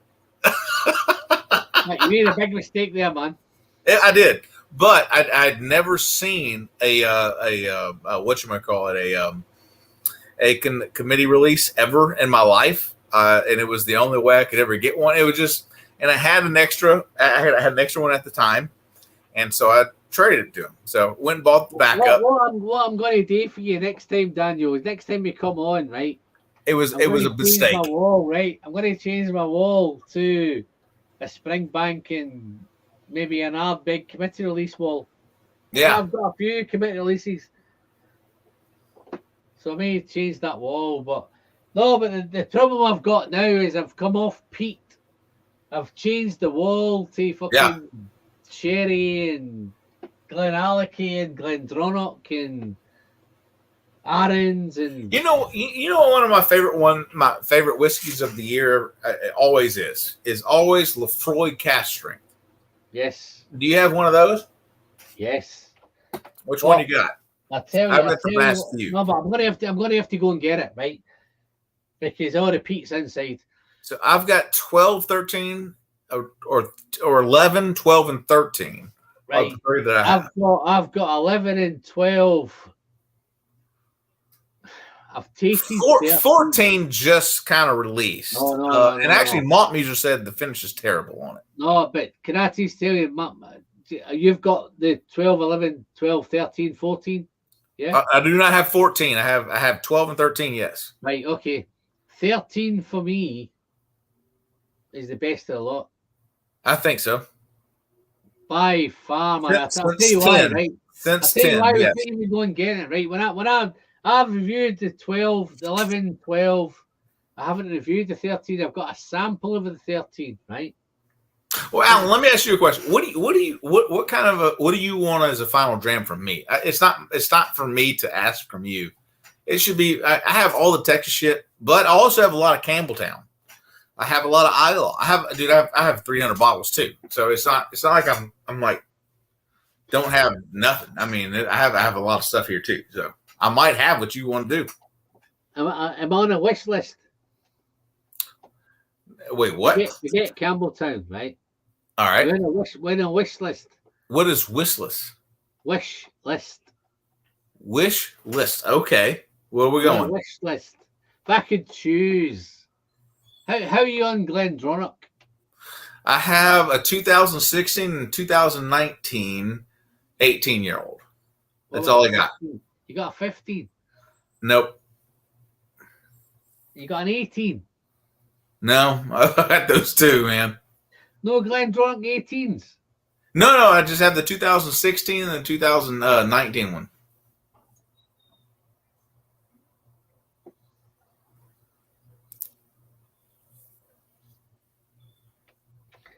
I'm trying to see what year this is. This might be one of them. But You have to look at the the laser code. It's so stupid.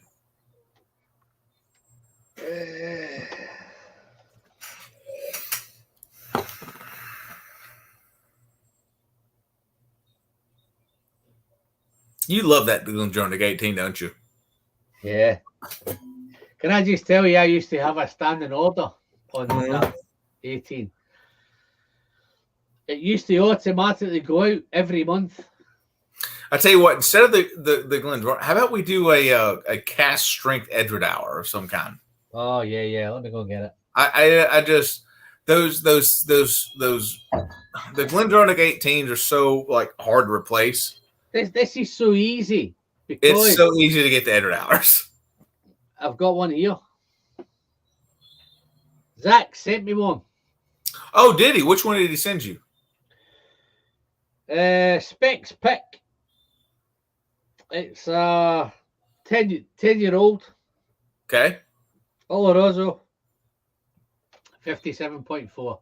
57.4. Let me go check. I bet I have it. I'll be right back.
Just catch up in the chat, folks. There's loads going on.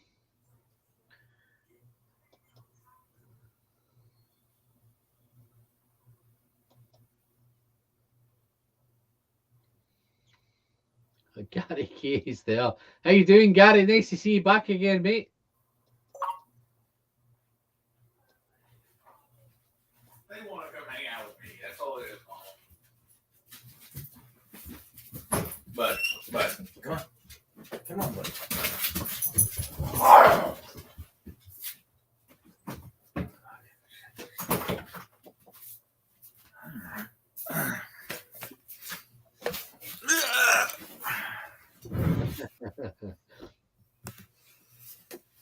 There he is.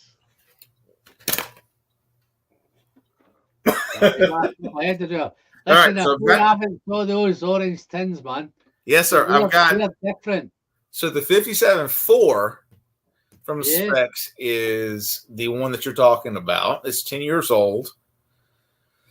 18th of May 2020 when it was bottled, 610 bottles. This is the same thing, but it's 11 years old from the year before, and it's 57.9.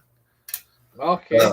So I've got the year before, and I had to grab them both. They were both in the back of the cabinet. It was hard to reach them. So, but anyways, look how dark that cup puppy is. Oh no, they are dark. Listen, you don't even fucking tell me, man. Look how dark that is. So, right, and we get lots. We get what's the word I'm looking for? There's two versions, right? We have the 12-year-old Edrador. Right.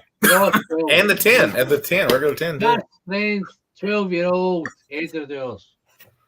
2006. I've reviewed a couple. I've reviewed the 2006. I've got a review coming out next week of, get this, mate. I've got the biggest whiskey battle you've ever fucking seen in your life, man. This is a bloodbath, right? What are you doing with that?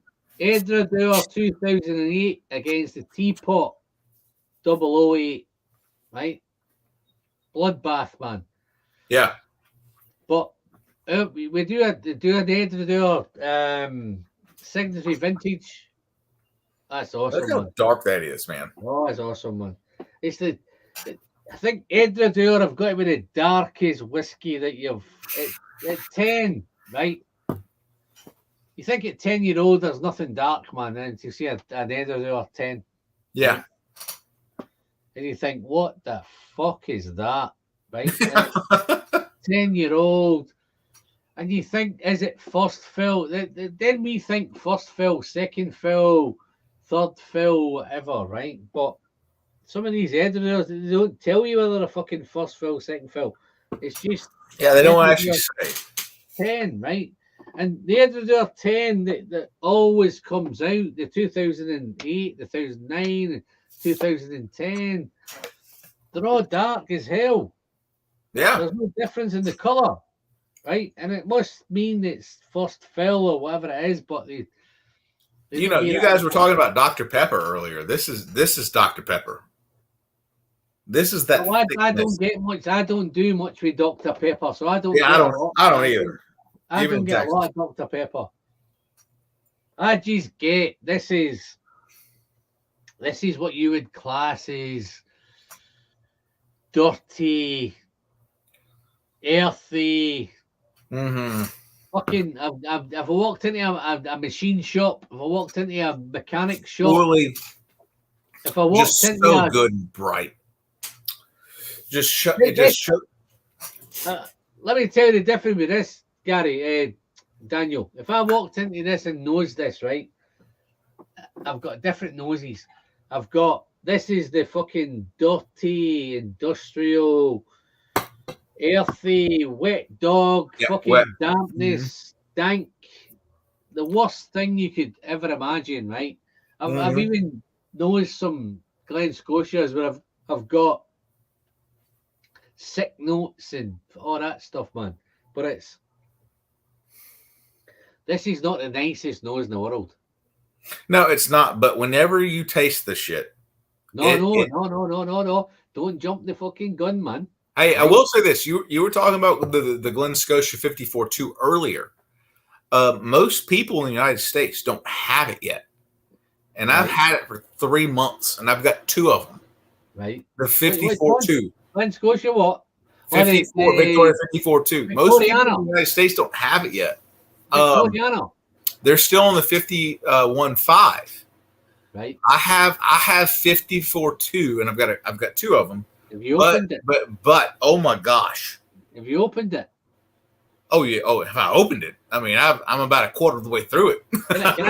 Can I just dive in, guys? And I know we're live here, man. Right? I'm fucked off with this being live, right? All I'm talking about now is me and you.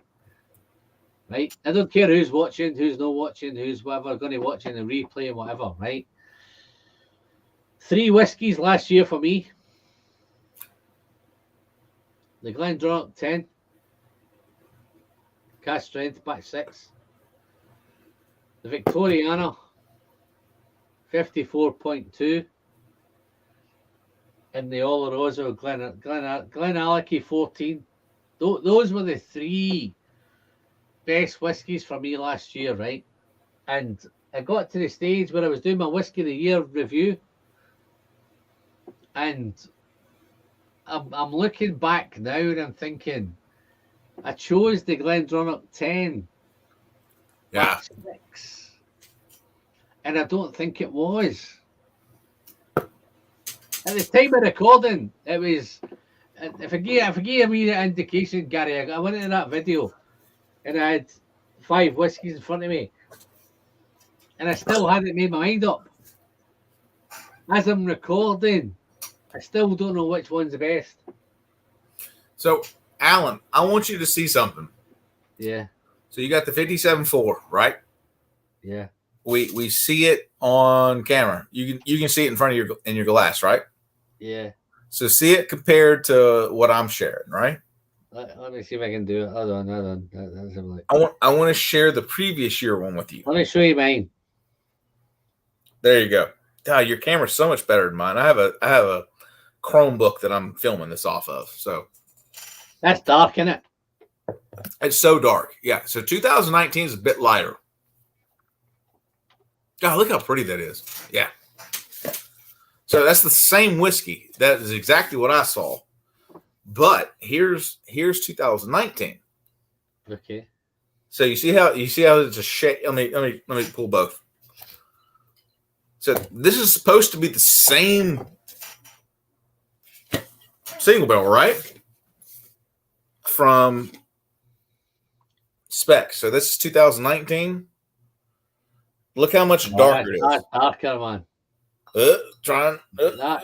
See that one you went through quicker? That's oh gosh. There we go. All right. So the big one. Yeah. I just got the 2019 to be fair.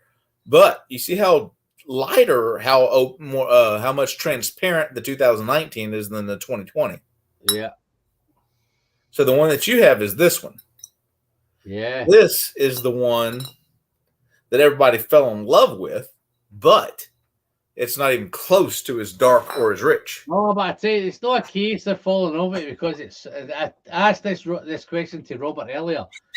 Is it because it's darker, it's better, right? That's also necessarily not true, but I think it's more if you than age. You've got the ability to compare those both whiskies, right? Right. Is the darker one better than the lighter one? Here's 19. Yes. I'm gonna try it.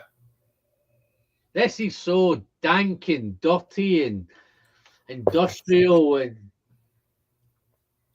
but at the same time, there's some raisin fruit, sultanas, and so 19 is the raisins. Yeah. The fruit, the sultan. That's the one I've got, the 19. But it's not as rich or as dark as 20. No, I've got a 20. I prefer the dark and dank kind of like give me that funkiness of the how it came from the ground kind of thing. You know what I mean? Like that's what I like. I think with some of these. Whiskey, man. Now, the Madeira version is probably my favorite of all of them, but that is another story. But between these two, I'm glad I have them both. They're both from Texas, or both from in Texas. And I'm glad to have both of them. Got those in the old. But you can see the difference in color. Yeah, let me see the bottle you've got. They're different bottles that you've got there, right? Because there's different bottlings from Edredale. You've got the Edredale. Oh man, hold fire for 2 minutes. I'm going to go and get a couple of bottles, right? Yeah. So these are both single casks, by the way. These are not releases or anything like. These are single casks. So just so everybody knows, these are not like something you can go out and find. Daniel. There's 11 people in the chat, right? I'm going to go and get some bottles out of the cupboard, right? Yeah, man, do it. You keep them fucking occupied for the next couple of minutes. Oh man, they're gonna be more excited than ever. Yeah. Just tell them what you've He got. said, yeah. He said, yeah. Hey, y'all better be more excited than ever. So, who's all in here, anyways? We got Cohen. Cohen is always excited. He's always going to be excited and hanging out with us. So, Cohen is a good friend of mine, I guess. I mean, Cohen, are we friends? Or would you say that we're friends? I don't know Dram Yankee, but I've seen his name a million times in chat tonight. I know James Morgan is in here. He's a good dude for the most part.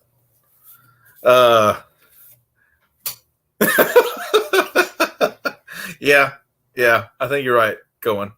Cohen, what should we be trying? You seem to have some good insights on some things, so I will say that. And I'll also say this: if y'all ever want to know like what you should be buying to resell, y'all should follow Cohen on that on those things, because he and I bought some bottles of some 2017 Macallan. What the hell was that called? The 2017 Macallan Classic Cut, and we bought them for $100 and something ish a piece, and they were selling for 1,200 pounds the other day. So it's crazy. But who is all in here? It's just Cohen and Dram Yankee. These guys are good people. What is Cohen talking about? The dirtier, the better. You like it dirty? What are you talking about? Oh, Ben Nevis and dirty. Yes. Okay, we can do that. Hey, Cohen, don't even start with the from Texas crap. We don't want to rehash our relationship on this thing. That's it. Yeah. But I tell you what, hey man, it was Classic Cut 2017. That thing sold for 1,200 pounds this past week, or the week before, if y'all didn't see. Macallan Classic Cut 2017. It was about $100 bottle probably, and me and Cohen bought 4 of them, maybe 5, for $100 and something each, and they're literally selling for 1,200 pounds a piece right now.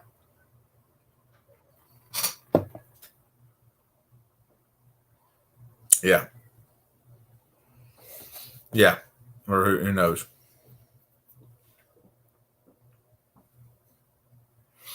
What are y'all all buying? What are y'all buying? What are y'all looking for right now? I talk to Cohen all the time.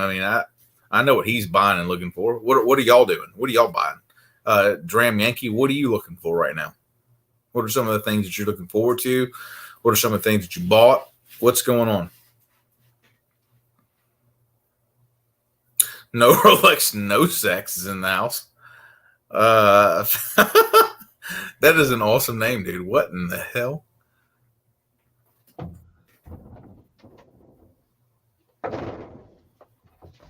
Yeah, dude. Dude, Cohen, I'm probably going to get that Harmony Macallan just to resell it. I might actually send it to you to resell it.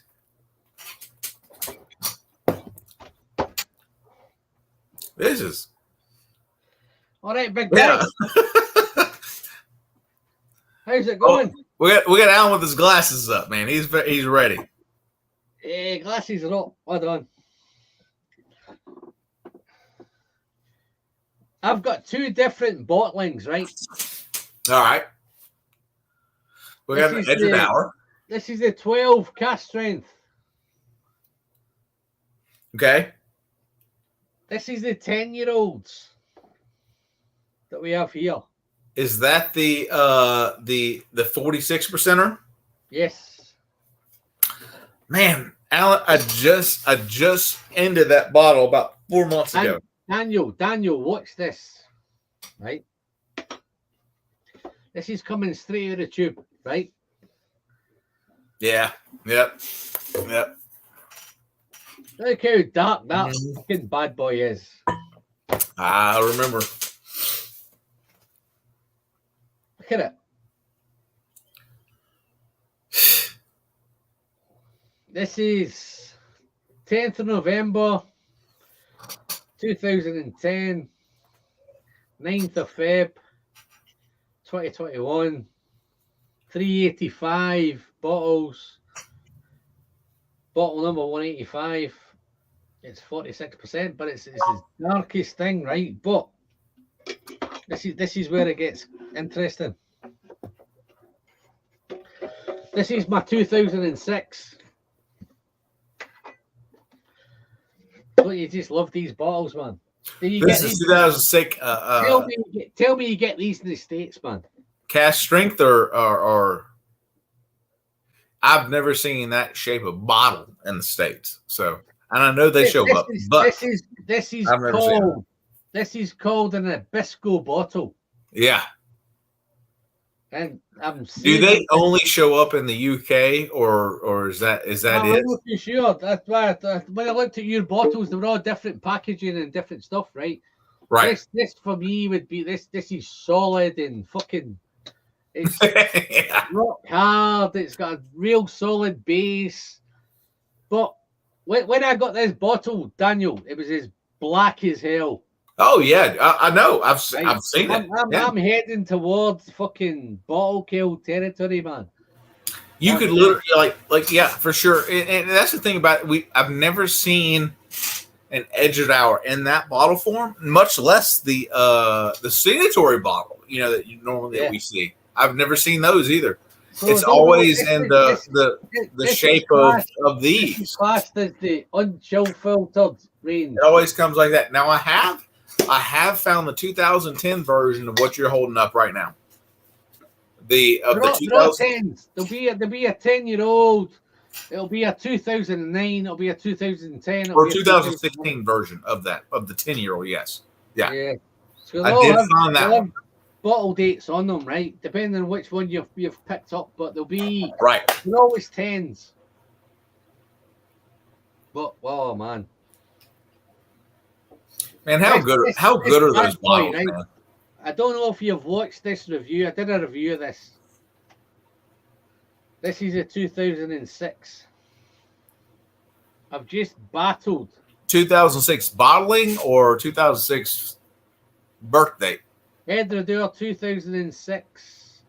Distilled in 2006. Okay. Bottled 2019. So a 13-year-old, man, that's awesome, man. No, it's 12. It's 12, but it's all right, it's almost 13. 57.3, 346 bottles, 685 bottles. Cask number 346. I've done a load of these over through the channel. I've done that 2006. I reviewed it, and I titled it "The Best Whiskey Ever." Yeah. That was one of them. Hey, Alan, let me ask you a question, man. Can I show you some of my favorite Texas bottles? I mean, you may or may not have a sample of them, but we are on fucking Texas whiskey night, aren't we? Yeah, some of my favorite ones that we don't get to talk about much, but I do have them. As long as you're going to send me some.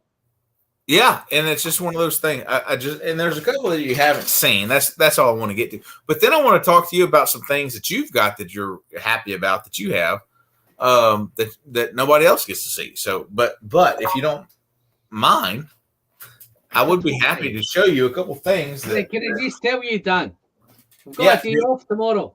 So the first thing, and this is my 2022 bottle of the year so far, is this PT Balcones 2021-01. This is the best one yet. Yeah. And it's just so big in flavor. It's so balanced. Okay. And has the best smoked little flavor in. Okay. Man, it's just so good. But it is a caramel bomb. And it is so good. And it just right. I just don't know how to say. It's not like a peated whiskey. Like it's not like a peated, like it's not like an Isla or a peated Highland or anything like that. It's so different. It is a Texas whiskey that's peated, and they actually what they did this time. Dan. Yes, sir. Fucking peated all over the front of it. Yeah. Well, here's the thing about this. What they did with this one is they went from cask strength and they added a 0.05% of water to it every month. And they kept doing it until they felt like they found the perfect balance. Perfect. And they ended at 59%. That's what this is. Yeah. So it's pretty cool.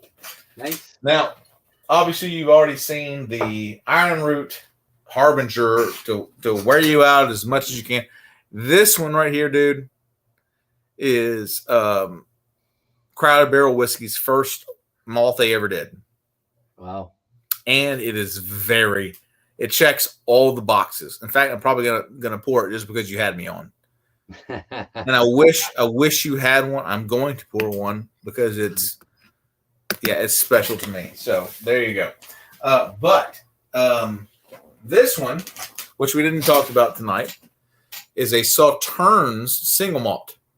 Oh. And it is so Sauternes, it's crazy. Yeah. It is so good. It's one of my favorite Sauternes finished whiskeys ever.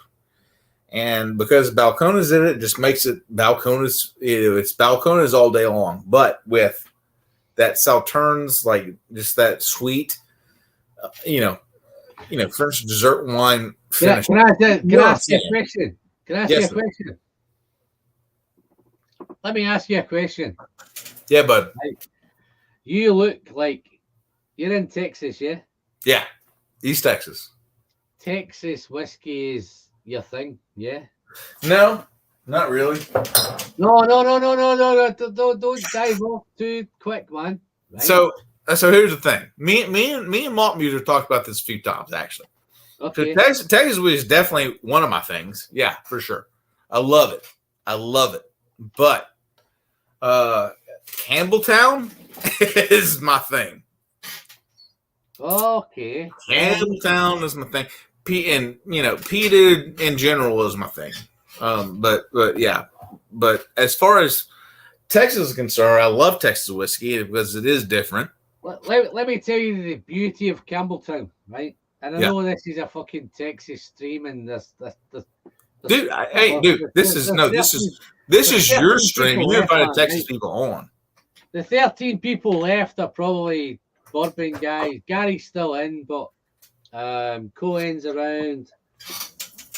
What's Cohen saying here? What's he saying? So I've got two. I'm going to send one to you. No, I'm not going to open one. I cannot wait. Get it. Right. What happens is, see, Campbelltown. Campbelltown is a region, is one of those regions where Speyside is brilliant. It's fruity, it's floral, it's bright, but it's not super challenging, right? Then you might head to the Highlands, and some of them Highland whiskies are a wee bit more some of them are challenging.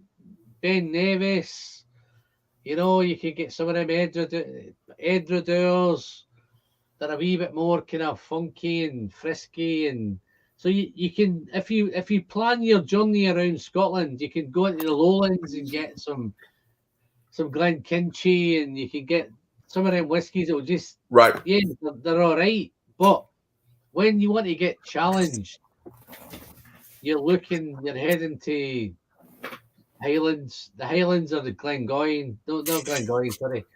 You're looking at Edredure. You're looking at Ben Nevis. You're looking at maybe Craig Ellicky.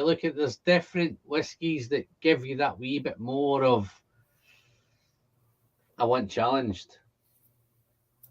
Some of them, the Glenlivet's not going to challenge you. Balvenie not going to challenge you. Ben Nevis. Ben Nevis will challenge you. All right, so if you're looking for what I think as far as those things, you're asking me about my favorites because we went to Texas whiskey tonight, but look at that one. We didn't say our favorites, which Texas is right there with it. But when you talk about Ben Nevis, we talk about Springbank and Daniel. Yeah, look at that one. Okay, what are we talking about? That what is that? 8 years old. Ben Nevis. All right, I have two bourbon barrel Ben Nevises. One is 10 and one is 11. You want to see those? They're pretty fucking awesome. I will say that. No, but they are. What I'm seeing is they are awesome. This is a Ben Nevis. I do not have a Ben Nevis that looks like that though. This is Canaan Heads, right? This is Springbank and whatever you want to do it. This is where it's come from. Look at how dark that. This is mental mad dark. Look at that now. That's a Ben Nevis? Yeah. What kind of Ben Nevis is that? It's a 10-year-old? Ben Nevis, 8 years old. Sherry What was it cask, matured in? 56.6% ABV. I did this as matured a in what? I did that as a bottle share, right? A Ben Yeah, Nevis. matured in what though? What is that? Sherry. Jesus. You said sherry cask. I've got both of my Ben Nevis are both SMWS bourbon barrels, and they don't look anything like that. Oh no! Don't talk to me SMWS, mate. Look nothing like that. Yeah. Let me just show you something. I picked this one up.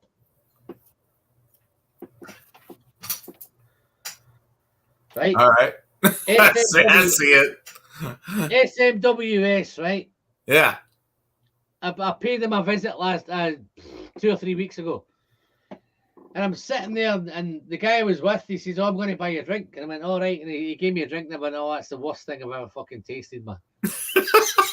and it turned out to be a Penderyn, right? A Penderyn, yeah. All right. He got me an SMWS Penderyn and says, "Don't fucking buy me one of them ever again."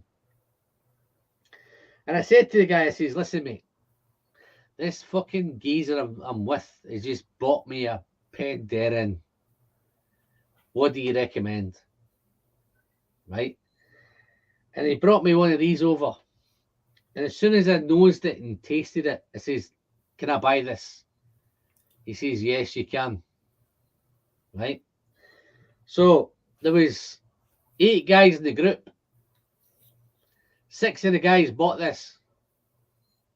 Right? And it's called Mechanic Strolling by the Sea. I've got it, bruh. Right? I will go get it. Only in America. Right? I've got it. Yes. Yeah. I've Let me tell you something. It's exclusive to America. Don't tell me what you think about it yet. No. Because I'm gonna go get it because I have some thoughts. Right. But here's the thing. I have to go adjust wood again. Okay. But I want to talk about this whiskey. Yeah. That is a fucking special bottle. I'm gonna go grab it and we're gonna talk about it. Okay. And I'm gonna grab the original Kilkerran Oloroso so that we can end on that hopefully. What? 57.1? The original one, whatever the percent, I don't know, but I have the percentage. I have both of them actually. Cherry I have one. the second one and the first one. So I'll just grab them both, and you just tell me which one I need to drink. So, all right. Okay. But I will be right back. I've got to go do this. I've got this. I have a trailer smoker outside, by the way, and I've got pork butts going for business. I'll catch up what's going on and see what's happening. Yeah, bud. Give me a few seconds. I'll be right back, bud. Take your time, mate. Yeah, dude. Alan, you were so good, man. You were so awesome. I love you to death, bud. I'll be right back. Oh wow, man! Fucking hell, this is what we're heading for now. We're going. Oh, we on to. Oh, it's over 4.5 hours, man. I planned for a couple of hours, man. It's turned into 4.5. Let's have a look. Let's see what's going on. Who's still here?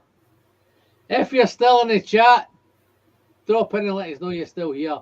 Mr. Greenshot, how you doing, buddy? Still here, man.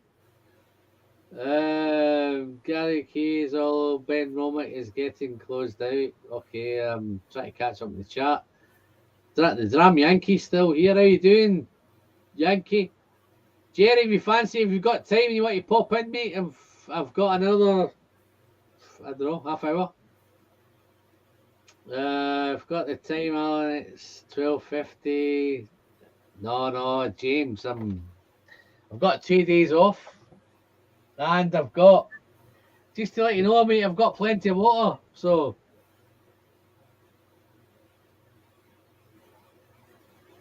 but no, this whiskey one, I know I've gone off a wee bit track on the Texas thing, but that's what the streams tend to do. The perfect name, Gary's the perfect name.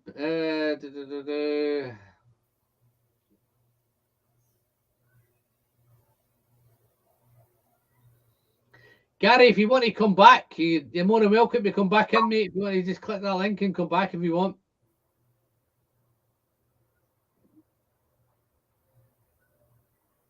No, relax. No, relax, no sex, man. You're still here now. It must be a late night for you, mate. How you feeling, Alan? Any buzz on? No, I'm cool, mate. I'm chopping away. I drank a pint of milk before I came on. I drank a litre of water before I came on, so I'm super hydrated. Hopefully everything's still popping along. I've chunked on a load of whiskies here, man. I've lost track of how many, but I'm still cool. I can see glaze in his eyes through those glasses. No, you can't. My name is Jerry. I'm as cool as it's going, mate. Look at them. Look, no glaze. It's all cool. Editor. Oh no, but once we get into editor, there's two categories here, guys. I know I've pulled up a Glenmoray podcast, but I'm not going to get into that one. But there's two things here, Edredor, and it's that beauty of Edredor is that kind of dirty, mechanical, industrial, at the same time sweet, sherried, raisined, figged, all that kind of beautiful stuff is going on, right? But this one, got this Ben Nevis. That Ben Nevis 8 is so dirty and damp and dank, but there's so much going on. I don't know if somebody's trying to come in. Let's have a look.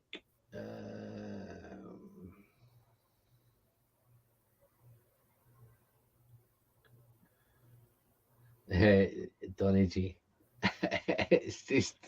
it's not honestly Cohen, it's not Donny G, it's just so dank and damp and fucking dirty and industrial and diesel and mechanics overalls, and it's got that kind of not like some of the Ardbegs have got kind of road tar and that tarry and that different type of funk. This is got the Edredor funk, which is super fantastic. I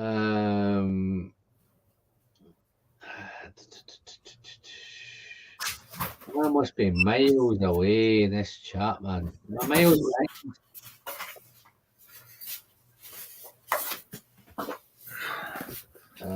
Mac Fan Nuts. Go lay down. Go lay down. Come on, Daniel. Cut your camera on, man. There you go, mate. All right. What's up, bud? Chris Beatons just popped in. Sorry. I had to wrap the pork butts up. Everything was ready to put to bed for the night. So I'm back here for the rest of the evening. No, we've got the Canadians now, mate. the Demon Hunters popped in. So Alan, the whole time when I said like I don't know that I could do this tonight, was now been we overcame it, bud. That was the whole problem that we just did. So, anyways, what was the problem? What was the problem? Well, I have a catering company where we do catering for prepared meals for diet companies and really medical facilities and diet facilities and okay.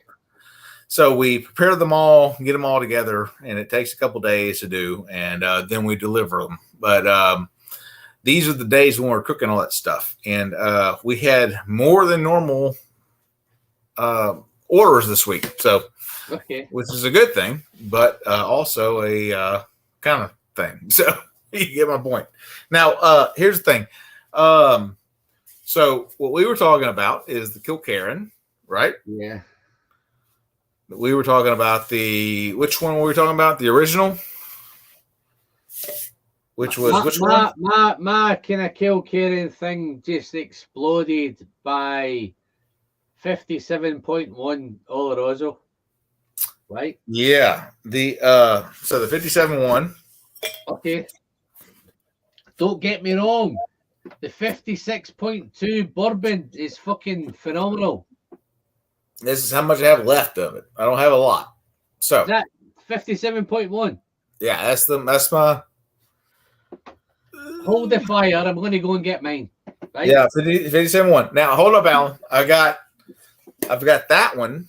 I've had it for a couple of years, obviously. Right. Still holding on to it. What was the 56.9 was the new one? 56.2 was the first bourbon. Well, here's a 56.9. Is that sherry? Yeah, That's minging, man. 56.9. This That one is was from minging. last year, I think. That is minging. Do what now? Don't tell me you're enjoying that one, man. Oh, it's super good. Now, they're both of those two are hard to. Now, I'm just going to show this because Cohen has been talking about this one because he got it recently. This is a 2017 Kilkerran 8, and we found it in Houston last year, and he just found it this year, and we were just telling him about it for 55.7. Right. So this came out in It's a 2017. bourbon one. It's a bourbon one, isn't it? Yes, sir. Wow. But it is the 55.7 he was talking about. And I've had it for about a year, and he just found it and was like, he was kind of not bragging about it, but just, you find stuff like that whenever, it's not really normally available. Let Let me rate those three right there. Do what now? Let me rate those three right there. All right, let's rate them. 57.1 to top one, right? No, No, don't give me fucking. Right? That is the fucking. it's close. Kilkerran, right? That's the best. I love bourbon barrel. No. Bourbon barrel. Let me finish. Right. The second one of them two was the bourbon 55 point whatever you've got there. That I would probably say 55.7 is the third place of the three. Can I just tell you that let me give you an idea, right? When the 57.1 came out, right? I don't know if you've watched me from the beginning, but I did in 2019, I think. Hey, right? Alan, do you have it? Do you have the 55.7? Yeah, give me 2 minutes. I'm going to go and get my. Yeah, let's pour it, man. Let's just pour it. Let's just do that. Let me go and get what I've got. Give me hold fire. Talk to the Cohen might pour it too. Now, have a chat in the chat, right? I'll be back.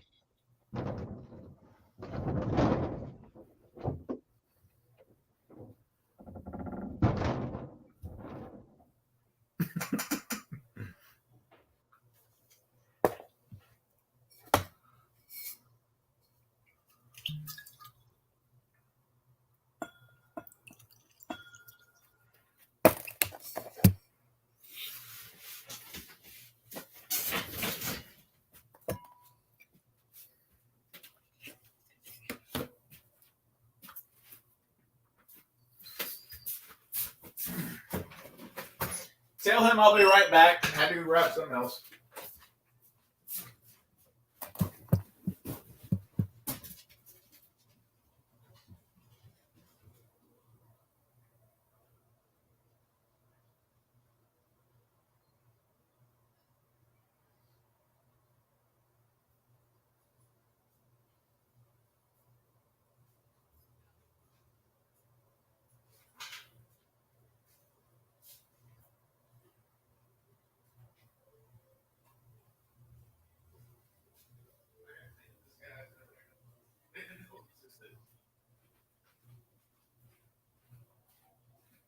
Come on, Dovish. Come on the bed. On the bed, Mr. Delicious. Hey, boy. Alan, you there? Oh, he's still gone. Okay, Toby, calm down. Say, hang on, Delicious. No, bud. Come here. Come on. All right.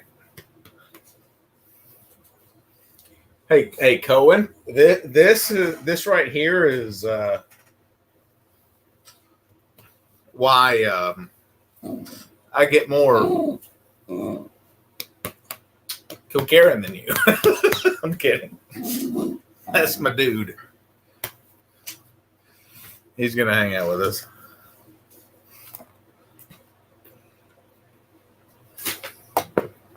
So,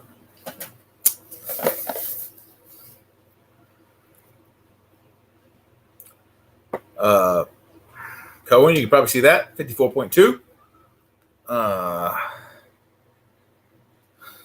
the Victoriana. Boom. This is the 57.1. This is the very sherry, very ready thing from Kilcaran, but very good. But you know, hey, I prefer the bourbon ones. This is very good. Let's see what else. What else we got? This is the 55.7 that Cohen was talking about.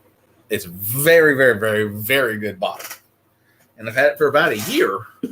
He just found another one, and I don't know how that happened, but he just found another one, which is cool. And this is the 56.9 bottle. This is the other sherry one. So it's at its rounds too. Most of why these bottles are gone because of sending samples to people that can't get them. So that's why they're very low. There we go. Mr. Whiskey Friend. How you doing? I'm doing great, man. I've got another dog with me that's jumping around on me. Oh, the Yankees are doing that. And I am just enjoying Hold on. I'm about to enjoy this. No. Let me forget that. Put that away, man. Put it away? All right. Put it away, man. Yeah. Well, what are we doing, buddy? What are you telling me? We're gonna bring somebody else in, man. Somebody else is coming into the chat. So Who is? hold on. Somebody I know? He's obviously fucked up in poker and he's back in and he's got nothing else to do. So Hey, Al, I'll say this, dude. I've had so much fun tonight, by the way. hold on. This has been so much fun. Right. So we've got Hey. we've got a Cool. couple of things to do, right? Yeah. Let's do this bastarded bottle here, man. Let's just do them all, man. I'm in. Let's do it. Right. What do you think? Which one are we doing, bud? Which one? I've got a few bottles here. You call it, man. Hey. I have the Mechanics Strolling On by the Sea. Don't have that one. That's an SMWS special. I mean, I didn't even pull it down. That's Glen Scotia, man. I mean, I've got it. You want me to go get it, Alan? I mean, I will. No. Do you have a sample of it, or do you have the bottle, Alan? I've got the bottle of it. Right. You have a small bottle of it. Where'd you get that small bottle of it? Let me tell you why I've got a small bottle of it, right? This bottle only apparently is for the US market only. No shit. Right? Alan, do you want me to go get the full bottle just to show it to everybody, or No. no? I mean, in the US, we like full shit. You know, we don't like half small things. No.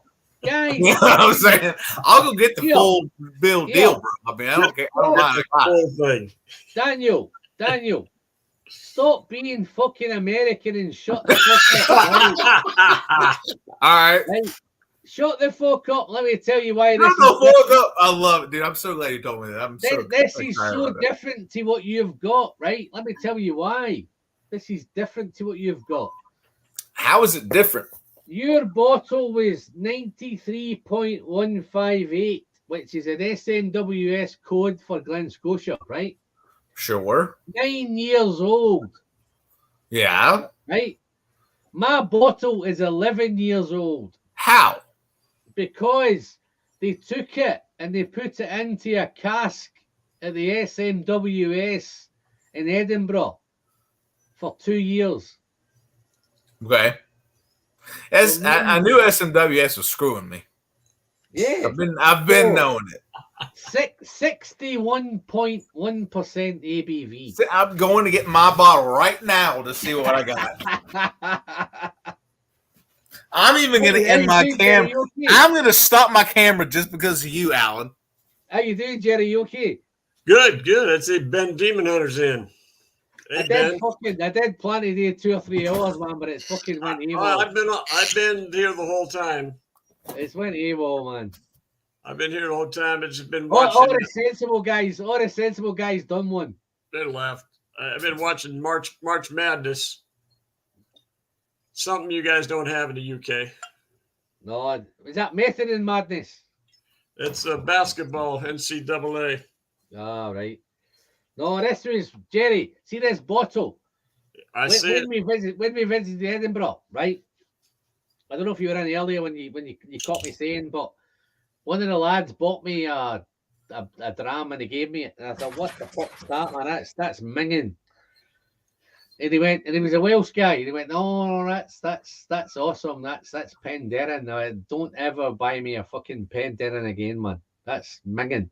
So I grabbed the waiter as he went by. I says, listen, this guy just fucking stitched me up with a Penderyn, man. What can you recommend me? He says, what do you like? I said, I'm a Campbelltown fan. What have you got? He says, Alan, let me get you this. And he got me this. He pulled me one of them, right? And I says, get everybody one. So I bought one for everybody. It was 8 of us, right? 6 of the guys bought this.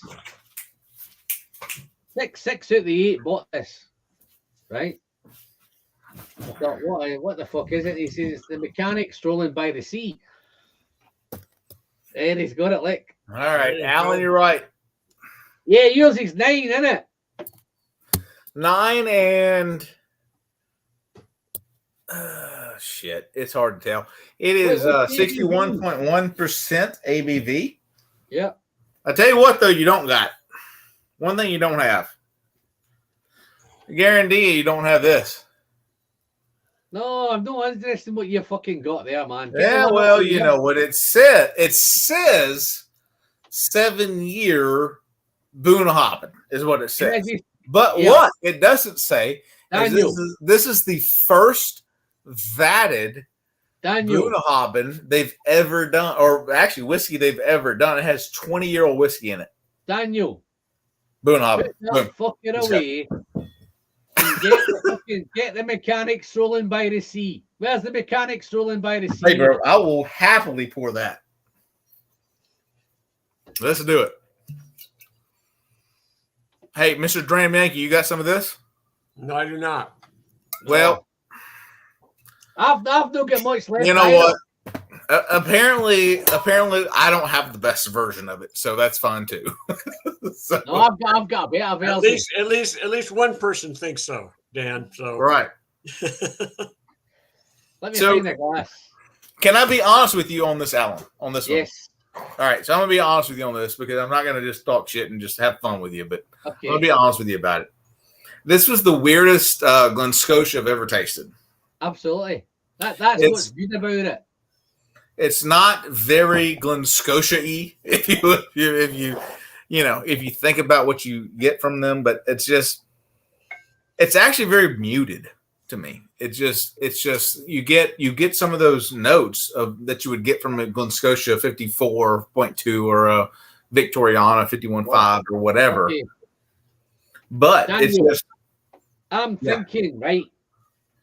It's called mechanic strolling by the sea, right? The first thing you can smell is a garage shop. It's a workshop. It's industrial.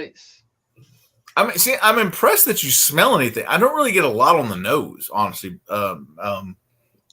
No, Alan, I really don't. I mean, it's so muted on the. It's there, but it's just muted. Daniel, how much have you got left in that bottle? Quite a bit. I mean, a little under half. Just bottle that up, man, and just fucking send it to me, man. Okay. It's wasted on you, man. Right? It's absolutely fucking wasted on you, man. Listen, I like it, but you just told me you're a Campbelltown fan. Look, he just fucking downed it in the hatch, man. Hey, Dram Yankee. Yeah. He's trying to fool me. This guy's Penn and Teller right now. Grabbing a Scotia over here. That's what he is. If I can find it. Hey, bro. Hey, Daniel. Yeah, right? I'm listening. By the way, go ahead. You off, right? I'm probably taking this into the next fucking. I would actually probably send you this one. I probably would send you this one. I gotta get it. No kidding. I probably would send you this one. Daniel, can I just tell you something, right? Yeah. You need to spend more time with that bottle. I think what I have done is I've sampled it out more than I've tasted it. Is what's happened. You're not taste it fucking more. Taste more of it, man. So I will, but here's the thing. Did you just down one of them in a one-up? Did you just send a fucking one of them down the hatch? You know what I think the problem with it is? Yeah. I think I'm expecting it to be more Campbelltown than it is. No, man, Daniel. I think that I'm expecting it to be more like you know.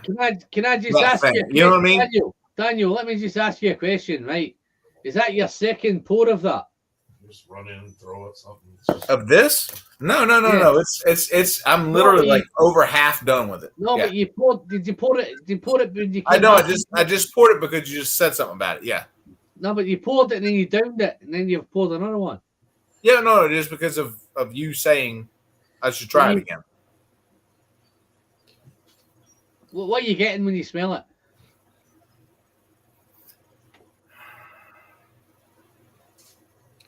No, I need. I'm just literally getting honey. I'm getting. Orange peel, some slight smoke. You're pissed. Caramel. You're pissed, aren't you? But there's a pitch, like a boost, like if you were to squirt like a lemon or lime peel in the air, like what you would get on a cocktail. I'm getting that too. Tell me you're getting the mechanic strolling by the sea. He doesn't know what he's I'm not getting that at all. So why? Because that's a fucking dumbass name. No, it's not. Because it's that guy, right? Daniel, the guy. Look, Alan, you're not going to embarrass me, bro. You know that's a dumbass name for this bottle. You know that's a dumb name for this bottle. No, this is how I see it, right? This guy is chucked on his fucking mechanics overall. Who? Wait, me or who are you talking about? No, the guy in this glass. Okay. He's chucked on them fucking overalls. He's stinking. He's full of diesel. He's full of shit, right?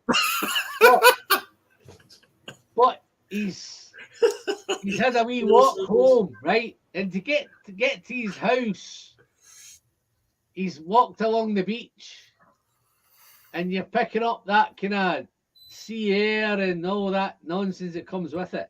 This for me was. I'm gonna try it again, Alan. Yeah, no. Alan, I'm just telling you, dude, Alan, this is not a good. It's not a bad bottle, but it's not a great bottle.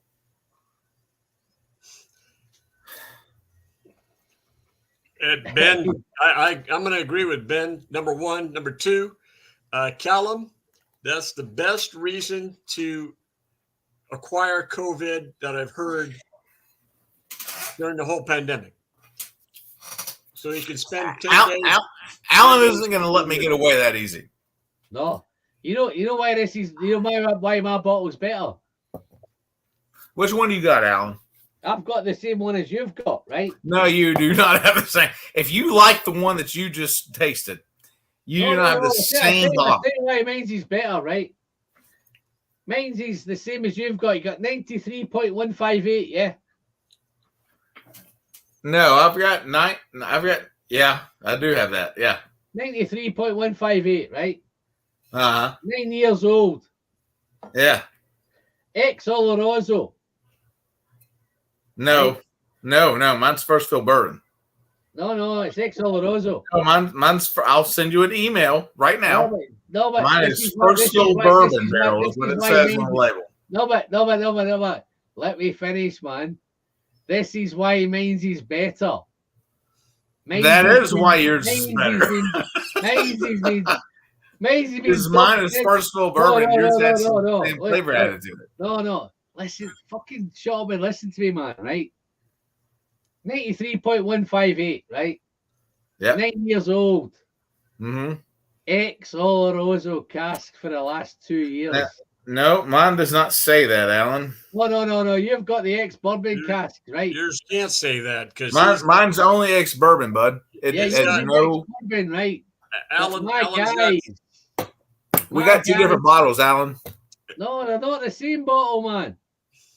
It can't be. I mean, if yours is with Oloroso and mine's not, it doesn't make sense. Trust me, they're the same bottle, right? What my guys did here in Scotland is they took your stuff and they dumped it into an ex Oloroso cask. Okay, yeah, that makes sense. Yeah. So I've got the extra 2 years of ex Oloroso. So you get the best. So that's why it's awesome. Hey, Alan, can we before we get all fucked up? Yeah. Can we drink one thing together that we will appreciate together? Yeah. Because of you inspired me to buy it. Is that okay? Okay. I hope I've got it handy, man. Yeah, you got it. It's this one. Oh man. And I just want to have a dram of this with you before we go into something that we don't remember. That's all. Why the fuck did you not say that earlier, man? Because I'm going to have to pay another fucking visit to go and get it. I've got no Campbelltown. No, go fucking get it, man. That's all. Jerry, ever chat with fucking? Hey, Alan, dude, listen, bro. Listen. Do you know how much shit we had to move to get you all that Texas whiskey? Daniel, come on, bro. Daniel, go get that goddamn bottle. Daniel, just to get any confusion out of here, right? Yeah. I'm going to pay another fucking visit to back into the house, right? Is there anything else I need to get? This is how full this bottle is, by the way. This is how full it is.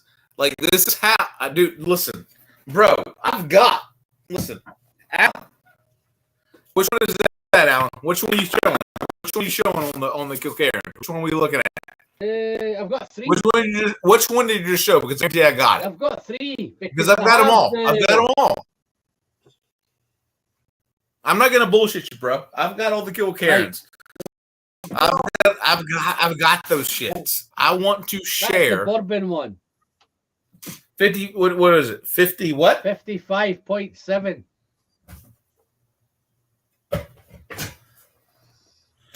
Hey, it took me 15 minutes to finally get to that bottle, but damn it, I got it. What's that one? That's it. Was that one C? Okay. So we've got that, right? But I guarantee you've still got this one. Alan, you ain't playing with somebody that's just a newbie, Alan. Hey, Alan, I will say this. Think about what we thought about each other from the beginning of the stream to now. I bet you've not got this one. Which one is that one? That is the Kilcairn work in progress batch 1. No, I don't have that. Not even gonna look. Do you want batch 2, batch 3, batch 4, batch 5, batch 6? I can go and get any of them you want, but Thank you, Eric. I see your comment. Thank you. Okay, that one. Second, Right. Alfie. I'm gonna go. Listen, this is going to turn into a fucking crazy stream because I've got three Kilkerrans here to try, and you want me to go and get a fucking Victoriana?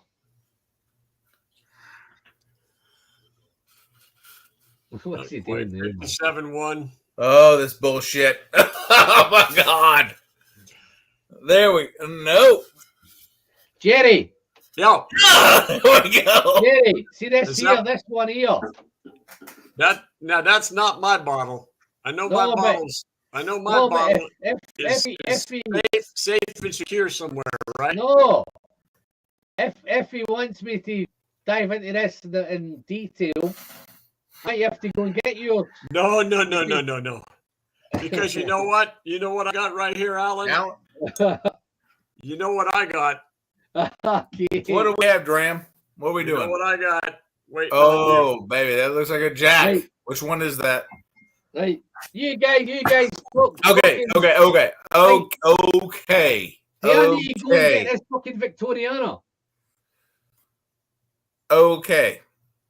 Okay. We have, shit, dude. Oh, damn it, Dram Yankee. Oh. Daniel. Do I need to go and get this Victoriana? Which one?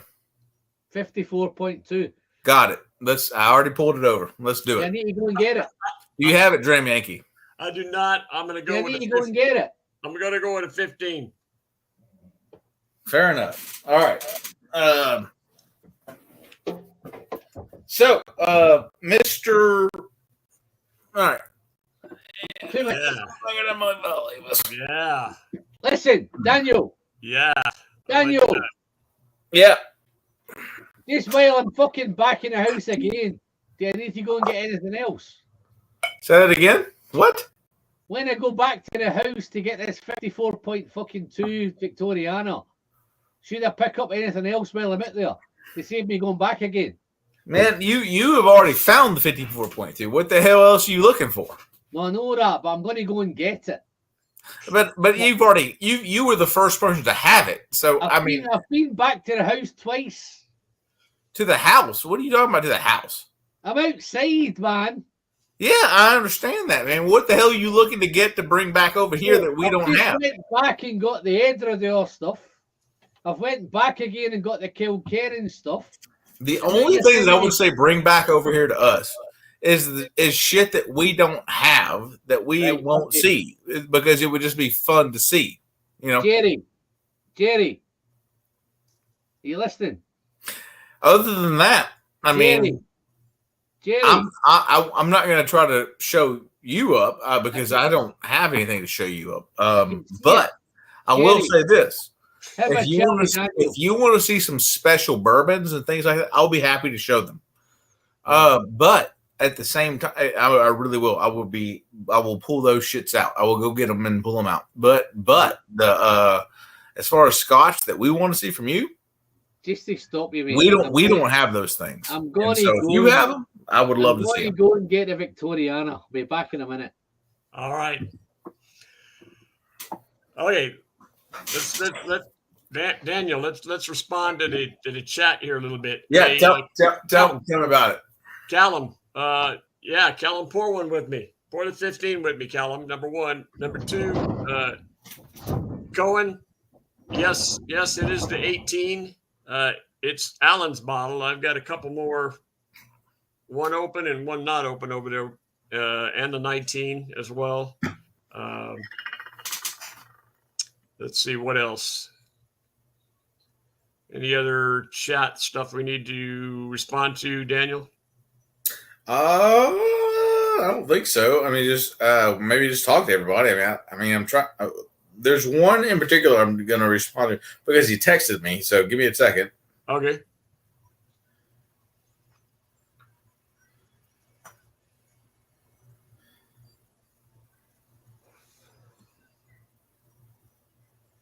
I don't know if Cohen could see on the label there. I was showing him the 18. I'll say one thing. What the hell what are we expecting right now? What is going on? What are we hoping for? I don't know. Is he just going to talk about something or what? Well, he's coming back with your Victoriana 54-2 or whatever it was. Well, yeah, but he's talked about that many times. I mean, hey, Alan, you talked about the 54-2 Victoriana a few times. What's the deal with it? What are we talking about? Okay. It's very good, by the way. That's one of my favorites. Let me just tell you something, right? I did that bastard boy. Okay. Yes, sir. So, when it came to do my whiskey of the year, right? I thought it was from day one. It was going to be Glenallachie 10 cask strength. So then I got to the stage where I came to do my whiskey of the year video, and I had 5 whiskies. The Glendronach, the Glen Goyne 25 was 94 out of 100. The Glenallachie 10 cask strength batch 6 was 94 out of 100. I thought it's definitely going to be one of them two. So all year it was going to be one of them 2 whiskies. And then I got to the stage where I get a wee bit of feedback to 2020. My very first whiskey of 2020 was the Kilkerran 8 57.1%. And I stated in that video it was going to be my whiskey of the year. Okay. And I went through the whole year and nothing touched it, right? But last year, I've got Glengoyne 25. I've got some real nice whiskies in there. I've got in fact, the Balblair 21 was in the mix again. The year before was the Balblair 21. That was whiskey of the year. And I thought, can it win it again, man? So I did it again to see if it stacked up. So I got to my whiskey of the year video, and I've got 5 whiskies in front of me. And to be honest, when I filmed that video, right, I did not know what the winner was going to be. Right? I'm sitting down, I've got Glengoyne 25, I've got Glen Scotia Victoriana, I've got the Glenallachie 10 cask strength. I think there's a couple other ones. There's a couple of others in there. There's a couple other ones in it. But I did not know when I sat down to do that video. Even when I got to number fucking 2. Yeah. I didn't know what the winner was going to be. Right? And I just flipped for the Glenallachie. But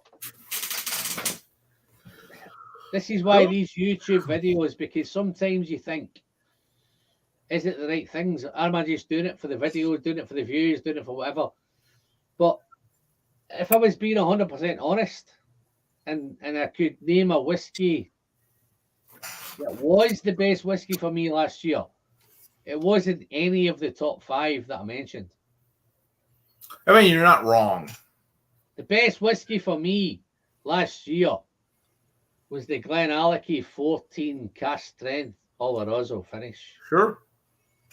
But it doesn't fit into a whiskey of the year video because you guys can't buy it. So this was second, but on a different day it could easily be the winner. So let me pour this fucking Victoriana, man. I don't know why I've got that many glasses going around here. I don't know what I've got now, man. Oh, no, that's that one. That's that, Adrian. Let's get rid of this thing. So Sandro's asking about the 15. Is Sandro still in? Yeah, he's still in. So Sandro's in the land. Sandro, how you doing, Paul? I'm getting like expressed rind of citrus. Now, hey, Alan, we're also talking about 54.2%. We're not talking about 51.5. No. This is 54.2, mate. just to calm the shit down. Yeah. Because they are going to say. Just saying. Just saying. Yeah. So what are they going to say? I mean, they're just going to say that 51.5 is the same as 54.2 Okay. as far as No. tasting stuff. If you want to put that shit to bed, if you I mean, for the most part, it's not going to be putting anything to bed. But I'm just saying Daniel, if you follow the channel, right? You know what I'm saying, yeah. If you have followed the channel, right? I have done the 57. I've done the 51.5. So what? I have reviewed the 51. Wait, what? Wait, say that again, Alan. I have reviewed the 51.5. Cool. That was about 2 years ago. All right. Yeah. Cool. Right. I don't care. This is better, man. Yeah. I'll beat you out. Sports or whatever. I mean, I don't care. Whatever it is that you need to sport. I mean, I got it. So whatever. Listen, can I just ask you a question, right? You said to me earlier when you watched my review of this Glen Scotia. Yeah. All right. 54.2. And you went out and bought it. Yes, sir. Were you disappointed? I pissed everybody off about it. I pissed Zach and everybody else off that I liked it more. Yes. I stood with you on this one. Can I just tell you, right? Stand with you again. Yeah. I'm gonna piss you right off, right? This is a great theme, right? Jerry, you're gonna love this, man. Right? 54.2, right? That is I stood against the person that was in your chat earlier today. Daniel, where is this from? This Victoriana. Where's it? What distillery is it from? Glen Scotia. Glen Scotia, right? You know that strolling by the mechanic strolling by the sea. Yeah. What about Where's that from? I hope Glen Scotia. It's Glen Scotia, right? Right. Okay. So when you nose this, right? Okay. You get a little bit of that mechanic strolling by the sea. All right. Yeah. Let me try. Fucking enjoy it, man. So, Alan, I'm thinking mechanic stolen by the sea. That's the guy got to have like hydraulic fluid on him with some oil. Yeah. And he's by the sea, so maybe you got a sea breed with some salt, and he's like oily, greasy. I'm not sure if that's a descriptor I want for my. No, but Jerry, think about Edradour, right? You think Edradour, those dirty, dank Edradours. Yeah, no, listen, this is where I'm coming from. This is the beauty of Glen Scotia, right? Glen Scotia is one of those distilleries that's so fucking overlooked that it's unreal, right? That 15-year-old Glen Scotia you've got, I bet you're loving that Glen Scotia 15, right? Yeah, it's got some it's got some see that Glen Scotia, right? That Glen Scotia 15 was my kind of go-to whiskey.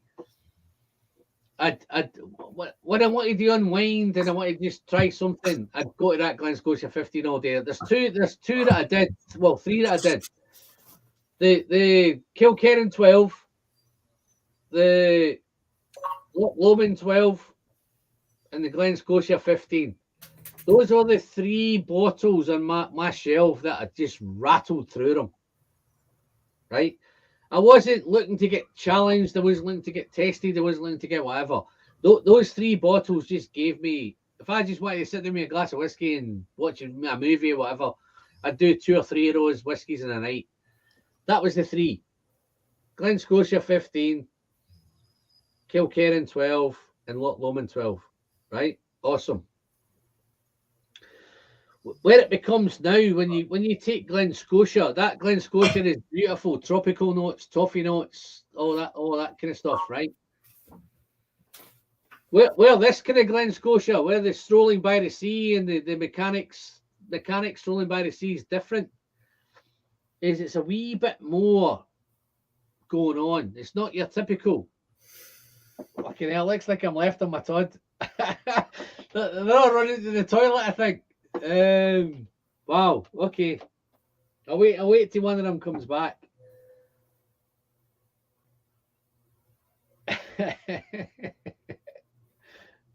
What happened there?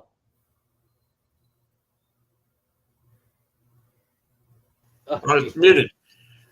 Okay. I had to get the dog out of here. It dropped a bomb. Right. It dropped a bomb on me. All right. No. Here's My God. I said, I was sitting there nosing. I said, man, this smells like dog shit. And I'm like, oh, it's my dog farting. Okay. You got to go. Okay. Now here's where the difference is with them, man, right? Those kind of Glen Scotia 15, Kilkerran 12, and Loch Lomond 12. Those are everyday sippers. All day long, you can just sip them and taste them and not be challenged and not be overrun, whatever. This Glen Scotia is different because there's two things, right? The mechanic strolling by the sea is, I know it's an SMWS title, right? But I can see why it's mechanic strolling by the sea, because you get the overalls, you get the mechanical, you get the industrial, you get the mechanics workshop, you get this bit of sea salt, you get all that stuff going on with it, right? On the nose, right? Really? And some of them hairdressers on the nose are not the fucking nicest nose in the world, Jerry. Ben Davis is not a great nose. Hairdresser's not a great nose, but you get it through the whole thing. So don't be put off by the Glen Scotia baby sick nose.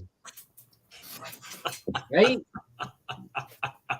So you've got the Glen Scotia. Glen Scotia is one of those distilleries where it has a funny nose, man. Right? And if you've sipped Glen Scotia regularly, not the nicest fucking nose in the world, right? But it all comes in the palate. Yeah? Listen, here, are you guys peated? Are you peat heads? Are you a peat head, Daniel? I'm just hanging, bud. I'm good. A little bit. Are you a peat head? I mean, I don't care. I mean, I'm just having fun. I don't care. Whatever you want to do. I, as you know, Alan, I'm getting into it a little bit more. No, what I'm saying is, right, I'm not a peat head, right? So, What are we reaching out for? What's the deal? Say again. What are we reaching out for? What is the deal? I don't understand. Yes. Daniel, he's just asking if you are into peated whiskeys. Oh, that's the question. Oh, okay. No, Daniel, the reason why I'm saying, right, is those Glen Scotia. There's different Glen Scotias that you can buy. You can buy the 12 double cask, you can buy the 15, and they're nice, sensible Campbelltown whiskies, not too complex. But then when you go to those different things like the SMWS one, which the mechanics rolling by the sea, the Victoriana, they're a wee bit different. They're a wee bit more kind of complex, they're a wee bit more challenging, they're a wee bit more kind of stuff going on. Right. And that's where we are, right? So, all right on. Mm-hmm. How you feeling, mate? You up for another whiskey? Oh yeah, good. You sure?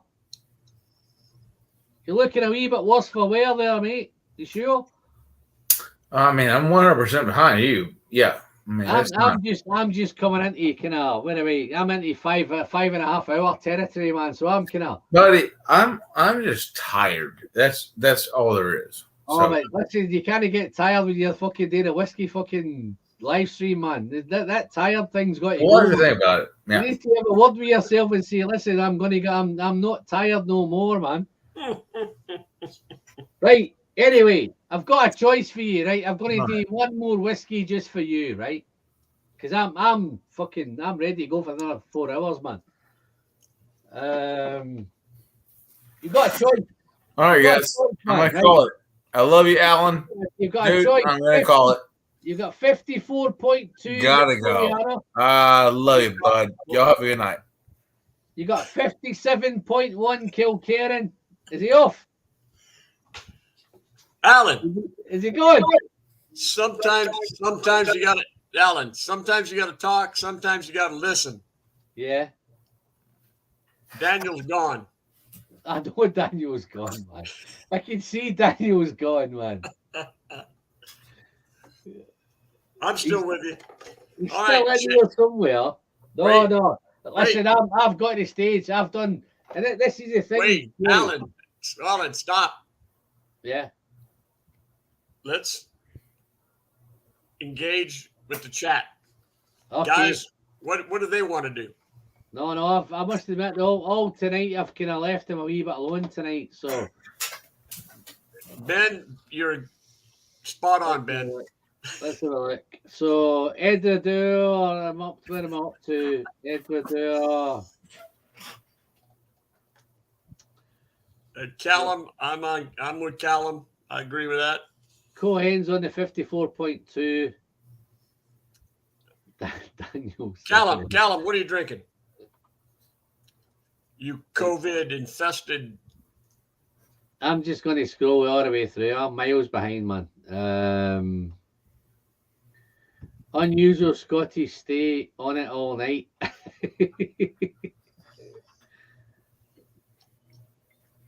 There's Callum. Callum's here. Unusual. Usual Scottish stay on it all night. I'm just saying though, this is I tell you, Jerry, I planned for 2 or 3 hours tonight, right? With Robert and Zach and all them guys. And I feel honestly, after doing all them bourbon Texas whiskeys, whatever they've done, I've got 1, 2, 3, 4, 5, 6, 7, 8. I must have done 10 of them, right? Oh, you did 10 at least. Yeah, 10 of them, right? But I've sneaked in a few fucking Edredure here, and most of those were cast strength, by the way. So yeah, don't forget that. But can I just tell you now, right? I'm as fresh as a daisy, man. I feel as fresh as a daisy. I don't feel like he's just keeled over on that chair, man. Right? Whether that's I don't know whether it's the bourbon thing and it's the Texas thing. I will tell you, and the brothers over here to attest. I was drinking with you, dram for dram. Yeah, tasting them through bourbon, not scotches. Yeah. No, but can I just tell you something, right? When I watched them, they were kind of sipping them. I downed them. I've got empty bottles here, man. I've got fucking 50 CL bottles empty. No, so I'm pouring away and downing them. And listen, this for me, I don't know if it came up in the chat, right? When we did this Texas thing, Zach sent me an Edredure, right? And I mentioned it in the chat, but nobody kind of heard me. This is the best nose of all of them whiskies that Zach sent me.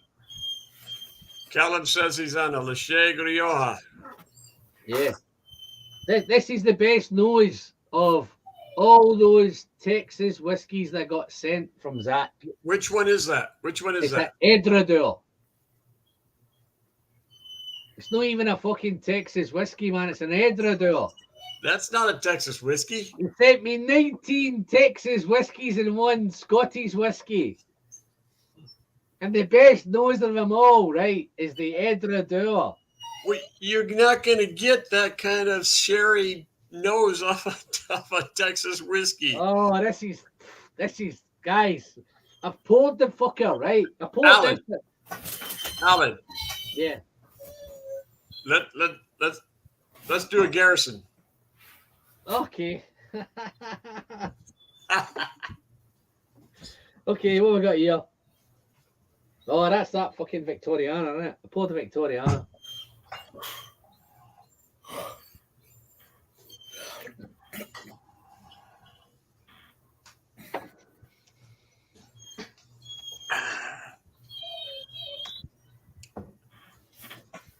Now, what you need to do is blend this son-bitch with this son-bitch. So you bring up the.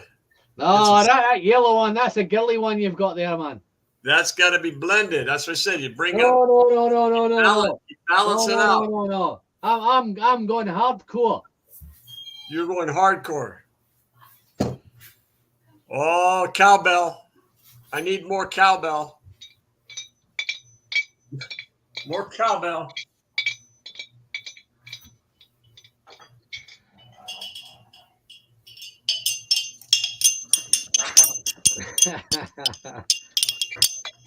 I've just noticed, Jerry, on this bottle, right? I picked this bottle up at auction, right? And it's got 2 signatures on it. I don't know who the fuck signatures are on it. It's Donis. It's got It's Donis. yeah, D something, yeah, it's one of them. But the other one's a real squiggly. I'm gonna let me see if I can show you on here. Hold on. Let me have a look.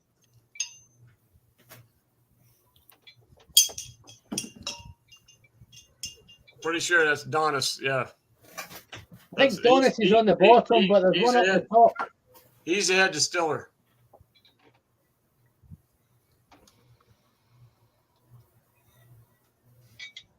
So we're doing garrisons. I've just fucking went into the house, right? And got all these Kilkerrans, man. 57.1 and fucking I've got the Kilkerran, all sorts of bourbon ones, sherry ones. Victoriana, I go back to get a Victoriana.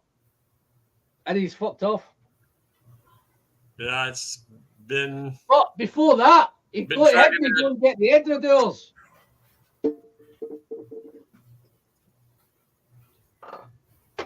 Jerry, look, have you seen this?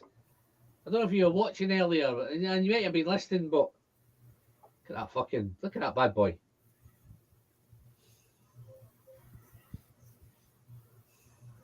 You know how much these are here? £50, man. 50? 50 quid. But anyway, is it garrisons? We're going garrisons. Yep. Let's keep it Texas, man. It makes sense because I know a lot of the guys I think are kind of hold on. Sandro. Another epic live, man. No, this is gone much longer than I intended it to go. You think? No, I'd planned for fucking 2 hours. When Robert got off, I thought, yeah, I'm going to end this shortly. And it just went, Zach got off and then Robert got off and I thought, and then Matt hung around a wee bit and I thought, yeah, I'll hang around with Matt. Before I know it, I'm left with Daniel and before we know it, it's 5 hours. But this is the freshest I've felt after 5 hours ever. You know what? You're kind of like Forrest Gump running across America. No. I ran to Greenbow County line. I figured I'd run this far. I might as well go out Allen County line. Went that far. I might as well run across the United States. I got to one ocean. I turned around and ran out another ocean. Jerry, let me just tell you something, right? I've got a video coming up, right? I've recorded it, right? Trust me, I've recorded this video. It might come out in a week or 10 days, something like that, right? But I've recorded it already. And I edited it today. And I've done a whiskey, right? And the whiskey is, I'm not going to tell you what whiskey is, right? But the whiskey is very chocolatey. but it's strawberry, it's raspberry, it's hard toffee, it's coffee. It's got all those kind of things, but chocolate is the main thing, right? Guess how I described it? Have a guess how I described it. Yeah. In fact, you can't even write. It's like a box of chocolates. Right? I said it's With a cherry cordial, with a cherry cordial in it. Yeah. Yeah, but it's so chocolatey. It's got a strawberry inside. It's got a toffee inside. It's got a caramel inside. It's got a coffee inside. It's like a box of chocolates. I feel like Forrest Gump. Right? And I tell you that's coming out the video in maybe a week or 10 days. So the Forrest Gump thing is a sneak. That's a sneak preview for the what we got 9 people left. Yeah. How many we got? How many got left here? How 8 many of us. hardcore? 8 hardcore. 8 of us. No, Way to go! You 8. In fact, I might be one of them, and I don't. You might be counting. So maybe only six. There. Might be six. No six Rolex other people. there. We got Ben. We got Callum. I don't see anybody else commenting right now. Let's see. Ben. Okay. Cohen might still be Sandro. in. No sex might be in. Yeah, Sandro. All right. Did you get your? Hey, did you get your Garrison Brothers poured? Papa Q. Okay. That's just for you, mate. Just for you. I need to open another glass. I've run out of glasses. You know what? Alan, I'll stay with these glasses. You need to switch to these glasses, okay? No, I don't. I'll stay with this size. You need to switch to this size, buddy. No, I don't. Oh. I've got so many fucking glasses, man. Sandro, Sluncheva. Look at that bad boy. There you go. I'm going to get one of those. Yeah, you get him a few of them, Jerry. Or if you want. I will be there in July. No, but if you want. Is there anybody in the chat that's that's one of the Manchester boys?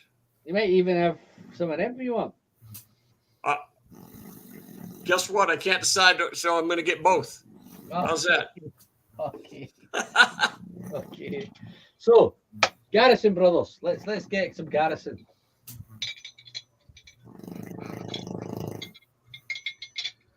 Callum, we're going to be doing some choir practice with the Manchester boys. You want to come down? I don't know how long a drive that is from Glasgow. So Alan going to put together. Can I just ask something, Jerry? What? Who's snoring? Is Daniel still there? I think he's snoring, man. I heard that. He's snoring, man. Is that him? He's fell asleep in the chair. Can you hear him? Yeah. Look. Well, knock him off. Knock him off. Get him out of the. Let me take him out, man. It's not fair, man. It's not fair. I took him out, man. He's fucking snoring in that chair, man.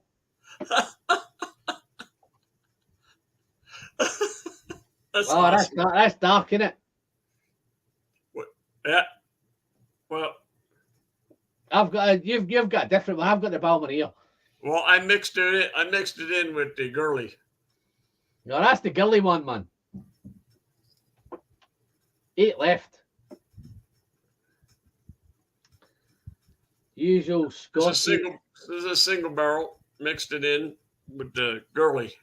Callum, where are you from, mate? You look like a new name, man. That looks like a new name. I'm surprised he's turned up on this stream, man, unless he's a bourbon guy, but No, Rolex has been around for a while, man. Yeah, chilling. Still chilling with you. We got at least 6 left. 8. Well, 8. Well, me and you, you might be one of those 8. I might be one of those 8. So Okay. it's at Got least the demon 6. hunter. Need to go buy bacon, but might pour a Canadian exclusive pick and Glendronach. Right? Okay, nice one, demon. That sounds like a good one. Let me catch it. Oh, whiskey nose, man. Fucking hell. I should be set up next 2 weeks. Oh, this is good. This has got leather, smoke, some wood char, some caramel, some. This one of those candied apples from the pet fair. You know, you dunk those things and. That demon hunter knows me so well, man. Didn't he? That demon hunter knows me so well. Red delicious apple.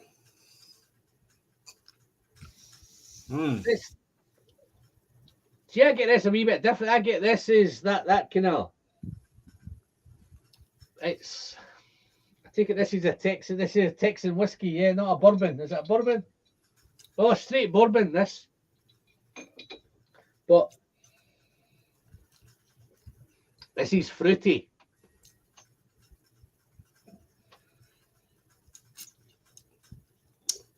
Looks like Callum is the closest. I don't see anybody else responding to our Manchester get together.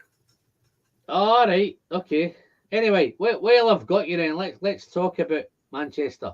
So yeah, I'll be bringing over like at least a case and a half of bourbon. No, don't worry about what you're bringing. Let's figure out when you're coming, right? So July. The dates are I've booked off the 20th of July until the 3rd of August, something like that, right? Right. But here's where there's a spanner in the works, Jerry. My 25th wedding anniversary is the 27th of July. So I said to the missus, I says, oh, Jerry's planning on coming over. I'm going to try and spend a week here and there or whatever what we're doing. And she said, when's he coming? I says, well, the 20th of July until, what did you say about the 27th or something? I think they said the 27th, but I said, I've booked off to the 3rd of August. She says, you do know that our 25th wedding anniversary is... I didn't know that. I didn't know that. I can move it. No. So I said, what do you want to do? She said, do whatever you like. Right? So it's one of those conversations where I just do whatever I like and deal with it afterwards, because she's going to say to me, you fucking fucked up our 25th wedding anniversary afterwards. But it's one of them. Women say one thing, don't they? And they mean another. Yes. So let's go with those dates and figure out something around it, right? Is there anyone? Who else is in the chat that's in Scotland or England? No, I don't think there is. I think they're all American. Besides, we know where Callum is. I think no Rolex, no Sexy. I think he's in Scotland. I think. All the rest are American, Canadian. I know Cohen's in California. Hey, Cohen, we're in California. We're in California at Cohen. Like, how he's doing, man. Mechanic strolling by the sea. We tried it, Callum. I think, as far as I know, guys, it's American only, that. Miles behind, man. Nice. The only Glen Scotia I've tried is the 15. Loved it. Wanted to get another bottle on the shelf. It's definitely a no-brainer. If you want to buy something a bit cheaper, the double cask is awesome as well. Glen Scotia double cask. The 15's 50, 55 quid. Looks like No Sex might be able to make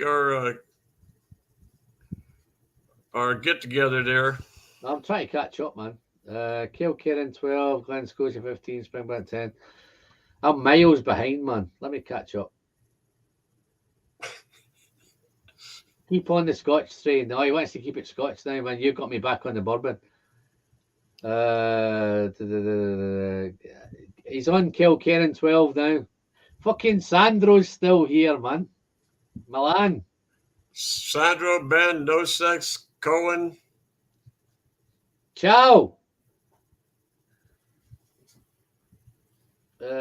I'm next to you. Oh, no, he's here. He's 50. I think he's 15 miles, man. Where can that be? Oh, wow. No, he's in England. Alan knows where I am. He's just forgotten. Oh. Wow, 15 miles. Oh, let me think about it.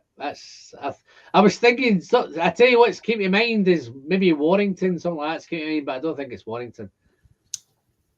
But yeah, no, he's close. He's not too far away. He's 50 miles away, Jerry. Yep, that's what I said. He could probably make that meetup. Knutsford. Ah, Knutsford's no 15 miles away, man. Knutsford's about 5 miles away, man. Knutsford. Wow. Oh, he's probably posh, Jerry. Knutsford's a wee bit posh. Oh, man. Callum's an East Kilbride, man. Callum, just to let you know, you see these whiskey glasses I've got? They came for East Kilbride.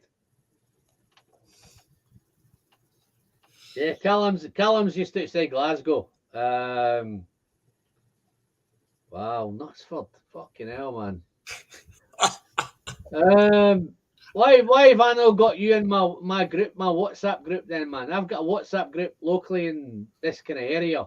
Knutsford, well, not so much Knutsford, but Warrington and a few Altrincham, stuff like that, man. Yeah, wow. Oh, you've got some local guys in, man. No way. I knew you sounded familiar. Oh, this is a piss take, man. No, this is just dragging on. What are we on? 5:40. We'll call this maybe at 6 hours, Jerry. Yeah, good call. Good call. No, I could fucking easily go another 3 or 4, man. I feel like I could do. Gotta wrap it up. 4. But no, it's Oh, you know what? We had somebody join. We're down to 8 now. I see a 9. Who came in? Okay. Anybody pop back in? Let's have a look. It might be fucking Daniel, but Did pop back in? Anybody? who's just joined the chat? Who was it? Molasses. Oh, Mo. God dang, where you been, boy? Wow, Molasses. Is it Molasses? Yeah, it's Molasses. Hey, Mike, what's up? We're drinking some Garrison Brothers.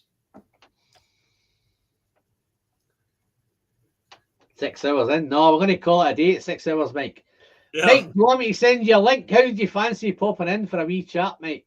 Do you fancy it?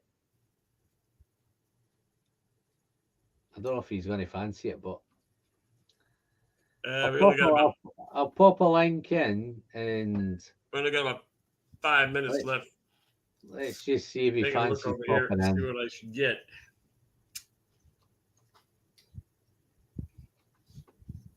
No, I think I'll call it a day in at 6 hours, man. That's double what I thought I was going to do. So, Good call. Good but call. I will pop a link, Mike. Mike, if you fancy it, just click that link, mate. It's nice to talk to Mike, man. I think I feel like I've got a living now, Jerry. What? Who Got a else living came? now, man. No, what tends to happen with my longer streams, Jerry, is you tend to find that people come in now. Who else popped in It must be hitting silly time in America now, isn't it? 6 o'clock, 7 o'clock, 8 o'clock, stuff like that, isn't it? Yeah, it's coming up 8 o'clock on the West Coast. So what you tend to find is the Americans do have put the kids to bed and they join in. Well, it 8 o'clock, and then looks like Ben is in Mountain Time, and then that's why, Jerry. That's why I end up doing fucking 9-hour streams, is because guys come in later on, and I feel like, the guys have popped in. Let's kind of, feel honourable, and and then till they get to the stage where I end up like fucking Daniel and I can't move. But no, I don't know what's happened tonight. I'm not feeling the slightest bit of. I've got no booze. I feel as I've just started 5 minutes ago. That's with that Texas thing. Texas, how am I looking? It's like 10 p.m. in Texas. How am I looking? How am I sounding? See, you're, let's see, what the hell? 8. So it was 3 o'clock in the morning over there? Maybe 4 o'clock in the morning? No, it's not quite as long as that, mate. It's 2:50. Yep, that's what I thought. I did start at 8 o'clock, Jerry. Cohen, what part of Cali are you in? Oh. I'm guessing you got to be some kind of suburb of LA. I came on at 8 o'clock, Jerry. Well, you came in a wee bit earlier, didn't you? I was in here at 8 o'clock. So that's, what is that? 8, 9, 10, 11, 12. Fucking hell, man. I've been on here about 7 hours, 8 hours already. You're coming up on 6. Yeah, but I went in an hour earlier, so I've got 7, haven't I? Okay. Brad Benson, there's a new name, man. How you doing, Brad? Oh, Brad Benson. Hey, Brad. Brad, where are you from, man? Craig Alecky. BC. He's up in BC. He's up in BC. First time posting, but I've enjoyed your channel for some time. Keep up the good work. Cheers, British Columbia, Canada, man. Fucking hell. Fucking hell, Brad. How you doing, Brad?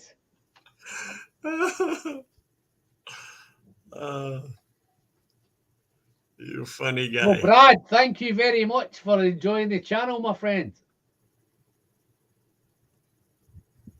Wow. 11. We're back to 11. Yeah, no. I'm going to be a wee sip of this Garrison's, man. I think Cohen. That's funny, Cohen. Totally, man. You're totally in Sherman Oaks. Wow.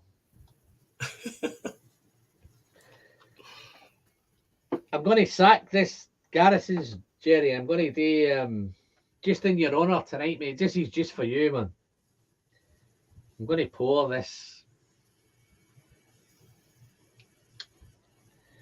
And I'm more likely to get super excited, man. I think I'm going to get excited. I mean, really, really super, super excited.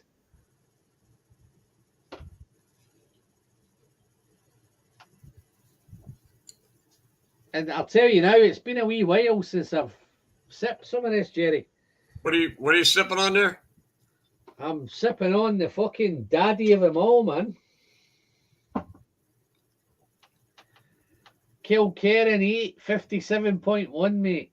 Ooh! So, just to let you know, guys, if I go anywhere near this fucking whiskey, this stream might last 10 hours, but it ain't going to happen because I'm going to control myself and I'm going to get a grip of my excitement. But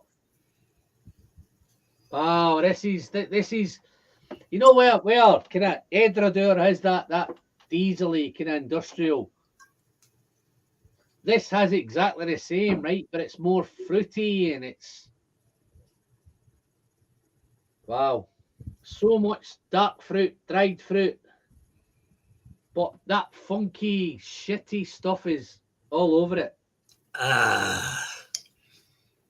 I'd love to do a review like this, Jerry, because I'd say this funky shit is just diving everywhere, man. You got some dunnage going on? Oh, I've got fucking damp. I've got wet dog. I've got wet dog. I've got, you know, when your dog just fucking comes in and you went, fuck off, get out of the house. That wet dog's there, that real damp. You know, if you've got kind of, let's say you've got a kind of, everything's gone off. You know, you've got fruit that's gone off. You've got veg that's gone off. Oh, that veggie off note, right? It's the dankest thing that you'll ever imagine is in this glass, right? Yeah. It's no bordering on sicky or anything like that. There's no sulfur. There's no nothing. This is the difference between this one and the last one. The last one is much more sulfur. I want to say goodbye to Ben Demon Hunter. Thanks for showing up. See you next time. He's a compost, like he's got it, man. My ass is got Hey, Mike might have a on. I agree, Mike. If you're talking on a compost with a bunch of overripe fruit that they got dumped in there, lots of plums and maybe. No, this is Jerry. This is got all your off things, man. So see the things that you think are nice. So let's see you think, oh, there's a beautiful floral basket there, or there's a beautiful fruit basket there, right? Imagine it lying there for 6 months. Well, and then going and smelling it, and you go, what the fuck, that's dank as fuck, that one, that's minging, that's, you know. But this, it still works, right? How you doing, Phil? Phil's popped in, man. Whiskey mystery. Yeah, Phil. Just to give a wee bit of context, mate. Right, I started off 6 hours ago, I think, on a Texas night, and I had a fantastic night with Robert Licorice and Zach Andrews and all them guys doing some Texas whiskeys, right? But when they all got off, I was planning to end my stream, and I feel fresher than when I started the fucking thing. So no, it's cool. Nice to see you there, buddy. But no, this is the daddy, Jerry. This is 57-1. It's the 57-1, Mike. Whatever whiskey I've got for you, mate. This is the best one, right? Forget your teapots, forget whatever. This is the best one. Have you had it? Have you tried it before? Have I sent you some? Must have sent you some, man. I've had it. Oh man, dank. This is typical. This is all what Campbelltown's all about, man. I don't know if Phil liked it. I don't know. I remember Phil doing something on it. I don't think he quite got it, but I may be wrong, Phil. But for me, this is a daddy. This is what Campbelltown's all about. They start kind of dank and dirty and shitty. Campbelltown is a shithole, so it makes sense for this to be kind of shitty whiskey. Nah, not the sherry coffee bunt thing. No, he does like it, man. Ex-bourbon. No, hey, look, Phil. Where am I going? This might be more up your street, Phil. Campbelltown 8X bourbon. That may make more your bag. No, they're all, listen, guys, all these Campbelltown 8s have been fantastic. I think I've had 2 bourbons, and I think this is batch 5 that's just come out. But the 2 bourbons have been awesome. 56.2 and 55.7. Both of them were awesome. I think the very first one was the 56.2. the 57.1, and then that 55.7, and the last sherry one was 56.9 or something. I can't remember. It's quite off the back of my head, but 56.9. That last sherry one was probably a disappointment for me. That one. I've bought a couple of bottles of that, Jerry, and I've still got them. So that tells you that it's and I've gave a lot of samples away of it, and I've still got a bottle of it, man. So it's it needs a lot of airtime. It does. No, but even I did that over a year ago, man, and it's still tough. I'm hoping more people I can give samples out to you. Let me sample this. Let me send you this. Let me send you that. So it's that's I'm hoping to get rid of it that way. But the new one, I tasted the new one at the Whiskey Festival, and the new one's better. I must admit, I still don't think it's as good as the 57.1. I think out of the two, the new port cask and the new sherry cask, the port one is much, much, much better. But wow. So I just poured something here. If I just pour it, I've just poured a Kilkerran there. So I've noticed that it's as good as the day that I first noticed it. Right. This is it for me, this guys. This is the this could be whiskey of the year every year. I mean, honestly, absolutely every year this could be the whiskey of the year. And I was actually hoping when it was whiskey of the year, it was the very first whiskey of the year that I reviewed that year. Number one in the first video of the year. I remember that. I stated it in the video. And This is going to be my whiskey of the year. You were one of the first. You were one of the first that started the feeding frenzy. No, because I was late to the party, mate, Jerry. I didn't get all over this until this came out in 2019, right? I didn't review it until 2020. So I missed the boat initially with it. I just heard the hype. Oh, this fucking Kilkerran 28. You need to get a hold of this Kilkerran 8. And by the time I went to buy it, there was none available. It was all gone, all sold out or whatever. And I remember putting a post in the chat. I said, I'm dying to get a hold of myself some of this Kilkerran 8, man. Anybody in the chat knows where it is. Drop me a link. And some guy sent me a link to somewhere in Belgium. And I contacted the shop in Belgium. He went, yeah, we've got some. I went, great, mate, can I have it? And he went, how many do you want? I says, how many have you got? He says, I've got 6 bottles left. I says, I'll take all 6. And he sent me all 6 bottles, man. I've picked up a couple here and there afterwards, but I've smashed all of them. Honestly, yours. This is the last, Jerry, before I get into yours. No. This is the last. No. Yeah, Cohen. I've tried the Kilkerran port. That's the best of the new batches. That's the best. In fact, it's the best Springbank and Kilkerran that I tasted at the festival.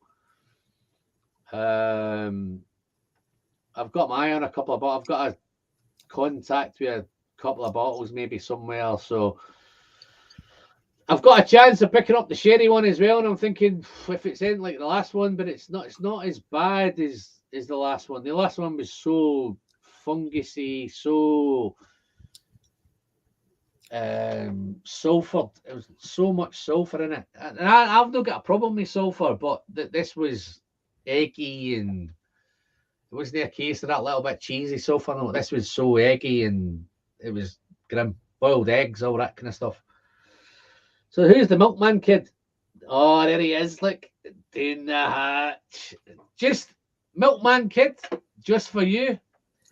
I'm going to send some of this fantastic Kilkerran 8 Sherry Oloroso 2019 straight down the hatch. Responsibly, of course.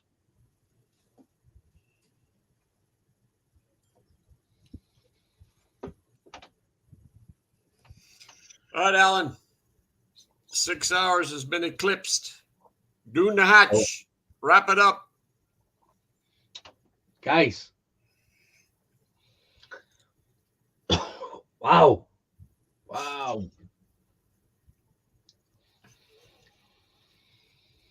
How good is that, man?